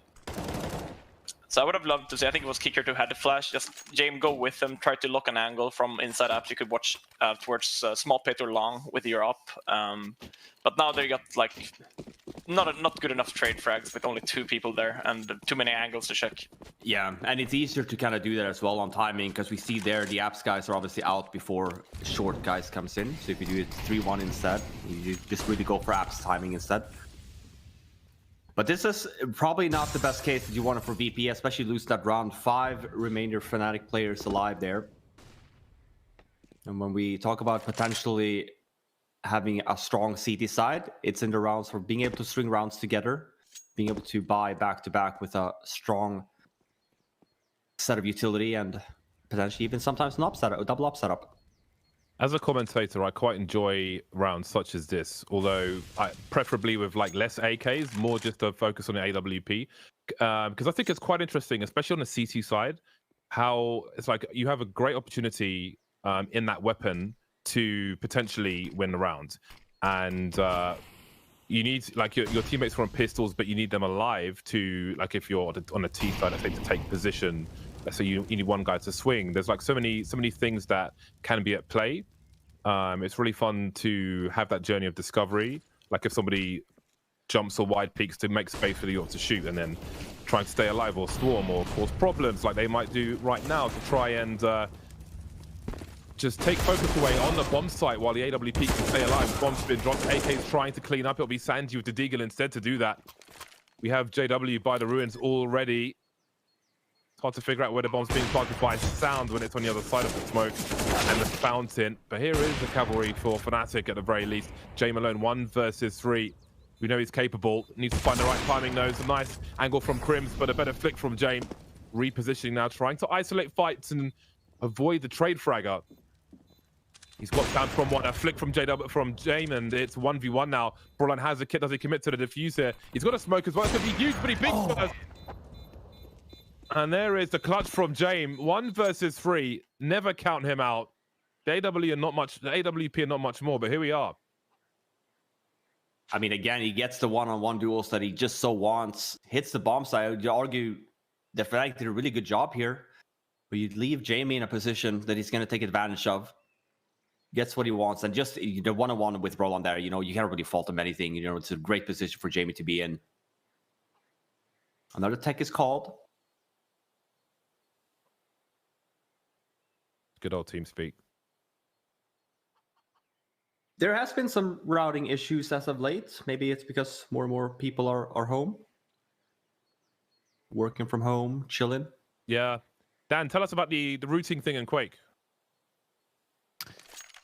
Well, basically, a long time ago, to solve the problem of poor routing to servers, they put in this feature that there's a bunch of servers that are put up specifically to serve as proxy servers, and you can run a command that will send a ping through a few different proxies. Like, it will figure out what is the best route. Maybe you have to go through a couple proxies to get the best ping to the server, so that you can avoid one route to the server being kind of wrecked. That's smart.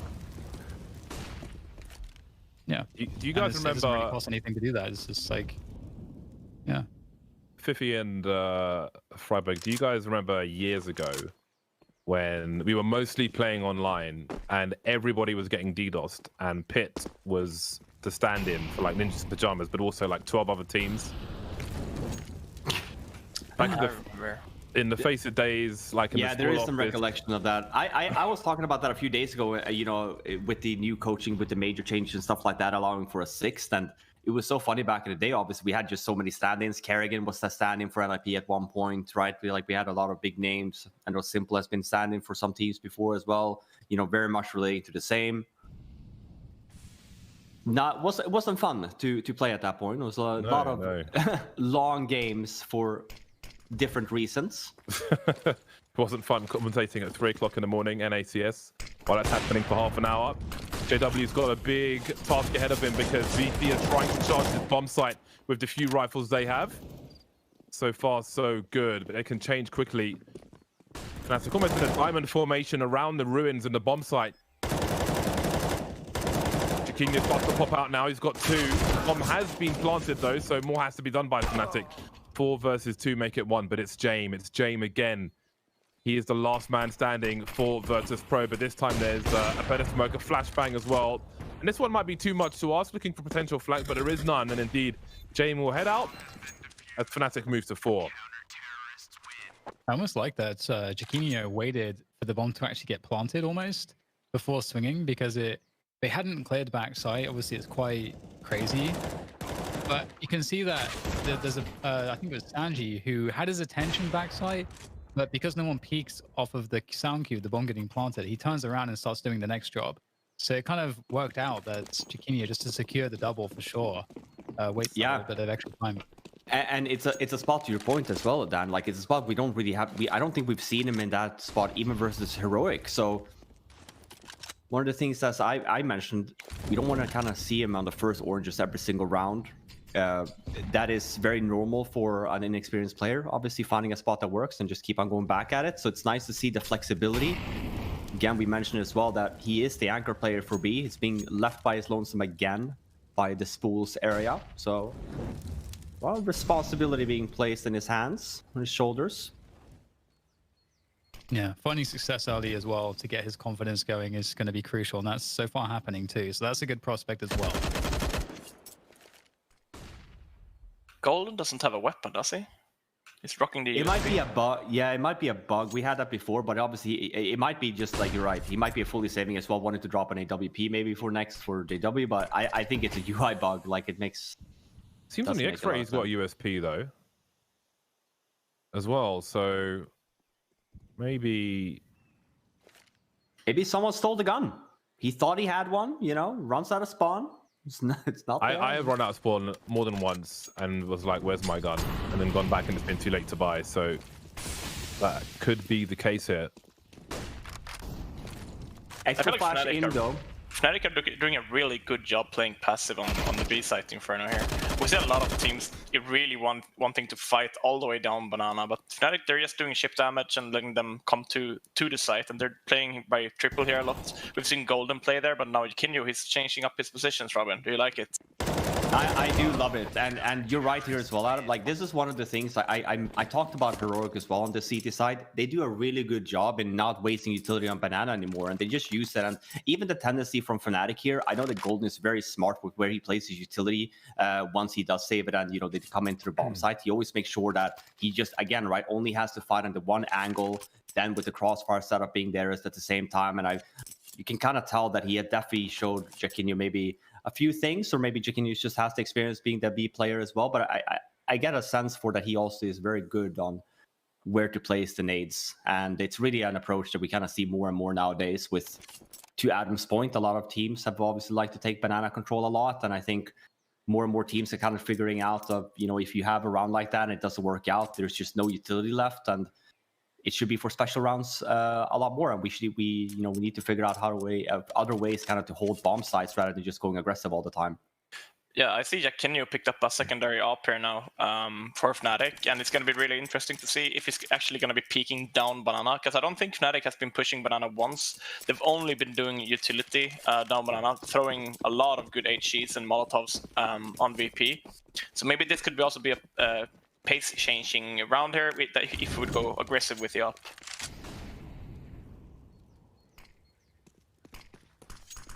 I love it. It's a change of pace. I don't think we've seen Jaquinho on the op yet, or at least I haven't. It's nice to see him having the courage to kind of pick that up as well. They do have Banana control, and we should be seeing here a fast take, at least for mid for VP.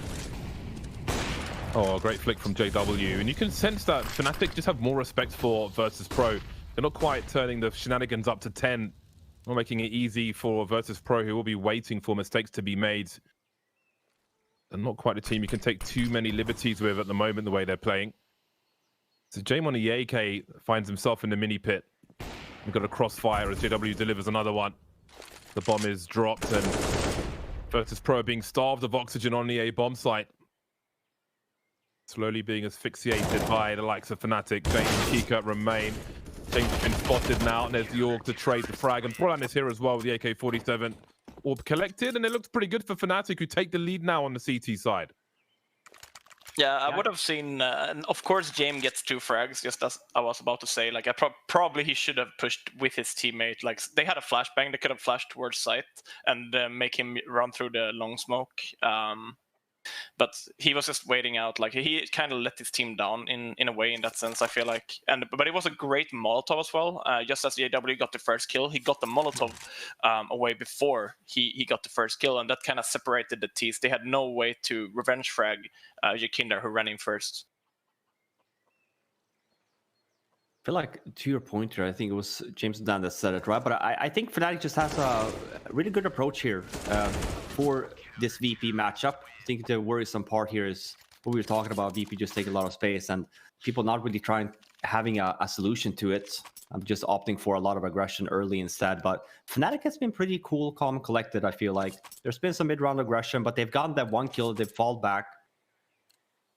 And then as Adam pointed out as well, I think utility has always been in their favor there. Yeah, I would love it from you. Oh, so go ahead. I would love to see the utility damage that Fnatic has on the B side, or like for everyone. No scope hacks. Let's go. That was a deliberate smoke from Crims, unless I'm mistaken. Saw his lineup with the aerial from a position you do not normally see. I was wondering where that smoke was going. Baited into a free kill. It is kind of precisely what Fnatic were talking about, or like what Crims was mentioning. You don't want to go overboard with just trying to disrupt VP, because again they'll be quite good at dealing with that, and you'll be playing too far outside of your own game as well. And so it's really cool that Fnatic have just they've inserted the tactics that they need to add in a little bit of aggression and the timings they need, and then they just sit back and then they go back to what they're really good at, playing defensive passive style in a sport where VP are really struggling on numbers and utility. Really, really great game from Fnatic so far. Really impressed. Oh, Jaquinho tried to plant the bomb. That would have hit him straight in the back as well. But look at the rotation from Fnatic, realizing now, hold on a second, JW is out of there on that A bomb site, but he'll make a play towards top mid.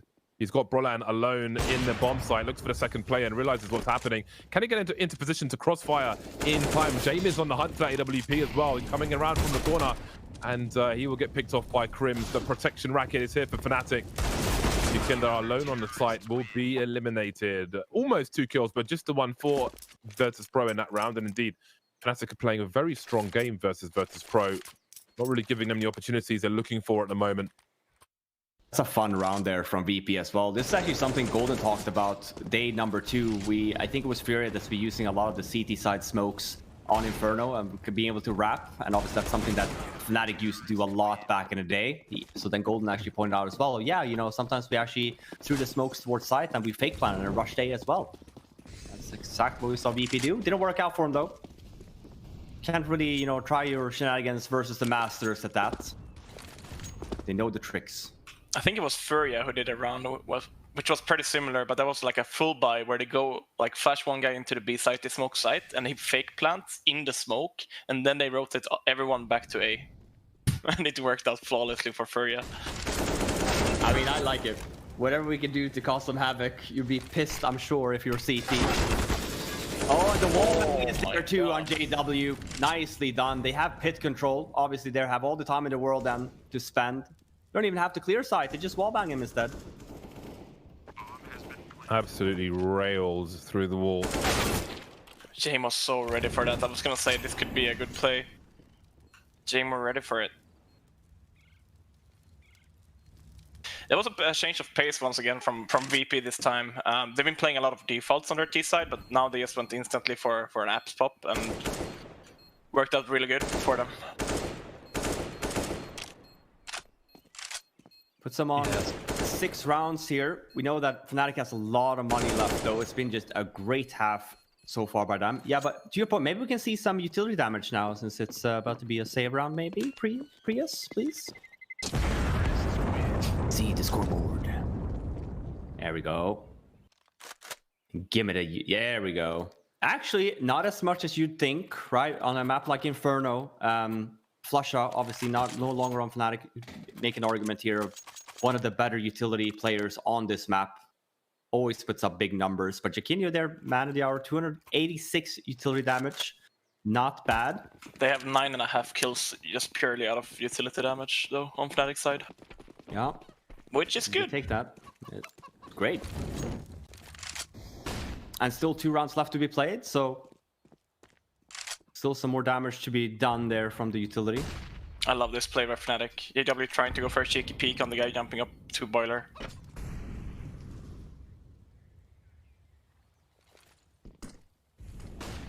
So back to the default VP. Buster's quite deep here and oh yeah, this is the problem for Buster. He's gone a bit too far past. The flash comes in to maybe save him. Oh, he gets away just barely.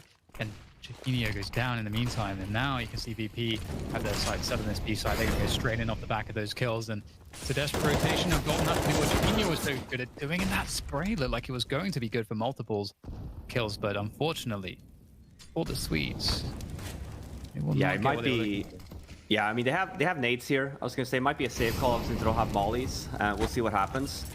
Shame that Golden only gets the 1 kill there, but as I say, that Brola almost gets the kill on Jakindar. Now we have 2 VP players that's low, so never say never. Still a possibility. Crimson's on the super lurk flank here. They might just go for the save now when JW died, but he had a really late lurk. Yeah, they're saving. But I was gonna say that was a really good call by VP. Like they also could have done this maybe a bit faster in the game because Fnatic, they're not spending any utility on Banana. Like maybe Molotoving top car the last couple of rounds, and a way of not letting Fnatic using their nades is just popping on them instead of executing B. You could just throw literally like a flashbang and just running with the flashbang. Fnatic are probably gonna be handing like Molotov or smokes in their hands. But then again, if you're just waiting, Fnatic is gonna put... If you smoke CT and Ruins, you're gonna get a Molotov and a lot of smokes dropped on the bomb site from Fnatic. So this was ish a pop approach. They didn't execute purely on them, and it worked out. So maybe that's something they could do for last round here as well. Yeah, and I was going to say, if Golden at least gets the 1 and stays alive, because you see the utility, kind of how Fnatic chooses to waste their nades late game there when VP is coming in. Obviously, no longer than trying to block off Banana, but we're trying to block off site control. Maybe only giving him half of the site. So we still stay there with one of the members, but he does go down, so VP was looking like a pretty sluggish T side, but they are crawling their way back, 7-7. The money nade. Ooh. Nope. But this is an example now for we see Fnatic. They've spent like both smoke and Molotov for B. They still have some utility left, so this would also be a pretty good round in my opinion for VP. That instead of executing B, if they would like to go there, they would just like throw 1 flashbang and just run at Fnatic, which are probably they are playing on the site a lot. So. You can throw the Molotovs from when you're inside pool, but take the initial fight without like fully executing on them. Not looking to be the case though. It's the same round we saw a few rounds ago with one member alive. what Adam said before as well. Would have liked to see more of an apps push instead. I feel like the timing on both of these rounds for VP has just been off. But I guess maybe they've just been holding on the fact that maybe Fnatic is playing a little bit more defensive and not holding that area. But both of these two moments now, we've had the Astro guys just dying, and then for the short players, just not really having any success. He did fall back to B though, and it's only really golden here. He does place the molly, but wonder if he knows that Jamie's away. Buster actually just forced to kind of run through it. 7 seconds left now. Jamie gets the first, but it's still a 2-on-4 situation. No nades left, so Jamie's just forced to keep on repeaking here.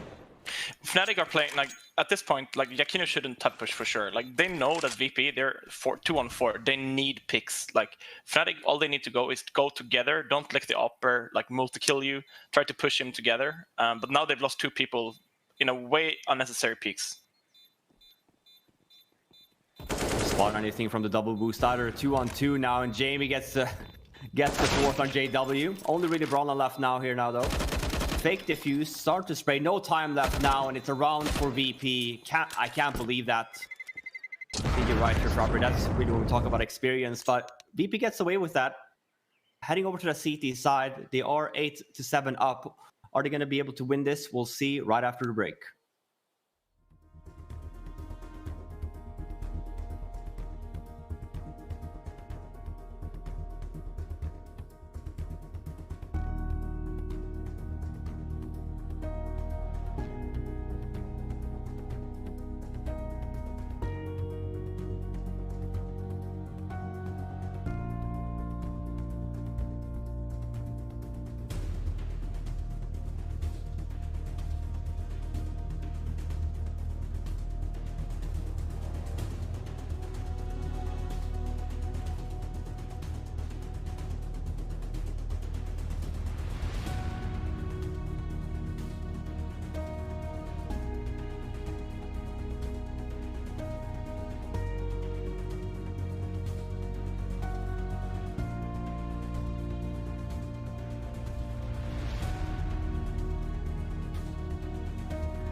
Jaguar and a bullet rain, but it's really about the Knief.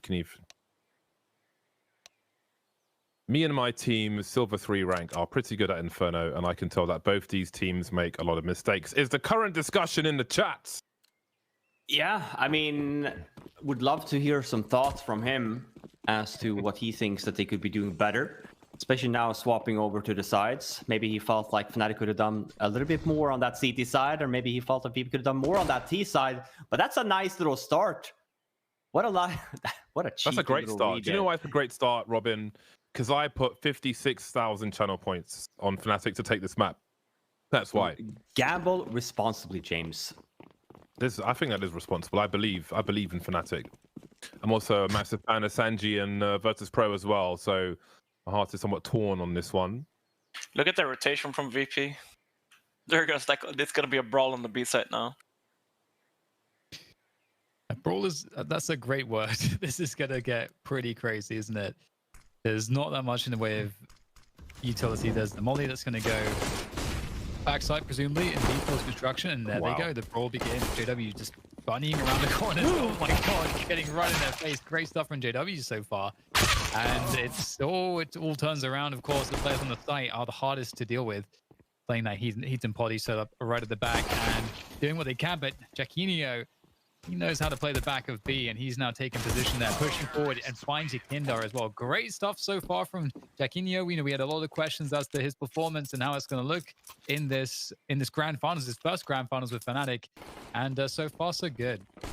It's insane that JW actually checks the right corner here when he knows that the CT is on the left. Experience, I must say. Yeah, that's insane, right? Because even then, you make the argument of, first guy in just peeks left anyway, but very impressive the fact that he actually clears that. Not a spot that you're expecting at all on a pistol. You expect that position maybe if T's are coming from CT spawn. Oof, Yakindar gets blasted here, gets mauled at the same time, and Golden is already in your face. JW was it, but he gets burnt to a crisp. A lot of utility being spent by Fnatic early, but they did get top and under control. So it's going to be interesting to see if they're just going to make sure the CTs are smoking this off and then fall back to A. It seems like that was their plan, but VP, they're not falling for it. They're not using their smokes on the B-bomb site yet, so this could be if VP managed to save the last 2 smokes and Fnatic running into a site where they have smokes left, this could be really dangerous for Fnatic. I think you should be a little bit cocky in a round like this if you're Fnatic. If they're not smoking B here, they should probably go in and search, make sure they're actually using the smokes, because I think that was their idea.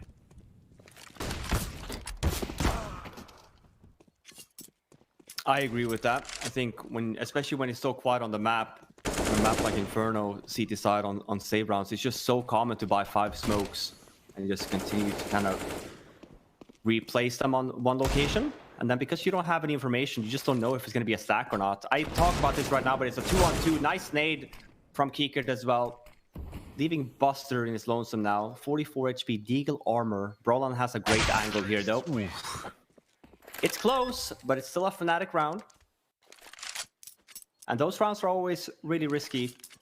The second round after the pistol. So they're happy with that. You're happy if you win, at first buy. BP, they invested fully in this round, and you've come to the point now where the force buys, they are really strong, and they are tough to win against. We've lost countless of force buys this tournament, and even if it would only be one guy surviving, you're still happy that you managed to win the round. Well, that's what I was going to say. I feel like people to kind of take out this round, especially in advance when rounds like that happen, you're very happy of winning, obviously, the force buy from the opponents. But a round like this, when it's you don't really have anything going for you, but there's still a stack for, obviously, VP on that B-bomb side, so there's still a possibility, especially when JW gets stinked like that. Oh man, there's no trade to get the weapon, yeah?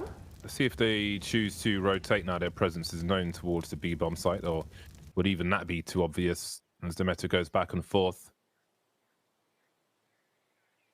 I'm a little bit surprised that Fnatic didn't use the information which Crimps had. He heard 2 or 3 guys minimum push out Banana. He could have told his teammate just to go A. There's maximum 1 or 2 on the A-bomb site. And it seems they will be moving into the stack then. 3 players remain for Virtus.pro on this B-bomb site. That includes Buster with the UMP, who could potentially use James for bait in an elevated position. They're so lucky that maybe Buster will swing afterwards. There are flashes as well. Golden's blind lead made it to the headshot positions of Paul. Running out of bullets. UMP's taken out of commission, which is quite important. Kiko with an AK-47 up close already versus 3. Looking to fall back though and hold on to that rifle. Virtus.pro trying to save every penny they can.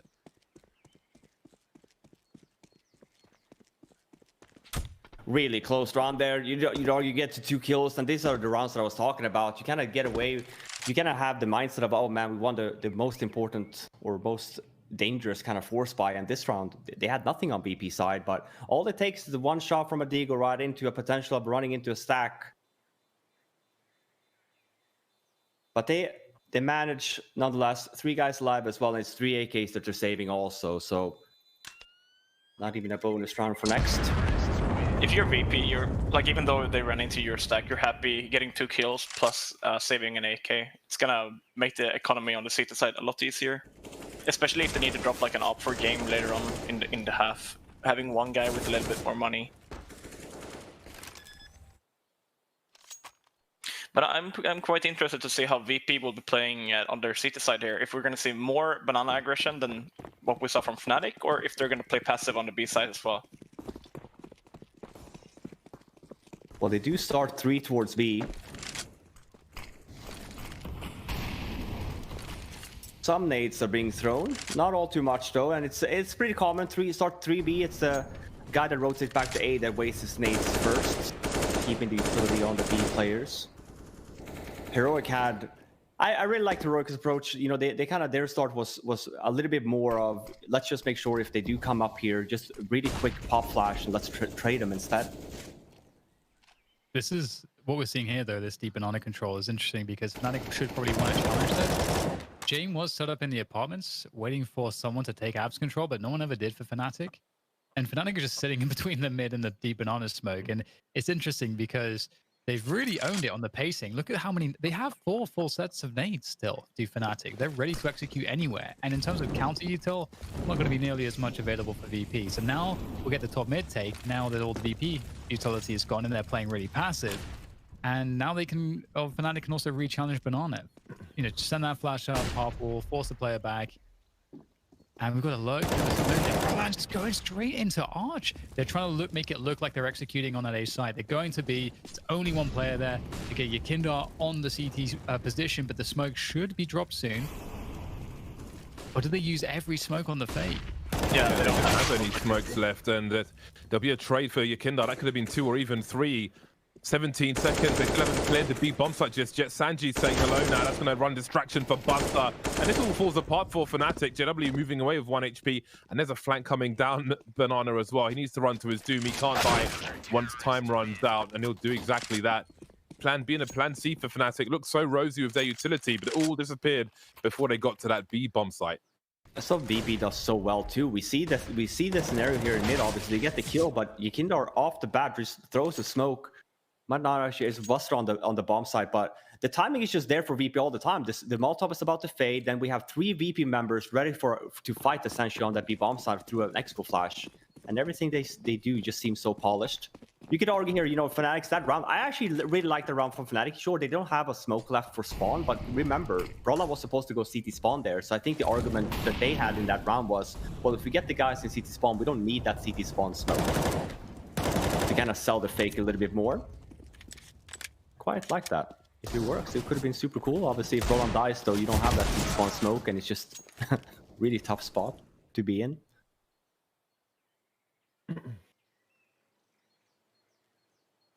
We've had Inferno on the map for quite some time, so it's nice to see a little bit of change of ideas at least. This is just a pistol buy here from Fnatic. Golden has an armor. I'm not sure how many other Fnatic players had it, but there were some Deagles on the board. These rounds are dangerous, but you gotta hit the 1 Deags. And the economy is building up here now, or starting to build up for VP.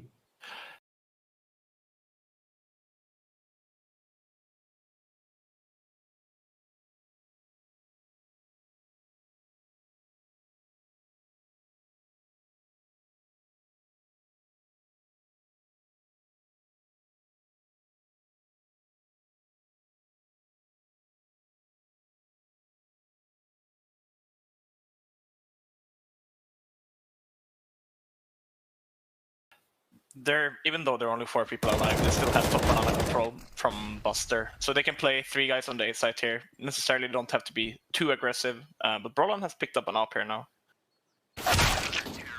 And it's gone. back into the hands of James.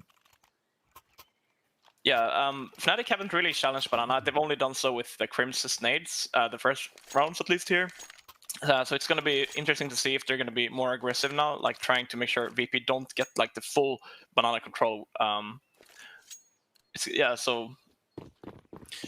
Well, I think VP, they are a team who loves to like take full Banana control, let one guy stay top Banana, and then play 4 guys on the A side. And if the Thieves would run into you on the A side, then they would run into 4 people. But now they are super aggressive here. Wow, a lot of damage being done here early for both of these two teams. A lot of utility being spent as well. Even we have a 4th rotate from VP. I mean, this is no argument to be made. There's going to be aggression here from VP. Obviously, having 4 guys here, there's going to be fights for Banana control. Flashbangs now, Buster is by lonesome. We might be seeing one more kind of play like this, though. Oh, and Sanji! What a swing from Sanji. Saves his teammate and then blows up Golden as well. Man like Sanji, I told you he was underrated. And a nade on top of that as well, leaving Crims with 21 HP. They do have a top and mid control though. We'll see if that's going to work out for them. There is still smokes. 2 smokes, 1 flashbang, 1 molly left on this Fnatic end. And at least they're going to be fighting against 2 guys on that bomb site. If they get that kill, like this is a really good call. Now Fnatic are in advantage here. I think he might have spotted him. No, he didn't. But they are 3-on-1 towards the A side now. It looks like Fnatic are making no assumptions with regards to the pit position. Smoke is up, Kika checking angles. This will be important map control. Crims, though, will find him just in time with these swings to the side. Forced out by the Molotov. And perhaps that changes the intentions of Virtus.pro, who were rotating towards the A bomb site. Kika was unknown, but now he's history. And maybe the chances of winning this round go with him. Fnatic will move back into the lead then with 11 rounds. But Virtus.pro, I mean, on the T side and the CT side, I feel like they've really been trying to conserve their money as much as possible and done a good job in that respect. And it's cool also to see that with Fnatic, you know, they had that round where they played it really slow, held on to every single nade.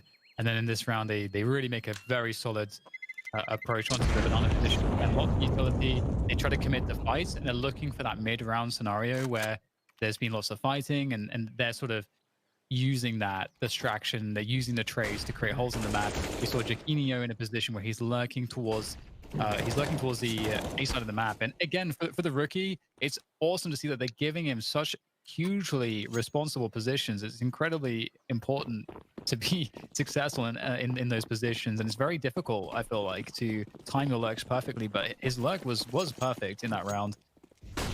It's like the what you say about birds, right? How do mama birds teach their kids to fly? Just drop off a ledge. Right. That's kind of what you're doing here with Jaquinho, right? Put him into tough spots, have him learn against the best. I tried that with my kids. I don't have kids anymore. I was gonna say, I've never heard about your kids, James. What have I missed? I definitely don't have kids. That ain't my baby. Fnatic taking top mid now as Virtus.pro try to reposition around a short area. Can see James hanging about for now. Golden creeping, looking for rotation up Speedway. There isn't any just yet. Keeps it off guard just before that flash comes in. Wasn't expecting him to be so deep. A quick pre-fire towards the arch, but Sanji don't give a crap. No respect from him. And there's a brief man advantage for Virtus.pro. Turned around again by Crims as he picks off James in a short position. There's a chance to plant the bomb. Isn't quite a smoke on long, but there is something to give Brolan some cover. You can see Sanji's creeping again, waiting for Buster to catch up. Still risky. At least Buster has some nades here. Smoke, flash, and HG. Crims in a good spot here, though. A little bit of an off angle. You clear the first area of Graveyard, but then after that, you kind of want to focus a little bit more on site. So waiting for Buster to throw some nades here, and then we should see Sanji kind of make his way towards the site. And he, oh my god, whiffs the spray though onto Brolan. And because of that, it's a round on the board from Fnatic. Second round in a row where Fnatic have like used long in mid round, and they've won the round because of it. Now Golden had insanely good timing. He saw the guy coming to small pit right before he got blinded by the flashbang by James, but he managed to see him and get the kill. So it's gonna be interesting to see if VP they're maybe gonna switch up and put James playing towards like library or small pit instead with the op in a mid-round scenario, if it would be similar.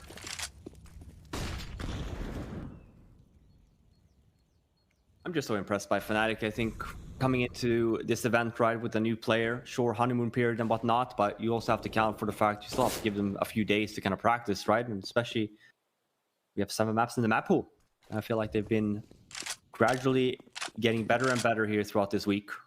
And so has Jackinio for sure. Even in the semifinal, I feel like he showed up. And we've seen this more and more from Fnatic on the T side. We'll see if we're going to see it on Vertigo as well. But they have started to be a little bit slower in their approach on occasion. Even sometimes running it down the clock down to even 20 seconds. And this is a bit of a low buy here from VP. Obviously only have the AWP on James. Still taking their time.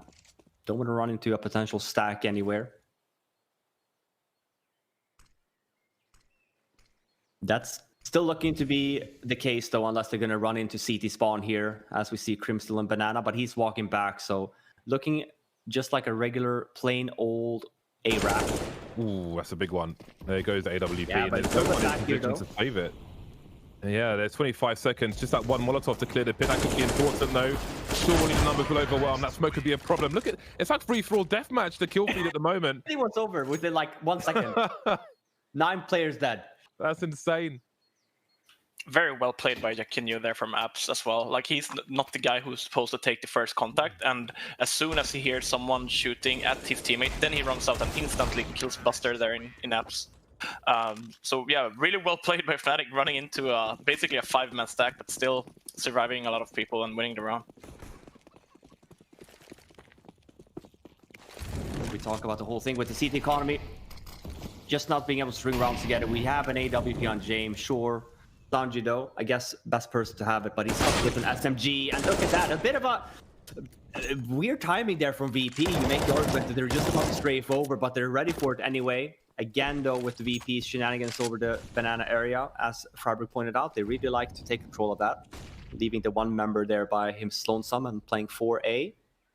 Now it's a 5-on-3 situation, and I was gonna say, and they're still going ahead. I was seeing it as well. That would have been crazy. Yeah, okay, we're not that cocky. It would be different, I guess, if Buster was out banana, but he's not. The comeback is on, boys. The Fnatic lose this round. They're broke as pokers. Yeah, I think calling a 13 apiece. It would be for sure if they lose this round. But once again, Fnatic are doing the mid-round calls perfectly every round. Like, they're going onto the weak bomb sites, even though they are in a man disadvantage. They've been going A, but now they go back to B, and they're going to run into 2 people here. There are 3 teeth, so this could potentially be a really good B take here for Fnatic. Oh, but smoke goes down. Look at that. That's what I'm talking about. Holding nades, right? Especially to what Adam pointed out, if you do a full-blown execute, that's really where you know that CTs have nade stuff. You're going to have such a hard time even hitting this bomb site, which is why you kind of see it's more and more common now to just walk in, one expo flash in, right? That's trying to avoid the mollies or the smoke and get past them to the bomb site, try and catch them off guard. Didn't happen, though. James, what's your favorite call on a full eco save on T-side Inferno? Full eco on T-side Inferno. It depends. If there's a sniper, I will try and target the sniper depending on the setups the CTs are playing. So if I think it's going to be like long alone, then it's like, he's not going to kill all of you. So just try and get the AWP in some position and see what happens after that. So I'll try and basically how can we abuse the numbers best. So if I think we can get an ult from somewhere, then then who knows what happens after that. So I would target AWP as a plan A. I wouldn't have a plan B. I'll just make it on the fly after we get AWP. I mean, normally the plan B is if you kill the opera at arch, normally you just wrap, right? Or maybe you picked up the op and you go and take an angle in CT spawn and expecting to rotate from B. I like that though, James. I like the thinking there. Me too. You got to find the strengths of what you have, right? Which is I mean, numbers. It's pretty old school. Normally, especially now with the economy, you make the argument of like when you killed the opera back then and just like throwing it away, it did so much for the economy state. Like obviously nowadays we kind of talk more about how do we get the bomb down, right?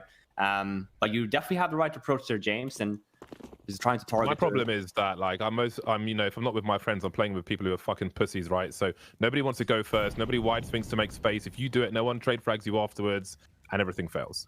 No, so it's James Kerrigan Bardolph. We'll get the B site going to be committing. Nothing was given by VP so far, so they are forced to go in to find the value. And so far, so good for VP at least. Fnatic not getting the damage, not getting the bomb plant just yet from the bottom cross, so they can somehow do that, but not making all that possible right now. At least Sanji goes down. But there's the cleanup, and I was actually going to say that, like, sometimes in those rounds, it's actually nice to see that where the CT is going to smoke, and you just like flash through the smoke and then use the numbers. And what was interesting is that VP didn't really drop smokes. They just played fairly far back. They knew what they were up against. And it can actually be detrimental sometimes to throw a smoke in certain spots that you would normally in a gun round. So yeah, VP really comfortable there for sure. James, did you call 30 rounds? Is that what you did? Oh, well, no, 13, like both teams making the 13. I was going to say, this is looking very likely to be 30 rounds as well. If you look at the economy on both of these teams, obviously a very important round for Fnatic, but because they still have that round advantage, we kind of look at the VP economy, and they can afford themselves to at least buy back once to try and string 2 rounds together, but... I would have loved to seen Fnatic change the pace a little bit. Obviously, the game is going towards the later stages here, but VP have been opening so much with 3 towards B. Oh, and that was a great nade. But if Fnatic would, for example, do like a rush or a super fast round towards A, maybe VP would have to respect that and don't go 3 every round towards B. Oh, it was Buster. It looked like a nasty fadeaway. Buster with 2 to hold down the A bomb site, and the numbers are dwindling for Fnatic. If they lose this round, they're probably going to be facing a 13-14 scoreline as well. So there's quite a lot on the line here. For their first 3 versus 5, they had one recently, and it didn't go their way towards the B bomb site, which has been abandoned on this occasion by Virtus.pro. They still have 5 players alive, but they believe in themselves. They're confident, and it might pay off for them as Fnatic move into a death triangle on the A bomb site. JW alone now. Question of damage, but Sanji says no. And indeed, the worst has happened for Fnatic. Virtus.pro have tied. They put Fnatic in eco territory, and they're threatening to take the lead as well. All right, tactical is called here, Fabric. What do you say if you're Fnatic? I mean, like I said before, I would have loved for Golden to make a call to go quick towards A, because they're not really getting banana control. Crims is always like just smoking off by the logs. Like, try to go super aggressive towards A. Sure, they have run into Jame and Buster playing in apps or, you know, playing somewhere aggressive, but go as 5, go towards A, do a fast round towards A, and then the round after you can go back to working towards the B site. Because right now, like VP, they're getting full banana control, and Fnatic, they're not really taking A, like on the timing where they probably know there's going to be 3 people on the B site. We'll see what they talked about.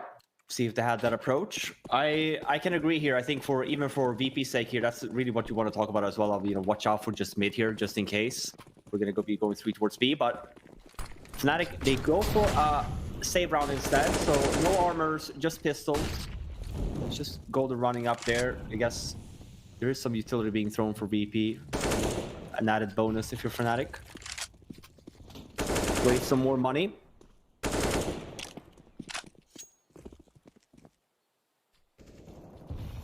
And they slowed it down drastically here.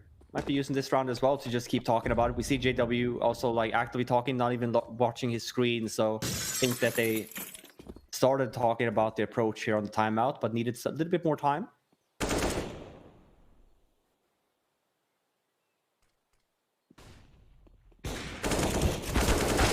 There we go. You see, the first guy swings wide to create space to allow his teammates to do some damage. You've got to be able to, be willing to die for the cause, man. Oh, he's going for the knife, but the flashbangs are here. I respect the attempt. Almost 2 kills. Looking for some bonus money as well. Doesn't quite get there. And indeed, it is 14-13 in favor of Virtus.pro. Fnatic's backs are to the wall now in this first game of the series. This is the pick of Virtus.pro. It would be a huge win for Fnatic. Both teams, as we can see, strong on this map. But of course, with Virtus.pro probably being the favorites in most people's eyes, see if Fnatic can topple them and put them on the back foot on Inferno. Yeah, been impressive to see how well both teams are playing and how close the game is. VP is looking like it's a story all about them at the moment, but this is Fnatic's opportunity. If they take top mid to turn the tail into their favor as they go through Arch, the pick though for Jane will stop the push dead. They have to hold their ground and Molotov to slow it down even more. Now the question for Fnatic is, as they've caused some rotations here, what do they do? There's over a minute to go. They can go back into kind of defaulting, taking map control. They've got top mid. They would need banana control, or they just reset into that top mid push. James getting curious though. Oh, it's a great flick from him. 2 big kills in this round. Fnatic, they look dead in the water right here. Yeah, I love the call from Fnatic. It's more like they're running through the arch smoke, and they're not going to be able to trade that at all. But they need to go fast towards A, and City started 3B. But it looks like VP are just eating them alive here. Yeah. Ooh, they really are. Look at the money. 3 players above $10,000 for Virtus.pro. This does not bode well for Fnatic. Their heads are just above water. They've got AK-47 money and not much more. They may have to sacrifice some for utility, but they just went one by one. Very difficult to respond to a lot of these kills, especially with the crossfire towards the A bomb site as well. Jame opening things up on long. Now we see it's frustrating to see that like VP they are starting 3 like every single weapon round towards the B side. But it's what you talk about even on Dust 2, right? Like the CT starting long all the time and you don't really win that battle, which kind of you allow them to kind of continue this trend of starting 3B. Kind of have to win around like that, like you're talking about, Adam, a fast mid take, for example, to kind of force VP to stop their shenanigans over to B. Start putting 3 guys in A early. This slow round here from Fnatic. They haven't done much. They've literally just paced themselves, waited for the start of the round to kind of end. Jakindar here in the... Spam him. Yeah, no spam him yet. But they are still making noise with the HE and stuff. Oh, he's gonna get a flashbang. Oh, he's gonna get a flashbang. Oh, no. That could have been that could have been nuts. I can't believe that we don't see the wall bang, especially when the nades come in and stuff like that. I feel like that's just so common that you do on T side. Looks like they're committed to this. They don't really have much utility left. There goes the molly for new box, and the flashes are here, trying to make their way in. Brolan's completely blind. He's got half health, but he's made it to the pool position. Spotted one by the pillar. Bus will get traded. Still a man advantage for Fnatic. 4v3 as Jame holds on to ruins. That'll give his team some space to rotate in. Very close to a haircut there for Fnatic. Not quite hitting the mark though. No grenades of any kind left for Fnatic, but they do have that man advantage. But for how long? Jame is creeping, playing the millimeters so close with Crims, but JW will trade, keep that advantage. VP, they've got so much money. They can fall by in the next round regardless, so they will go for this until the last man. Kikert swinging through now, 2-on-2. They've got Kit, Sanji, and Kikert. Sanji's been very dangerous so far. Catches Jukinho off guard. Brolan to survive now. That is a huge headshot to keep Fnatic in the game. Oh man, the headshots as well for both of these two teams. Brolan keeping them alive there. And we are going to see it. All 30 rounds in this first map. It's been fun to see both of them. Fnatic finally finding an answer here to VP. Guess they only survived with one person. Yeah, the economy is not great. Yeah, it sucks for Fnatic. You know, having a 14-15 and you don't have, like, you have a Deagle, Galils, not utility. Let's see what they can do. 3 players for VP at the beginning on Banana. So perhaps they were expecting a faster take from Fnatic, but there is nothing there, so they themselves will try to take control. And playing off of this deep smoke, you never know 100% as a T what is behind that, whether it's they've cheated an extra player towards A or whether or not they're going to hold 2 towards B. In this case as well, like there's no top mid take coming in just yet. That's being held nicely by VP still. Fnatic don't have as much utility, so they're trying to wait to use it more effectively. Here comes the challenge. Jame ready on the boost. And once again, Jame is the player getting that first kill in the round, falling back. And now the question is, what angle is he going to hold next? Yeah, but look at this as well. He gets the kill, and Jamie, you see it on the camera as well. He tells his teammate, just fall back. Again, we're back to the VP playing 4A. Just Jamie here by his lonesome.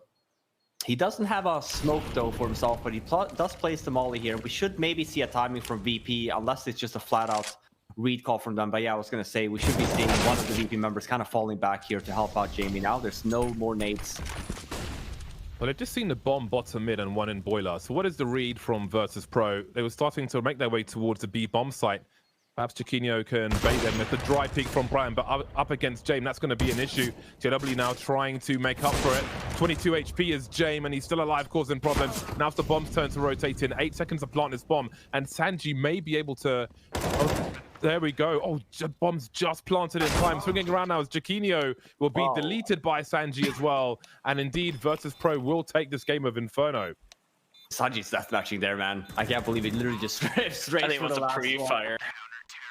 Yeah, what a nice little last round from VP. I mean, they're just kind of what was expected, right? I think we did have VP coming into this, but 16-14, I think both of these two teams are definitely showing up. Nice to see as well. The Fnatic kind of still keeps it competitive, though. Any closing thoughts on this map? I think it was nice to see both of these two teams very active. Headshot seems to be on point as well.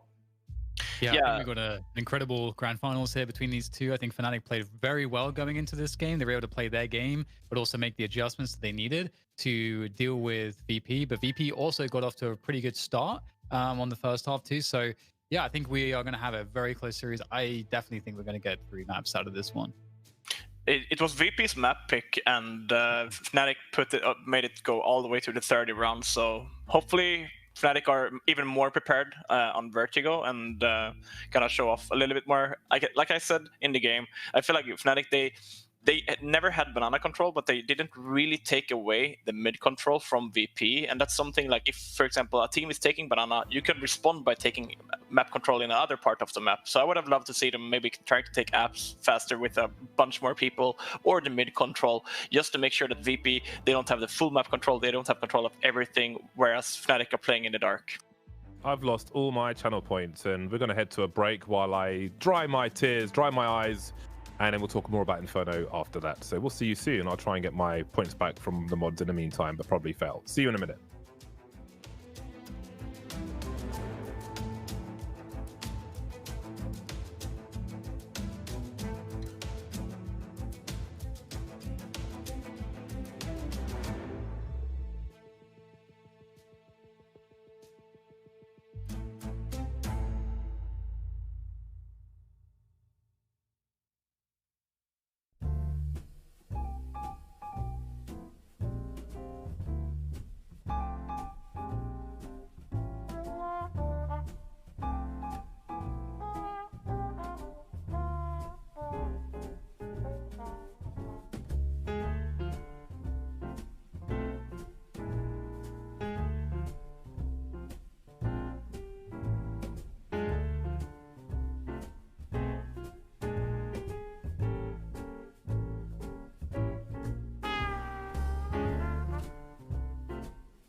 All right, welcome back everybody to CS Summit 007. We're going to go into map 2 of the grand finals here between VP and Fnatic.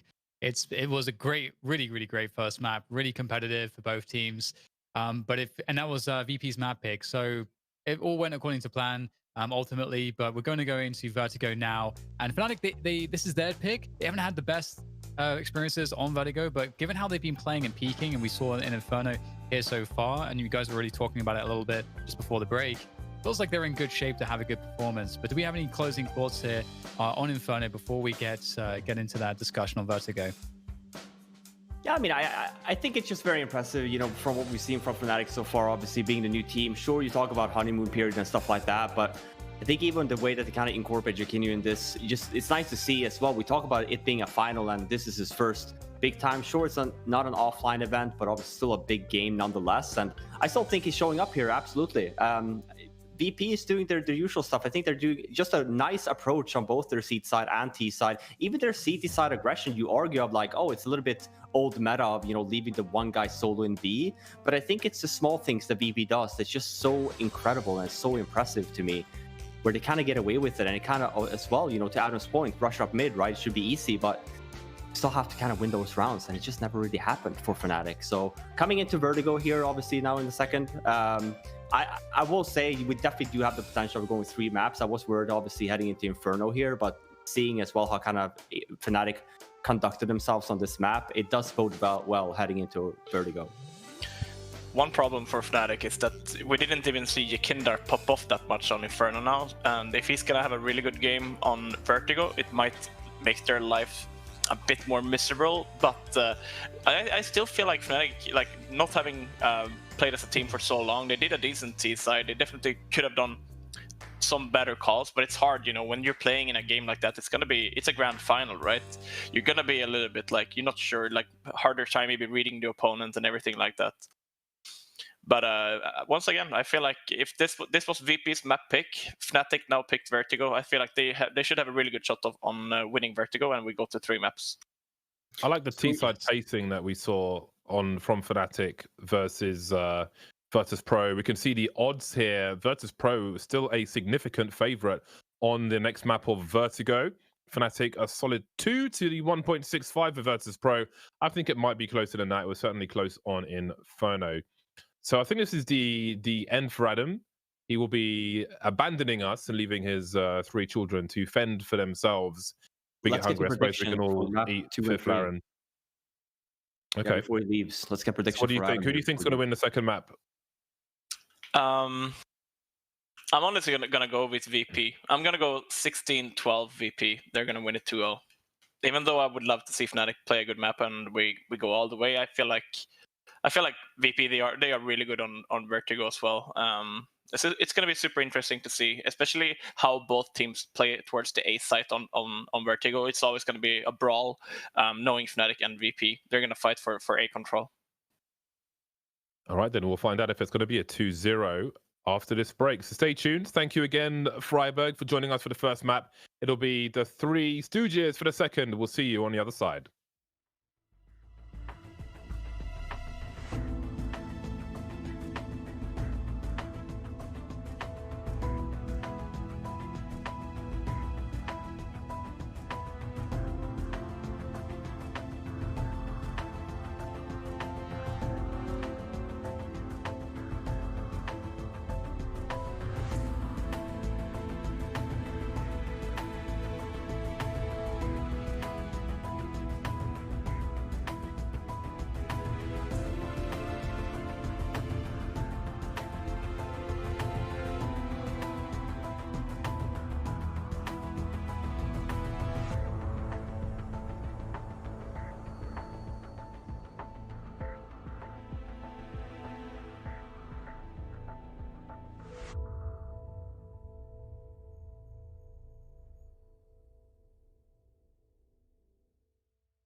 It is giveaway time at the Summit 7. bts.gg/CSS7 giveaway. Win yourself some t-shirts that are black. They go with everything. Win yourself a gold knife. Also goes with anything. Win yourself a stat track AK-47 Legion of Anubis. Stat track counters go with anything. Link is at the above. Don't be a bitch. Go and get involved in this giveaway.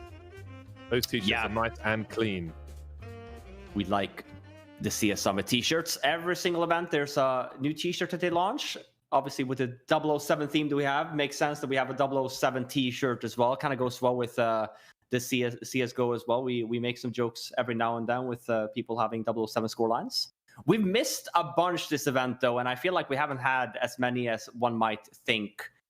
Maybe we'll get one here for map number 2. But yeah, be sure to check that out. You also have the BTS shop you guys can check out as well. If you don't win the giveaway, you can still buy the t-shirts. Man, my bow tie is just completely wrecked. It's like it's got a, I don't know, like it's got a tumor or something. Like this side is bigger than this side. I don't know what's going on. I'm trying to do it in a reflection, and it's just not happening, man. It's a mess. Look, it's not even. Oh, whatever. At least I've got a, I've got my. This is tailor made. This is a tailored. That makes it worse. Velvet smoking jacket, which I got done for the E-League Major. Well, yeah, I was gonna say, Dan, I don't think he's talking about it. The bow tie was tailor made. I don't know if that's worse. The bow tie was tailor made. I was like, yeah, maybe that's true, because maybe James just have such a thick neck. He just needs tailor made. Got a neck of a champion.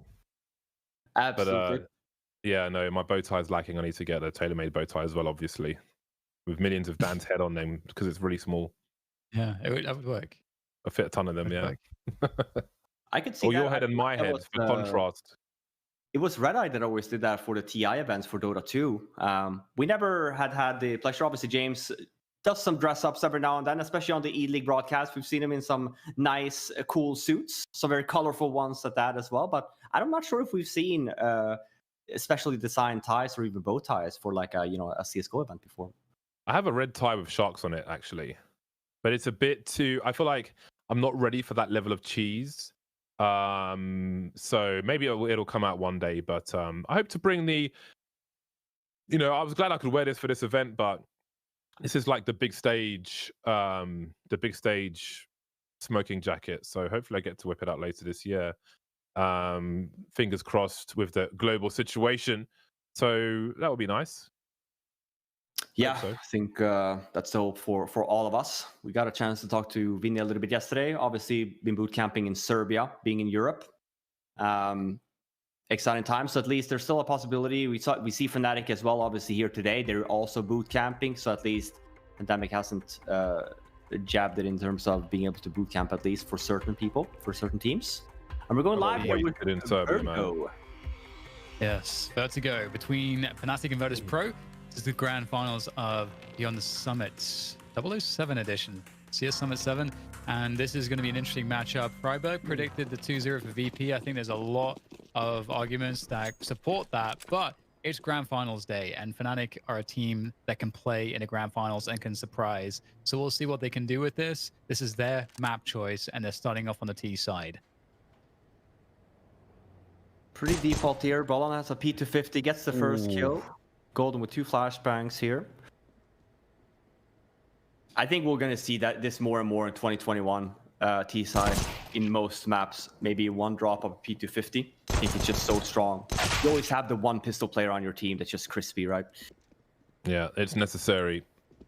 Headshot through the wall wasn't enough for Brolan, so it will be a 4 versus 4 now. Sanji trying to hold on to the B side. Can see them trying to spread now, Fnatic. Sanji patiently waiting with his teammates. Has a quick swing, sees the bomb by the steel girder being planted now as JW looks to entertain. Quick reload of the Glock, and it's very awkward for both squads here. It's a great trade from Yakinda, looking for the one-taps. Freiburg did mention if he had a big game here on Vertigo, it could be very difficult for Fnatic, and it's looking so. He has a kit, let's not forget, Golden, just moving away. But with the Glock, even if he lands a headshot from this distance, it might not be enough. Yakinda, though, clearing the close angles. He's got a smoke grenade as well. Surely this is a GG here. Kevlar and the defuse kit. We need to stroke of luck for Gold, and he doesn't have the angles. The orange boxes will save. And there's bonus money at the end for your Kindart. Yeah, and even having the addition there, having the smoke left on your Kindar really saves them the round there. 3 kills. And I guess to Adam's point here, really not the start if you're Fnatic that you want your Kindar to have. Was a little bit quiet, but VP never really needed it on Inferno. Ended up winning that anyway, 16-14. So to Adam's point here, if your Kindar does end up showing up here, could be very difficult for Fnatic.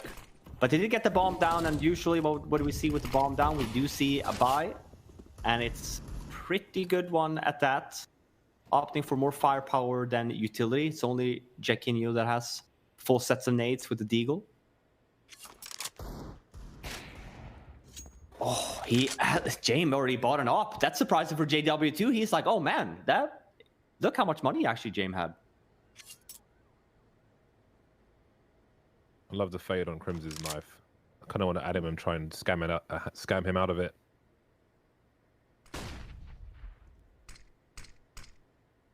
Slow round here. Yeah. Yeah.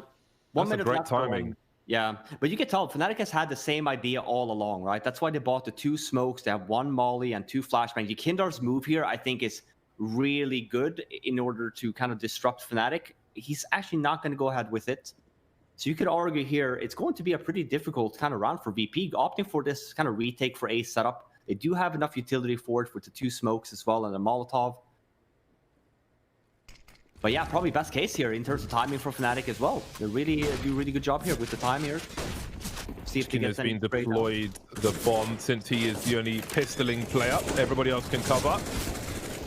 The bomb's been planted. Lots of spray through the smoke. Harassment from Fnatic.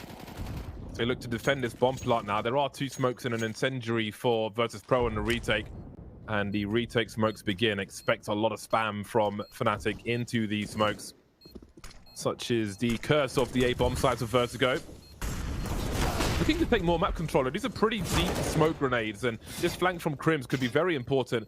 Slowing things down as that bomb ticks further and further. James, the only man with a kit, he's been instantly deleted by JW. Big problems now as there's variants around these smokes in favor of Fnatic, and Sanji's got to run away. It's all gone wrong for Virtus.pro. Yeah, it's a great round from Fnatic. Even Crims coming to the flank there as well really just cements that round. I think they hit the timing really well. Right before the 30-second mark, the nades come in and really only Yakind are there to try and hold it off. And these rounds, man, the second one, especially after getting the bomb down on the pistol, are just, it's frustrating on the CT side. You should make the argument, hey, we won the round, shouldn't we have the better weapons? That's not the way that Valve likes it.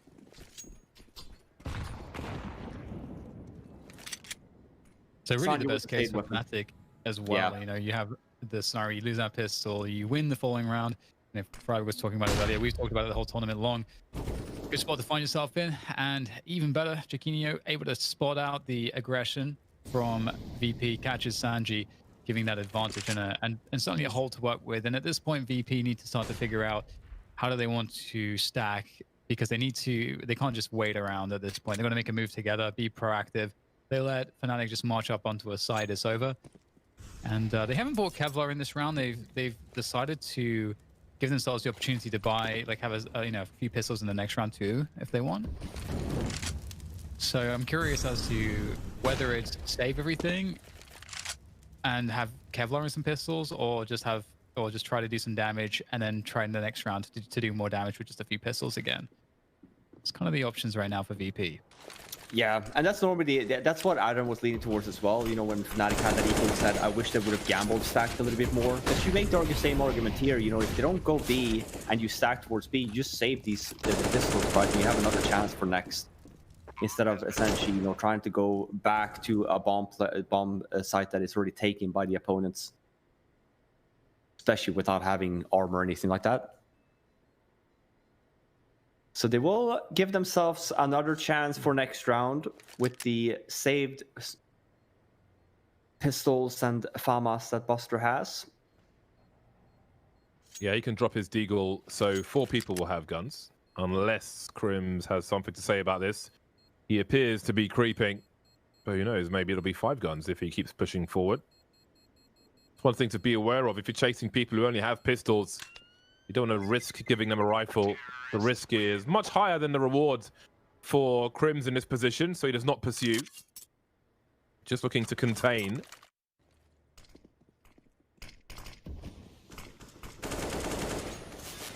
There's a quick replay of the... That was like the greatest replay of all time. Did you just want to give us more action, James? Spray for frag. And we're back. Right then. 4 players with guns above stock level, if you will. Non-USPs. The Famaton 3 pistols, a Deagleus 5.7, and another Desert Eagle. We did fire Desert Eagles, I think, in Vegas a long time ago. And the recoil is such with the Deagle that there was a counterweight on the end of the barrel just to stop the gun from flying back so much. It really is a hand cannon. I've tried it as well, and my scrawny arms, I'll say that much. I don't think I'm going to do it again. Like, thinking back at it, it's just like, damn, like, I actually think the way that I was shooting that pistol is probably really goddamn dangerous. It's like launching a rocket from your hand. Yeah, it's insane. The amount of pressure that gets back into it, absolutely bonkers. Yeah. I'd be impressed if I see someone, because all the people that we went to, had the same knockoff effect. Like, no one could manage to really hold the pistol where it was supposed to be. There's a video of a woman firing it, and the recoil smacks her in the forehead afterwards. Legendary video. Things that happened to me. That's why I was just like, dude, I'm not doing this again. Because, like, what are the odds? I mean, obviously, like, sure, probably won't be snapping back, and, like, you know, you get a bullet in your dome, but, like, it's very risky. Definitely need to lift some weights if you want to be playing with the Deagle. Oh, the timing here from Crims. James actually doesn't go for it. Yeah, but look, he's actually a little bit, he's shouting there. He hears a bit of sound cues, calls for his mates as well, but obviously with the B bomb side being completely wide open, it's not going to be a VP win, but they might want to look for some weapons here. Get a cheaper next round, potentially. Yeah, well, Sanji's got an AK-47. That's not too shabby. Sure, Kiko can hold on to the French gun, so James can go fishing somewhat with his Neon 5.7. So Fnatic are off to an early lead on Vertigo. I do like the aggressive smokes that were attempted on the retake for VP. They did get 2 kills quickly in that particular round, but things did fall apart after that. On Vertigo, Virtus.pro actually 67%. Oh, sorry, wrong. That's Mirage. 71% for Vertigo with 7 maps played, and Fnatic 50% with 6. But looking stronger present are Fnatic, although there's plenty of time. Ooh, got a pervert on the replay wheel. Very strange behavior. What is that called? The broken collarbone. They're very happy with that replay production. Yeah, much better than the anti-eco replay. Okay, we got ourselves a gun round here for VP.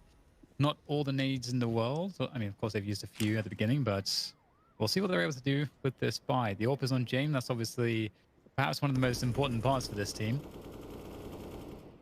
Quite iconic at this. Well, he has been iconic since the Avangard days. Yeah, but I feel like he's developed at least the playstyle, same as, you know, this whole team itself, right? You know, the Jamie memes about him always saving and stuff like that. I think it makes much more sense now when he does end up saving, right? It's not as much of a baiter versus, not like he was a baiter before, but it was more so the approach that VP had, or obviously a Vanguard at that time. But I like that he's a little bit more involved nowadays. Jaquinho, though, is already on his B bomb side, misses a few shots. Jaquinho is there to help him out. 4-on-4 now. Fnatic after that, making their way up towards A instead. Don't want any of the B shenanigans anymore. But how are they gonna be able to get Jamie out of here? Oh, but as I say that, he whiffs that shot. Oh, and this is what was all about to fall out. Well, Sun is still here as well, but he's also gonna go down. This was not looking like a Fnatic round to win. They had no utility left, in a great positioning as well from VP. Very aggressive. Comes out to the hands of Jamie missing a shot, but as I said, oh, that was close. Although close is not good enough. That was fun to watch. One challenging frag with the bunny hopping from Brolant, but all to no avail. Buster and Kika with a combined 1 kill in 5 rounds. Very unlike Virtus.pro. We've been so strong in this series so far. In this tournament so far and this series, but they've gone missing now. Almost off the side of the building. So jumping HE grenade again for any aggression towards mid. But aggression towards B will result in a frag for Kika, who will rotate the AWP to Buster. More seasoned hands for a sniper rifle on Virtus.pro. We'll be spreading ourselves out though. Jamie has full A control so far. Buster is all the way back in B. He does have help though with Kikert. And with Jamie having this forward of a position, PP feels comfortable in playing 2-2 in mid and B. But we should be seeing Jamie, I was going to say, I mean, he can't be staying here all too long. There's no vision on that scaffolding area, and Fnatic players could be jumping up there, but he does take the gamble still, and we do have the assistance now from Dignitas still being there. But look at all the Molotovs. It looks like ladder room and train at this point. 2 Molotovs there trying to get away, forced to use the smoke, but goes down anyway. Jamie still wants to be aggressive here though.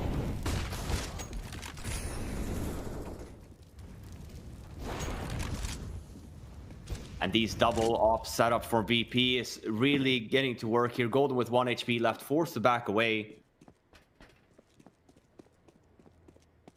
And I can't believe that was a nice round by Fnatic. I really like that double Molotov setup that they had. Really looking very likely like the ladder room in training that we saw teams used again and again for a while. Oh, the pre-fire. Well, the bait is here, and that will be a rifle for Kika. With and a second round for Virtus.pro. Man, so many nasty deagle shots this tournament. Sanji added to the list. James ready from all angles, at least for that round. Fnatic will still have the money to buy, so there'll be big pressure for Virtus.pro.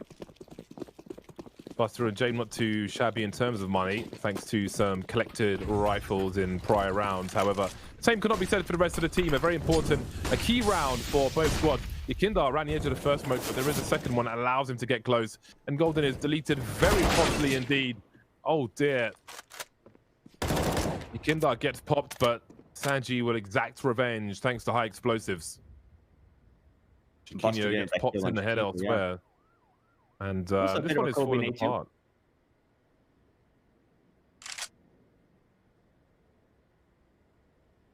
Crimson JW walking together. Yeah, they've got time. But Virtus.pro, they'll play a little further back on the A bomb site since they have to be concerned with mid as well. But Sanji's gone deep now. So there'll be a rotation as soon as the grenades are deployed. Smoke on the side. Doesn't mean you can trust it. They've got more players for more angles. James gets popped now. Again, Sanji on the side. Crimson popping has to be perfect, but Sanji's been fragging huge on both maps, it's fair to say. It's a nice flick from JW. Oh my god, 40 seconds, he can do this. Buster is close with the AWP as well. Does he commit to the bomb plant? No, they're both elevating their position. JW doesn't see him though. Buster with the USP, the only man to survive. He'll make sure JW's dead, and indeed he is. And the gap is close to 1. JW has been so close on so many rounds. I feel like every one of these 1v3 finds himself in, they're winnable. Again, just a good job in finding himself the one-on-one duels. Even does a good job with the fake plant as well, but doesn't spot him there. Makes it into a round win for VP, but it's an expensive one. Their money is not looking great. We talk about that. Fnatic as well, same thing there though. Really haven't had a good grasp for their economy either. But they're fast out mid. Only been hitting at the bomb side here. Yeah. Couple kills coming in as well, so some good damage has been done to compound the damage that already was received in the previous round, thanks to JW. Buster around the corner here, trying to buy time for his teammates. Going to the plant. Wow, Fnatic really making the most of this round so far. I think it might not be damage yet. Another frag from Golden. He's looking for a clutch here. There's an upgrade as well. The M4 has been now in hand.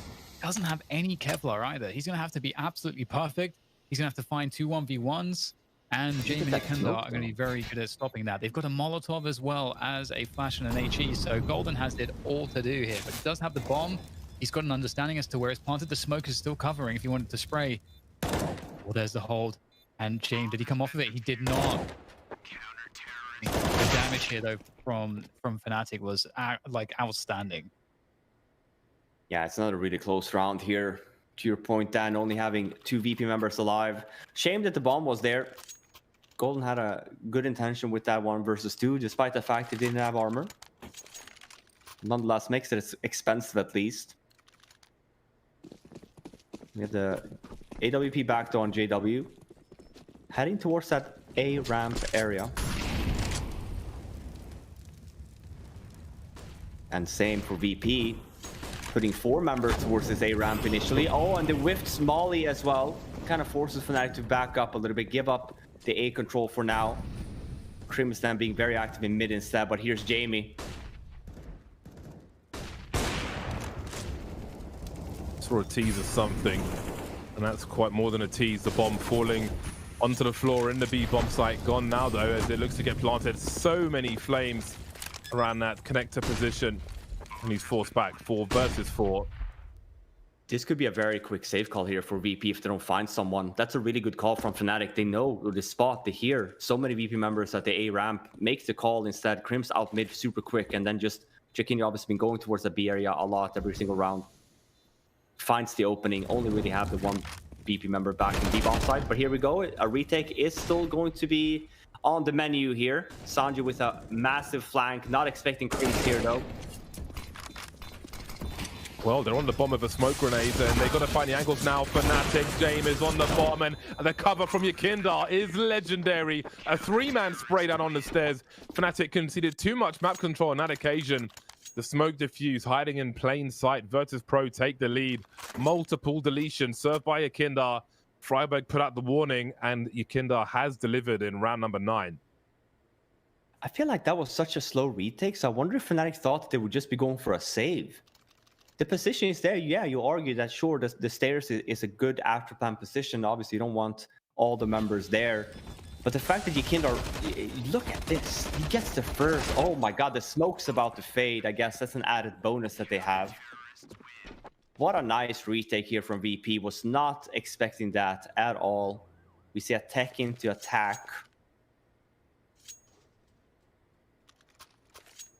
We'll see what's discussed. Won't have an AWP on JW though, but we will be seeing a buy from Fnatic at least. Can afford himself AK armor with a flash, and that's what he's getting. And we saw VP last round. They tried to go for that A ramp push, which is why Fnatic opted for a fast B take. See if we see the same, and we're not going to. It's a default 2-1-2 to VP, and a fast B take here from Fnatic again. The Buster's ready for it. Well, that's really scary. Oh, and there's the HE to finish off the very weakened Chiquinho. So down to a 3-player situation with Fnatic. Oh, they've actually caught out possibly 2. Jane taking a huge amount of damage. Doesn't keep himself alive though. But with that kill, there is a chance now for Fnatic, because Robin can get some position. Trying to punish the exit for Jane with the wallbang, but that pressure is going to really, really do wonders, because you can see that initial pressure towards B create the opening towards A, which we just saw Brolan take advantage of, and now Brolan with all that pressure towards A, Golden has now got this forward position towards B. So there's definitely a lot working for Fnatic here, but it's certainly an uphill struggle. Retake from VP. Yeah, at least they made the right call here again then, Fnatic. They do have bomb side again though, but that was the last. Well, actually Brolan picks one up, so still have bomb smoke left. But bomb is just about to go down, so I think VP here makes the decision, probably just gonna wait for it. Oh man, but Golden. Yeah, that raises the... Oh, okay, well, that raises the urgency to save James AWP. We know how it works on this team. And Buster's on the way. So is Brolan, however. I think Buster was hoping his rifle would fall off the edge, so as not to give that sound cue away. AWP collected. And Fnatic will tie the score once again. Fnatic are really great in these situations where they're down players, where they've caused, where some action has been happening. They're just so on point, we're kind of staying ahead of the curve. And even though they go down 3v5 initially, Brolan just uses the movement the reaction of BP to find an opening, and then how Fnatic then exploit the other openings on the map. It honestly is so impressive to watch. Yeah, that's a really good job on reading the game and the rotates. Important round here now for VP if they want to stay ahead in this map. Double up setup still, but Sanji low on money. SMG on him. Buster takes some initial damage here in mid. It's another A ramp push here from the Kindar. I can't believe it. Only does 22 HP on JW. Gets a nade in his face though, so now he's super low. Forced to fall back. Not a lot of nades have been actually spent here. Just the initial early nade setup for both of these two teams, but it's kind of quieted down now. While we kind of wait for Fnatic's next move. I was going to say, we normally do see once Fnatic takes A ramp control, then we kind of tend to see Crims go for this mid push. Jaquinho here though, oh man, he whiffs the jump a few times. Gets down to 26 HP on the Molotov alone. Surprising that VP actually didn't push there at the same time, since they do have 3 members there. I think actually they heard damage at the same time. That actually might be in a disadvantage for them in some sense. Suddenly becomes a bit of a bait. Yeah, VP sending a message with that Molotov. You could see he wasn't sure really how to respond to that in terms of grenades, but frags will certainly help. Well, Sanji's got quite the gap in that smoke, so he has some information. Not the perfect range to even duel. He can't really take a fight to the death with that UMP unless he's don't see him because of that smoke. 20 seconds remain. Bomb hasn't been seen by Virtus.pro just yet. You can see Jane repositioning as Crims creeps up that mid area, but it's a labored spray and he can't find enough bullets. Sanji's still alive. Could have an upgrade as well. Indeed, he picks up the AK-47 as the bomb is planted by Jaquinho. Angles being held. Fnatic waiting for that rotation from Virtus.pro. Yeah, not enough nades here for VP to retake this bomb site. So you kind of see them already right off the bat when Fnatic gets the bomb down. VP already made that decision. Listen, we're not going to be able to get this. Maybe if we get the 1 kill, we can try and go for it. But 1 smoke left only and 2 flashbangs. Can't really clear any angles. With a double op setup also, let's remember that too. So I think it is a nice call here from VP to save.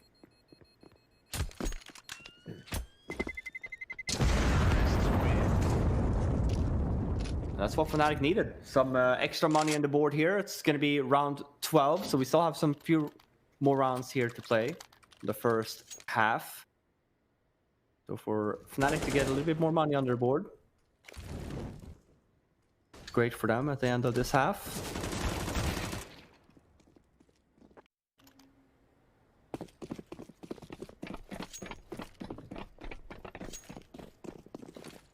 And because the fact that VP saved the 3 weapons stand, we're going to see another buy. Still the double op setup. Jamie's in mid. We have Buster over at B. Last round we saw VP has been trying to fight for this A take, but leaves that this time around. It's aggressive position here, and Jaquinho goes down. He's the guy that they're used to seeing over at the B bomb site, so nothing is out of the ordinary for VP so far.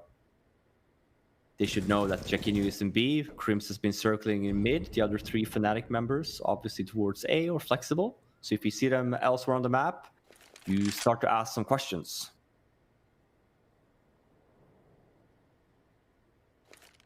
You can look at here though, like even for VP, you can see the retake setup already. They don't want to fight for this. It's only really Jamie here. Gets a kill this time around. Yeah, I say that. Yes, Never because only if he's got the AWP.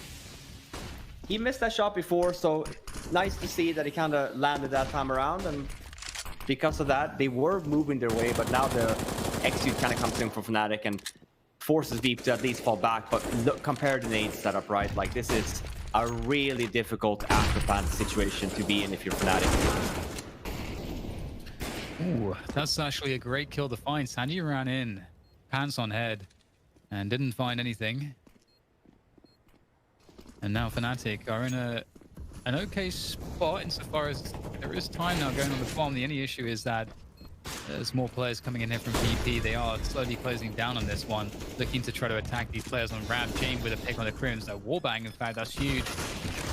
Golden, they're able to spray down one attempt and defuse. That bomb is ticking very, very close to detonation now. They've got to get on it. And JW still causing problems from the side, and looks like they've done... they've got just barely enough time for that one. He doesn't get the right guy. Buster's the close. only guy with the kit, so he has to be forced to stick it. Yeah, you know, you can make the argument there for Sanji. Maybe he waits, but we've talked about this throughout the week as well. When we talk about the Thieves, especially getting the bomb down, they have 3 remaining Fnatic members. But as soon as you start planting the bomb, essentially it makes it 2 because obviously the guy that plants the bomb can't really help.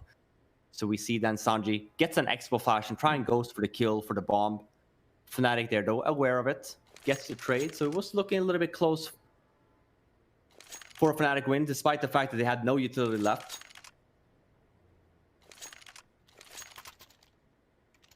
Timeout is called.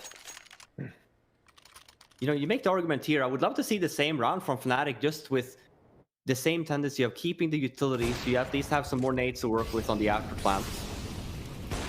This is situation here. This is so nice. I don't know if that was spotted here on for you guys, but Sanji is the one that has the smoke loaded for Jamie there. He throws on the right hand side, which kind of gets Jamie obviously the angle that he wants on scaffolding area. Suddenly place it right by the opening. There's a peak like that on Dust Too Long as well. We refer to it as a Guardian peak.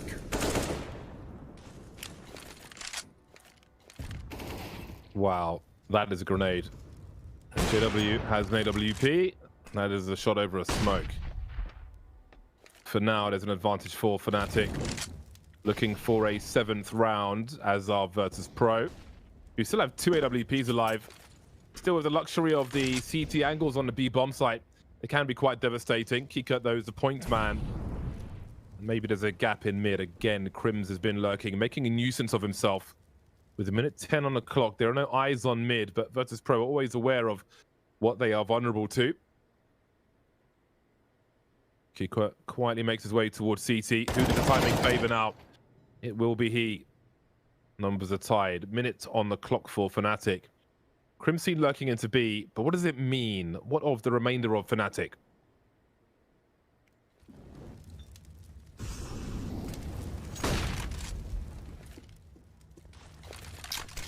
Definitely a better situation than some of the other ones for Fnatic. Yeah, attacking this site. James forced back by the nades. Unfortunately, the Molly's not done what it's been intended to do, as it does get extinguished, but that's okay. There's one more deep spot still. Golden there, falling back and away. Trying to make forward position possible. He's going to have to be one of the ones to do it against that rifle. There it is, flash through. Looking to try to clear that side alley. It's always a very, very dangerous situation, these retakes. There's the defuse pressure coming through. Just going for the tick, actually. That's going to force the action. Oh, God, he's actually going to manage to defuse the bomb. Again. Oh, that's heartbreaking there for Fnatic. Rounds like that, so talk about with utility, just having the smoke on the bomb and just some flashbangs to really cause chaosness, and then obviously with a lot of people just circulating around you, the bomb diffuser is the last guy that you kind of is focusing on. I'm sure there's a lot of comms going on at the same time, but another it's a side point. Round. It's a side point, but I have an issue with the A bomb site of Overpass. For the amount of rounds we see like that, desperately trying to defuse the bomb while being sprayed from multiple angles by T's in the smoke, like planting the bomb, defusing the bomb. There's a lot of I'd like to see it improve. Yeah, because like when that happens again and again, like maybe you want to talk into, you know, let's find another approach, because the way that the bomb is planted here, there's so many areas. Even for Kika here now, he's covered through sandbags, so even JW can't kill the guy. So we want to focus on that as well. You know, yeah, it's really difficult to get the bomb down on that A bomb site, but it's rounds like that you really can't afford yourself. Yeah, once you're up top, the bomb site is tiny, which is a lot of the reason why it's not a problem. Same thing with how they had to make adjustments to mid as well. Because of the old size of it, you couldn't really fight for it as you can now.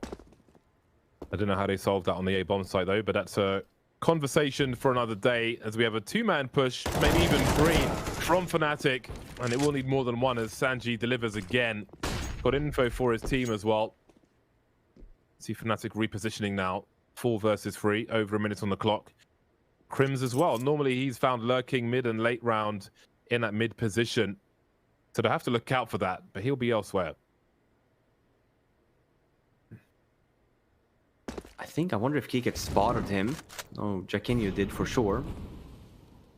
Yeah, potentially. Molotov is placed. JW takes a good amount of damage.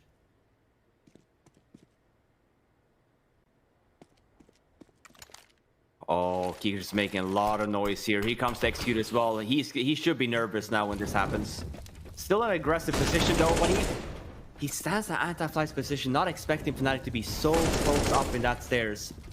That gives him the bomb sign. That should be a save call here from VP. There's only 1 round left on this half, and they are broke.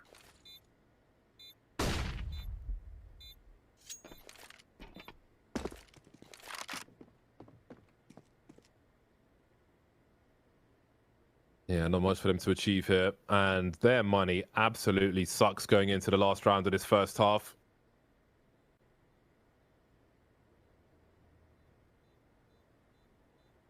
Fnatic have a good chance to get 8 rounds on the board, especially as there won't be money for an AWP to be purchased by James. That will have a significant impact.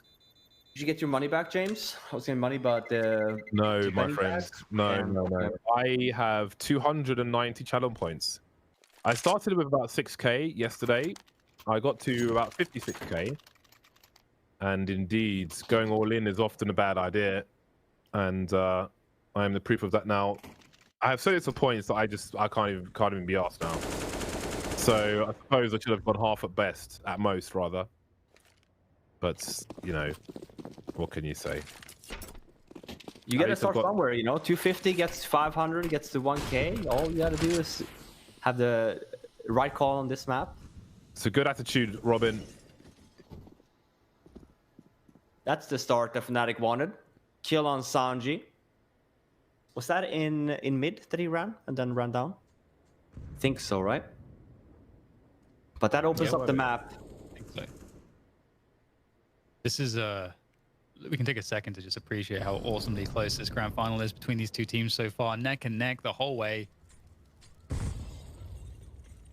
Yeah, it's been a lot of back and forths. Even Inferno first half ended 8-7. We saw all 30 rounds. And I feel like Jaquinho is playing beyond his years right now as well. Been enjoying watching him. Looks really comfortable in this grand final so far. Against a very difficult opponent in a very difficult game. But with that said, 50 seconds on the clock, we see the slow approach to mid, a much slower pace from Fnatic, especially after picking up that initial kill. They know that VP are weak in terms of util and everything else. Oh wow. Buster, he's found that X Factor, takes down Jaquinho. 4 versus 4 now. And a fast rotation triggered straight into James. And there's me saying he didn't have money for AWP, but he always does. Yeah, they actually hurt him there too. He took some damage, expecting Jamie to be here now. Then golden. Oh my god. It doesn't matter if you know where he is though. He's still gonna kill you if he gets the chance. That's an 8-7 half though. Favor of VP heading into potentially. We'll see if VP can claw this out to make their 2-0 in this final, or if Fnatic can come up with a win here on the seed side. We'll find out after the break.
The second half begins on Vertigo. Virtus.pro, 1 round to the goods. See if they can extend that now as they move on to the T side. A lot of action and issues on the A bomb site around the plants. See if it's the same now that they've changed sides. We can see grenades for Kika and James. Flashes, smoke grenades, and a Molotov. Golden's got that smoke, which I'm sure will be held for a defuse later on. It's still impressive as well. VP gets away with that half with a 8-7 scoreline. I think they were 0-4 down. Fnatic had a great start. VP finally getting some economy up, even sometimes a double up setup. This is a fast walk. I was gonna say they just walk up A ramp here. Jikindar with 3 kills. He's by himself there, and he flips and flicks 180s, 3 kills to his name. That is unreal. That round that I just witnessed. Jaquinho and Brolan versus the world of Virtus.pro, that is. I want to see the replay. Sure, you argue, okay, it's a 3 kill and whatnot. Oh, it's not like they're all right next to each other either. That's impressive. Leaving Brolan here, 1-3. Clutches this. He's got Sanji entertaining while a double peak comes in, or at least a trade frag. That'll be good enough for Virtus.pro. And indeed, they will extend at the beginning. They are 1 map up at the moment. This could be the final map. Look at this. Now. Same thing, very smartly done, right? He ends up getting 3 one-on-one duels there, but he misses 1 more shot and he's dead. That's really crispy. And what a setup as well from Fnatic. Now Fnatic will force buy with 4 smoke grenades at the very least. I don't know if the 5th one was thrown before I saw them. So it's at least 4. You can see Virtus.pro setting up to focus on this B bomb site of Vertigo. Formerly a hostage rescue map. Pistols out for Fnatic and a scout for Golden. Yeah. This is what VP is so annoying with. Sure, we do note here, Fnatic, not only Crims is here, JW is here as well in the scaffolding area. But, I mean, okay. That's a pre-fire from Sanji as well, and JW just runs into it. It's one of those games. Sanji, most underrated. Most underrated. Yeah, you're a big fan. I am. I'm the biggest fan, literally.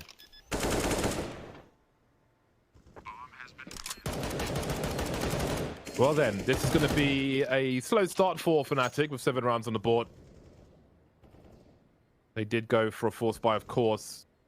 So the next round should be free. Should for Virtus.pro. Nothing is guaranteed though. VP playing for the series. Fnatic playing to take it to Mirage. This is their map. This is their pick. They came close to winning Inferno.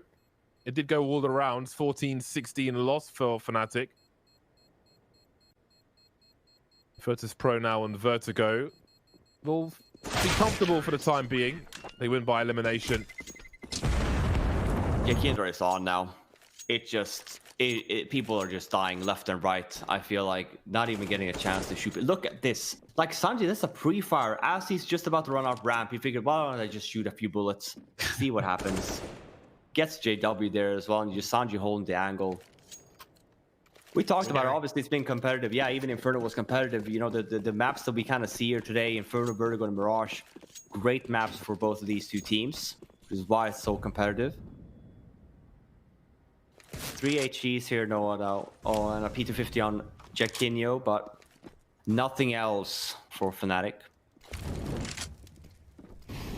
Yeah, I mean, a couple kills. You know, there is definitely work to be done in terms of getting a good result in economy pressure. Just to make sure that VP stay as low as possible, so that when they have their next gun round, they can build up momentum more quickly off of the win.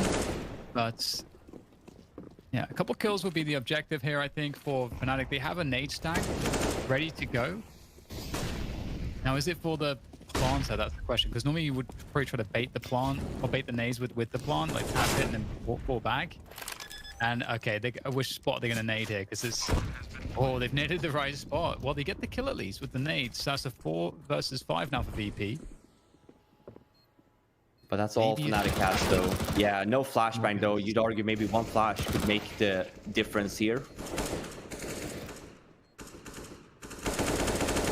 Moving into the Gatling guns of Virtus.pro, who will survive with 4 players alive.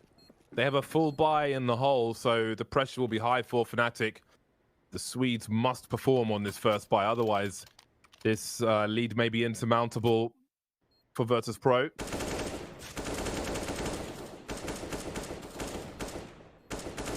Now it's Virtus.pro's turn to set the pace, or is it? On Vertigo from different teams, we've seen some extremely aggressive takes by CTs with regards to A ramp. We've even seen some go as far as to smoke the T's all the way out of the lift lobby. And very early on, Chiquinho will pop Buster. It'll be aggressive towards B rather than ramp as he finds himself downstairs.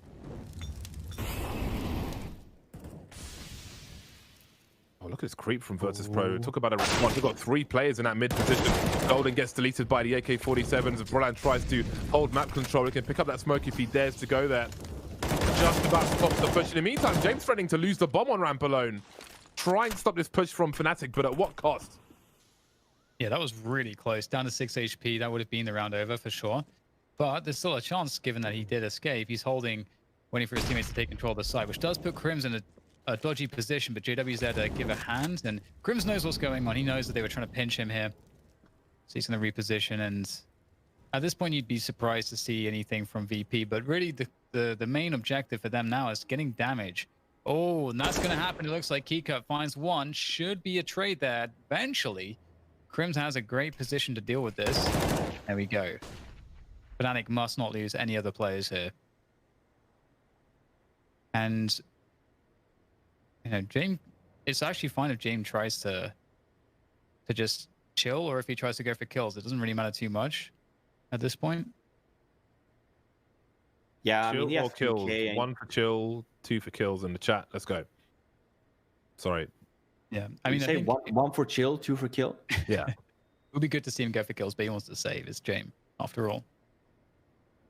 Well, we noticed as well a VP's money here. Obviously, for him to kind of drop the AK, we'll get an AWP dropped by most likely Keycut. But it's going to be a very strong buy here for VP. So as we noted, really good thing for Fnatic here to having 3 guys stay alive. Probably going to be the most competitive weapon round we have so far here this half. Yeah, and look at this. There is an opportunity, but Jamie obviously is still chilling at this point. Crims killing Keycut just cements that round. And actually, Jamie saves the AK. So not very common. Brings me to believe that BB doesn't like an off on this map all too much. But the map actually taken up just to kind of counter the CT offer. I've seen he cannot do this on the pistol as well. Oh man, but I think he's been caught this time around. There's a lot of nades, and then the molly comes in. He forced on the other side, and Sanji gets kind of also is forced to run through that molly. And a nice early setup here from Fnatic. It's not over yet though. JW goes down. They know where Crims is. Oh no, and the molly. He does have a smoke at least, so he can at least try and stay alive. As I say that, he goes down, gets a kill though in the process.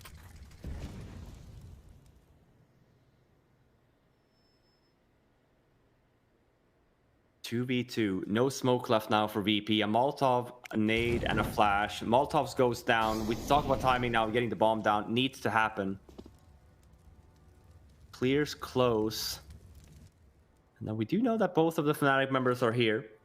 Remember I talked about the whole thing of getting the bomb down and being in a 1-on-2 situation for a little bit?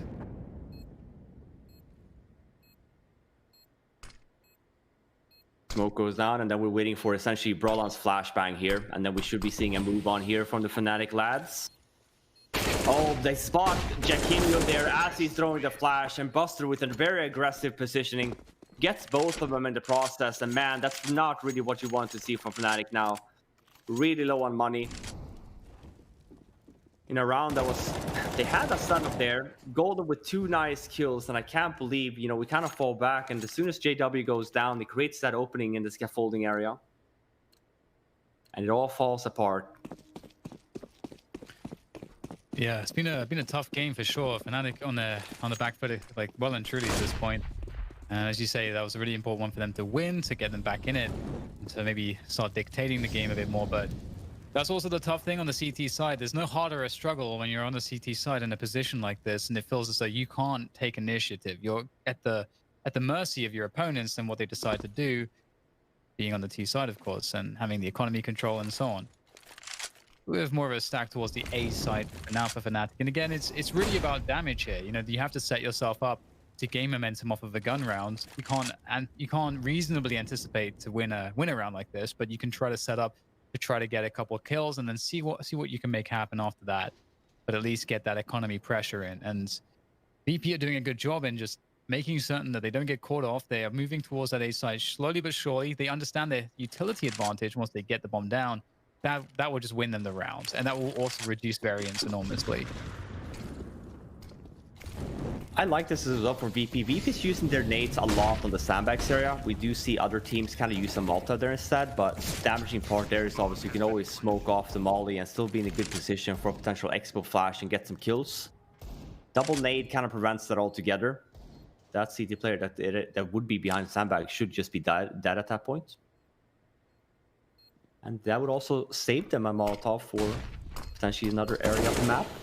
Still a 5-on-5 bomb down, but it's good positioning here for VP. Crossfires all around, no nades as well to kind of remove them from these angles at all. Roland with the 1 kill though, but that's it. 13-8 now, getting closer and closer. We noted as well heading into this series, VP have yet to lose a map so for this event, so if they were to win this one 2-0 as well, they would be going through all of CS Summit without dropping a single map. Very impressive.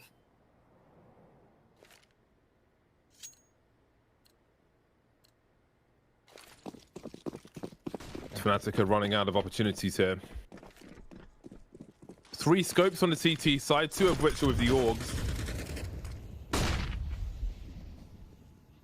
An aggressive take of B while the grenades last. We'll see if Jaquinho chooses to fall back eventually. Some jiggling from Sanji. Been a very key player for Virtus.pro in many series that we've seen here at Beyond the Summit. Jaquinho focusing on the right. He's got problems to his left. Straight into the ear. Buster being the operative word. Man, Buster is just going off right now. Gets Brolan as well. Buster has a bit of a different approach than Jaquinho did on his T side at that B side. Not sure if Jaquinho was aware that he could have been on that far left corner. But VP now then, just because of that, creates an opening on the map. And for Fnatic at this point, 3-on-5 situation, you kind of want to just go for a bit of peeks here or even a gamble at that point. But VP is just doing a fantastic job here. Look at just the map coverage overall. Fnatic really can't be pushing anywhere. You see there for JW trying to push scaffolding there, but as soon as he tries it, Jaquinho is just shooting him in the side. And then Golden here as well, kind of leading his way towards B. Don't really know where all the other VP members are. He could have the potential there of going down already, but at least he ends up getting the kill onto Buster. We'll see if he gets a chance to save. I don't think so. VP, they're sniffing, they're hunting. Oh, that's funny because I got to watch Robin do that. They've only got one. They've only got one buy round left, Fnatic. $3,500. Well, they can have a significant half buy here because they are at maximum loss bonus. But indeed, this is feeling like the end for Fnatic. It's still within their power to turn things around. Virtus.pro will think otherwise, though. Strong half from them. Just one round one by Fnatic in this half, and that was by timeout. So the struggle is real here for Fnatic on Vertigo. Their pick. We see they've had a stronger performance on Inferno. Oh, actually, I thought it was a double tack. Maybe they had a lot of talk about, but it might have been a UI bug there, but looks just to be the one. Half buy, but I mean, we look at even compare VP's money that they have, even in the bank. Not even in equipment value at the moment. They just have so much to play for. What an uphill battle here for Fnatic. JW here. It's a 4-man push from Fnatic. JW was just the first one to kind of come in, but there's so many VP members here as well. Just mops up the floor with Fnatic. It's going to make it 15 map and match points. Oh, it's been such a struggle. You got to feel for Fnatic at this point. I mean, we all knew that VP have a great Vertigo game, and Fnatic they've had their ups and downs here. That's for sure. It's funny. I was watching Jaquinho's webcam right there when the Molly came, and he starts laughing because obviously what he sees is, oh man, you know, they have no idea where I am. As soon as he's about to peek, the Molotovs comes down and get placed. You know, VP really just having Fnatic's number at this point, down to the smallest little detail.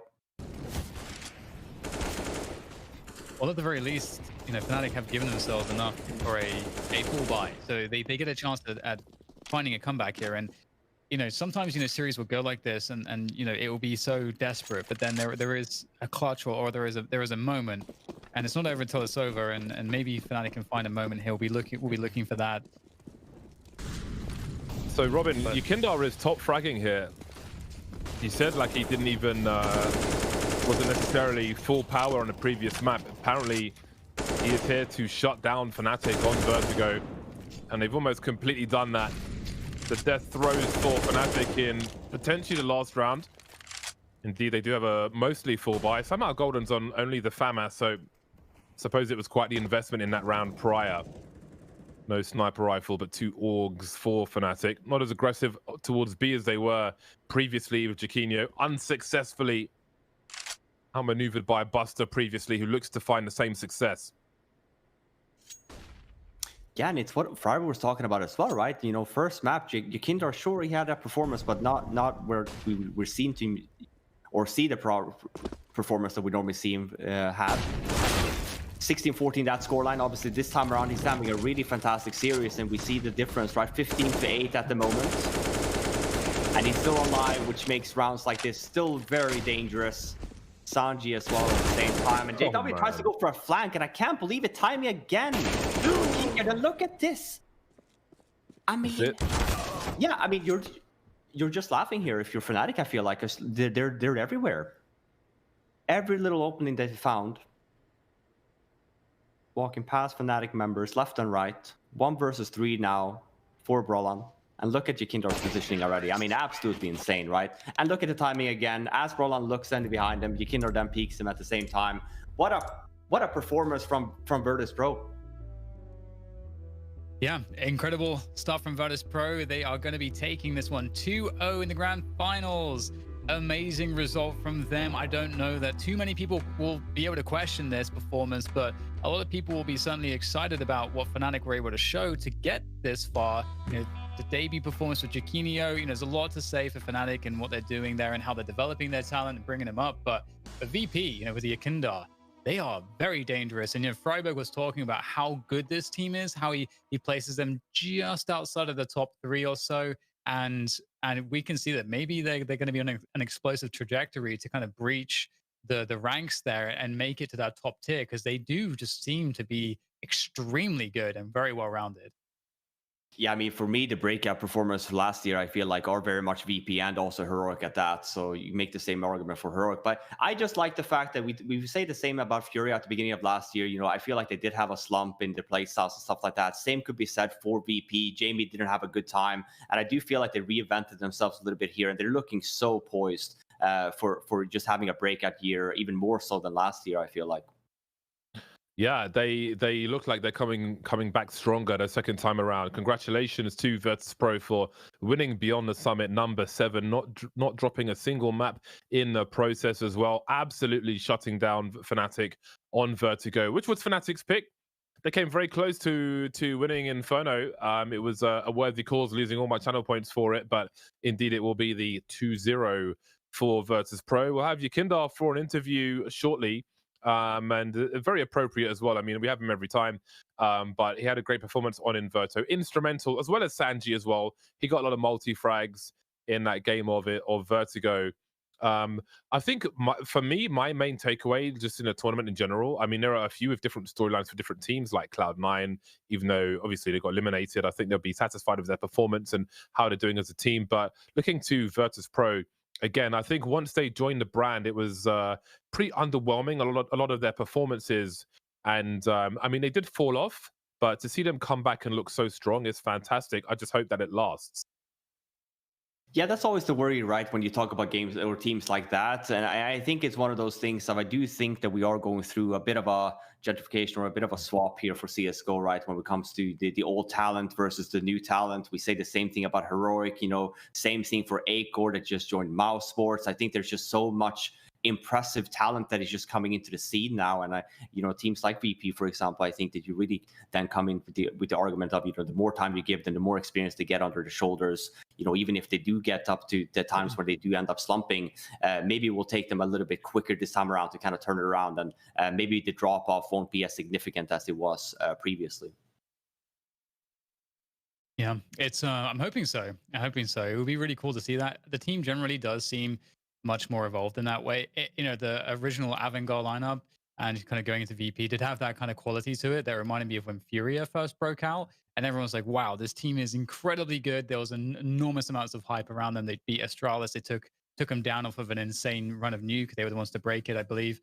And then it kind of was the case that people started to figure it out, and suddenly the stock was dropping massively for FURIA back in those days. And I think similarly it happened to Avangard too. And as you were making note of, Robin, James really tried to change and adapt his play style. It's still the James that you love and know, but it's much more contemporary, and it makes a lot more sense with how it works in the current way that Counter-Strike is played. So they're looking like they're a much better and more updated version. Yeah, well, I was going to say, because even the VP scenario of how did they win games previous, I feel like it came on the hands of Jamie dropping 30, right? And Sanji just running around and being unreasonable. But I think that this event so far, even in the final, we see, and I think we have Jakindar joining us here, but we've seen Jakindar obviously fantastic performance, Buster fantastic performance, Sanji fantastic performance. And then when you talk about Jamie, he's just like, well, listen, we just need this guy to show up. We just need him to hit a shot or two. And then you have Kikert on the side as well. They're like, well, how about me? Like I'm doing my job and I'm doing a fantastic job at that as well. It's going to be great to get, we have Jakindar on the line. It's going to be great to get his thoughts on this matchup. Congratulations, Jakindar. How are you feeling after that win versus Fnatic? Thank you. Well, I mean, if it was online, it would be better, but now we're just, okay, nice, we won, but let's roll, is that really your response? Roll to the forward next I guess time. we won. Yeah, I mean, like, it's so much events nowadays online, but I mean, we're happy. We're happy that we are playing against such strong teams, but we want to be better. We want to be on bigger tournaments, and we just want to win. Just a long grind, a long journey for Jakindar. Well, just to follow up on that, Jakindar, because I feel like this event for you guys, it's been straight domination, right? You guys didn't even drop a map, so I feel like, sure, maybe it's not offline, but, you can make the argument here that you guys should be pretty happy about the performance you guys kind of brought to the table for this event, right? Well, I mean, of course we're happy, and we probably, if we lost this final, we wouldn't have a break. But now, since we won, we probably will have 2 days break, and I'm happy for that, for the 2 days break. So I'm glad we won, and it was a great tournament for us team-wise, and I hope we continue in this pace on the next tournaments as well. How would you describe Sanji as a player? Because I feel like there is no other Sanji in Counter-Strike. But what do you think he brings to the team? Like, so many people just don't understand the importance of Sanji in our team. Like, he's dropping you all the weapons, he's playing no armor, dropping up, he's a B anchor, he's literally throwing all the utility for us, like me, Buster, and Kicker to entry. He's doing everything like off scene, and people still, kick Sanji. Shut up. Like, don't talk. Yeah, we're on the Sanji train here, I'll say that much. Sanji's a beast. I'm driving the Sanji train. I'm on the Sanji train as well. Choo choo. Nice. Let's go. Yeah, I know it's something that me and James, because we watched so many Avangard games back in the old days, and we noticed all those things about Sanji, like how you could always tell there's something special about him. And for those people that don't understand, just really just watch his POV and look at how much he gets with how little he has, and given the positions he plays, he does a really good job. So yeah, I like to hear that.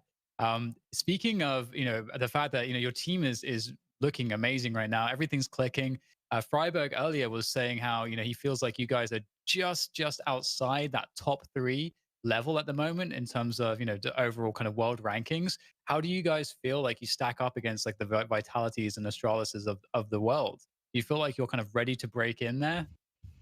Well, I mean, we're always ready for it, but we didn't really have the opportunity to play those teams. We played NaVi in IM New York, and we beat them twice, but they were in a bad shape at that point, so we can't really tell like are we capable of winning against Astralis, Vitality, NaVi, those kind of teams.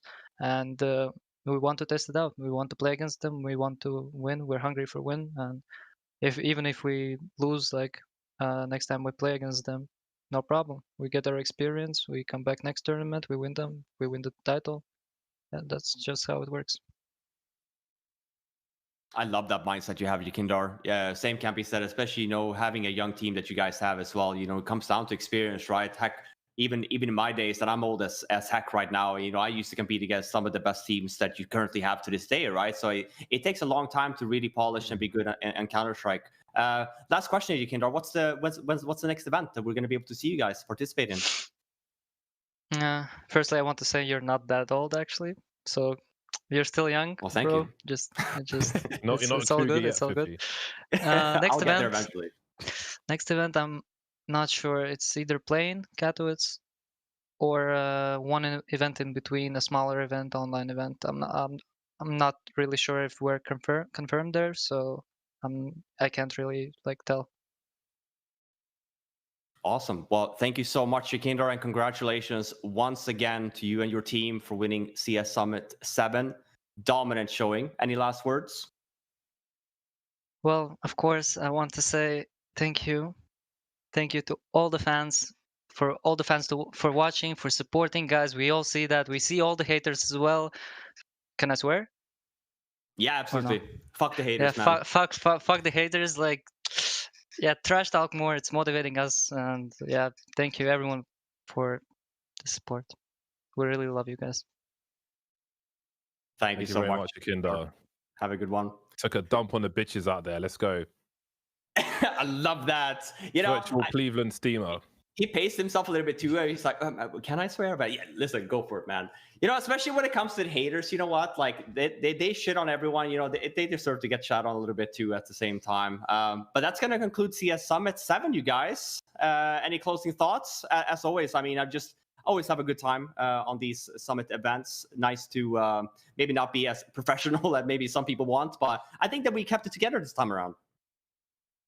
Yeah, it's very, very different being online. You don't have that like dynamic around the sofa or trying to figure out how kitchen appliances work.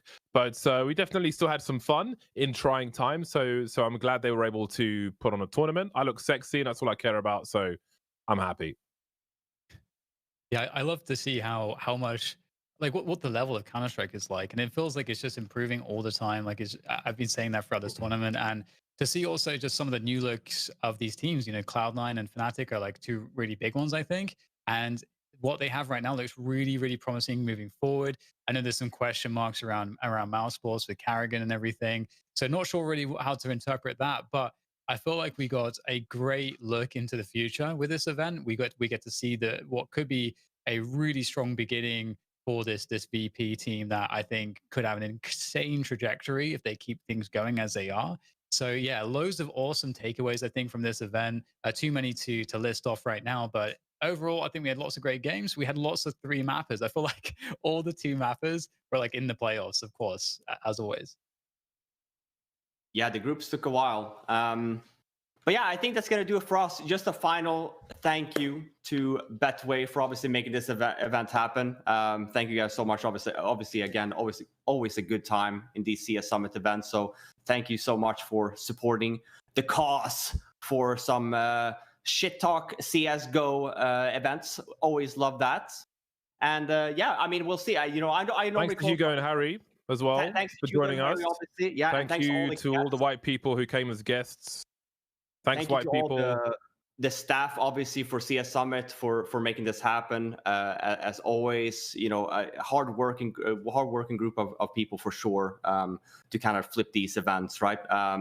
Yeah, I mean, nothing but praise to everyone to make this event happen. Thank you guys so much. I think that will be it for us this time around. Might be a CS Summit 8. We'll see. Hopefully, stay tuned as well. Follow them on Twitter. I'm sure there's going to be announcements in the near future. But thank you guys so much for tuning in. Later, bitch. Cheers.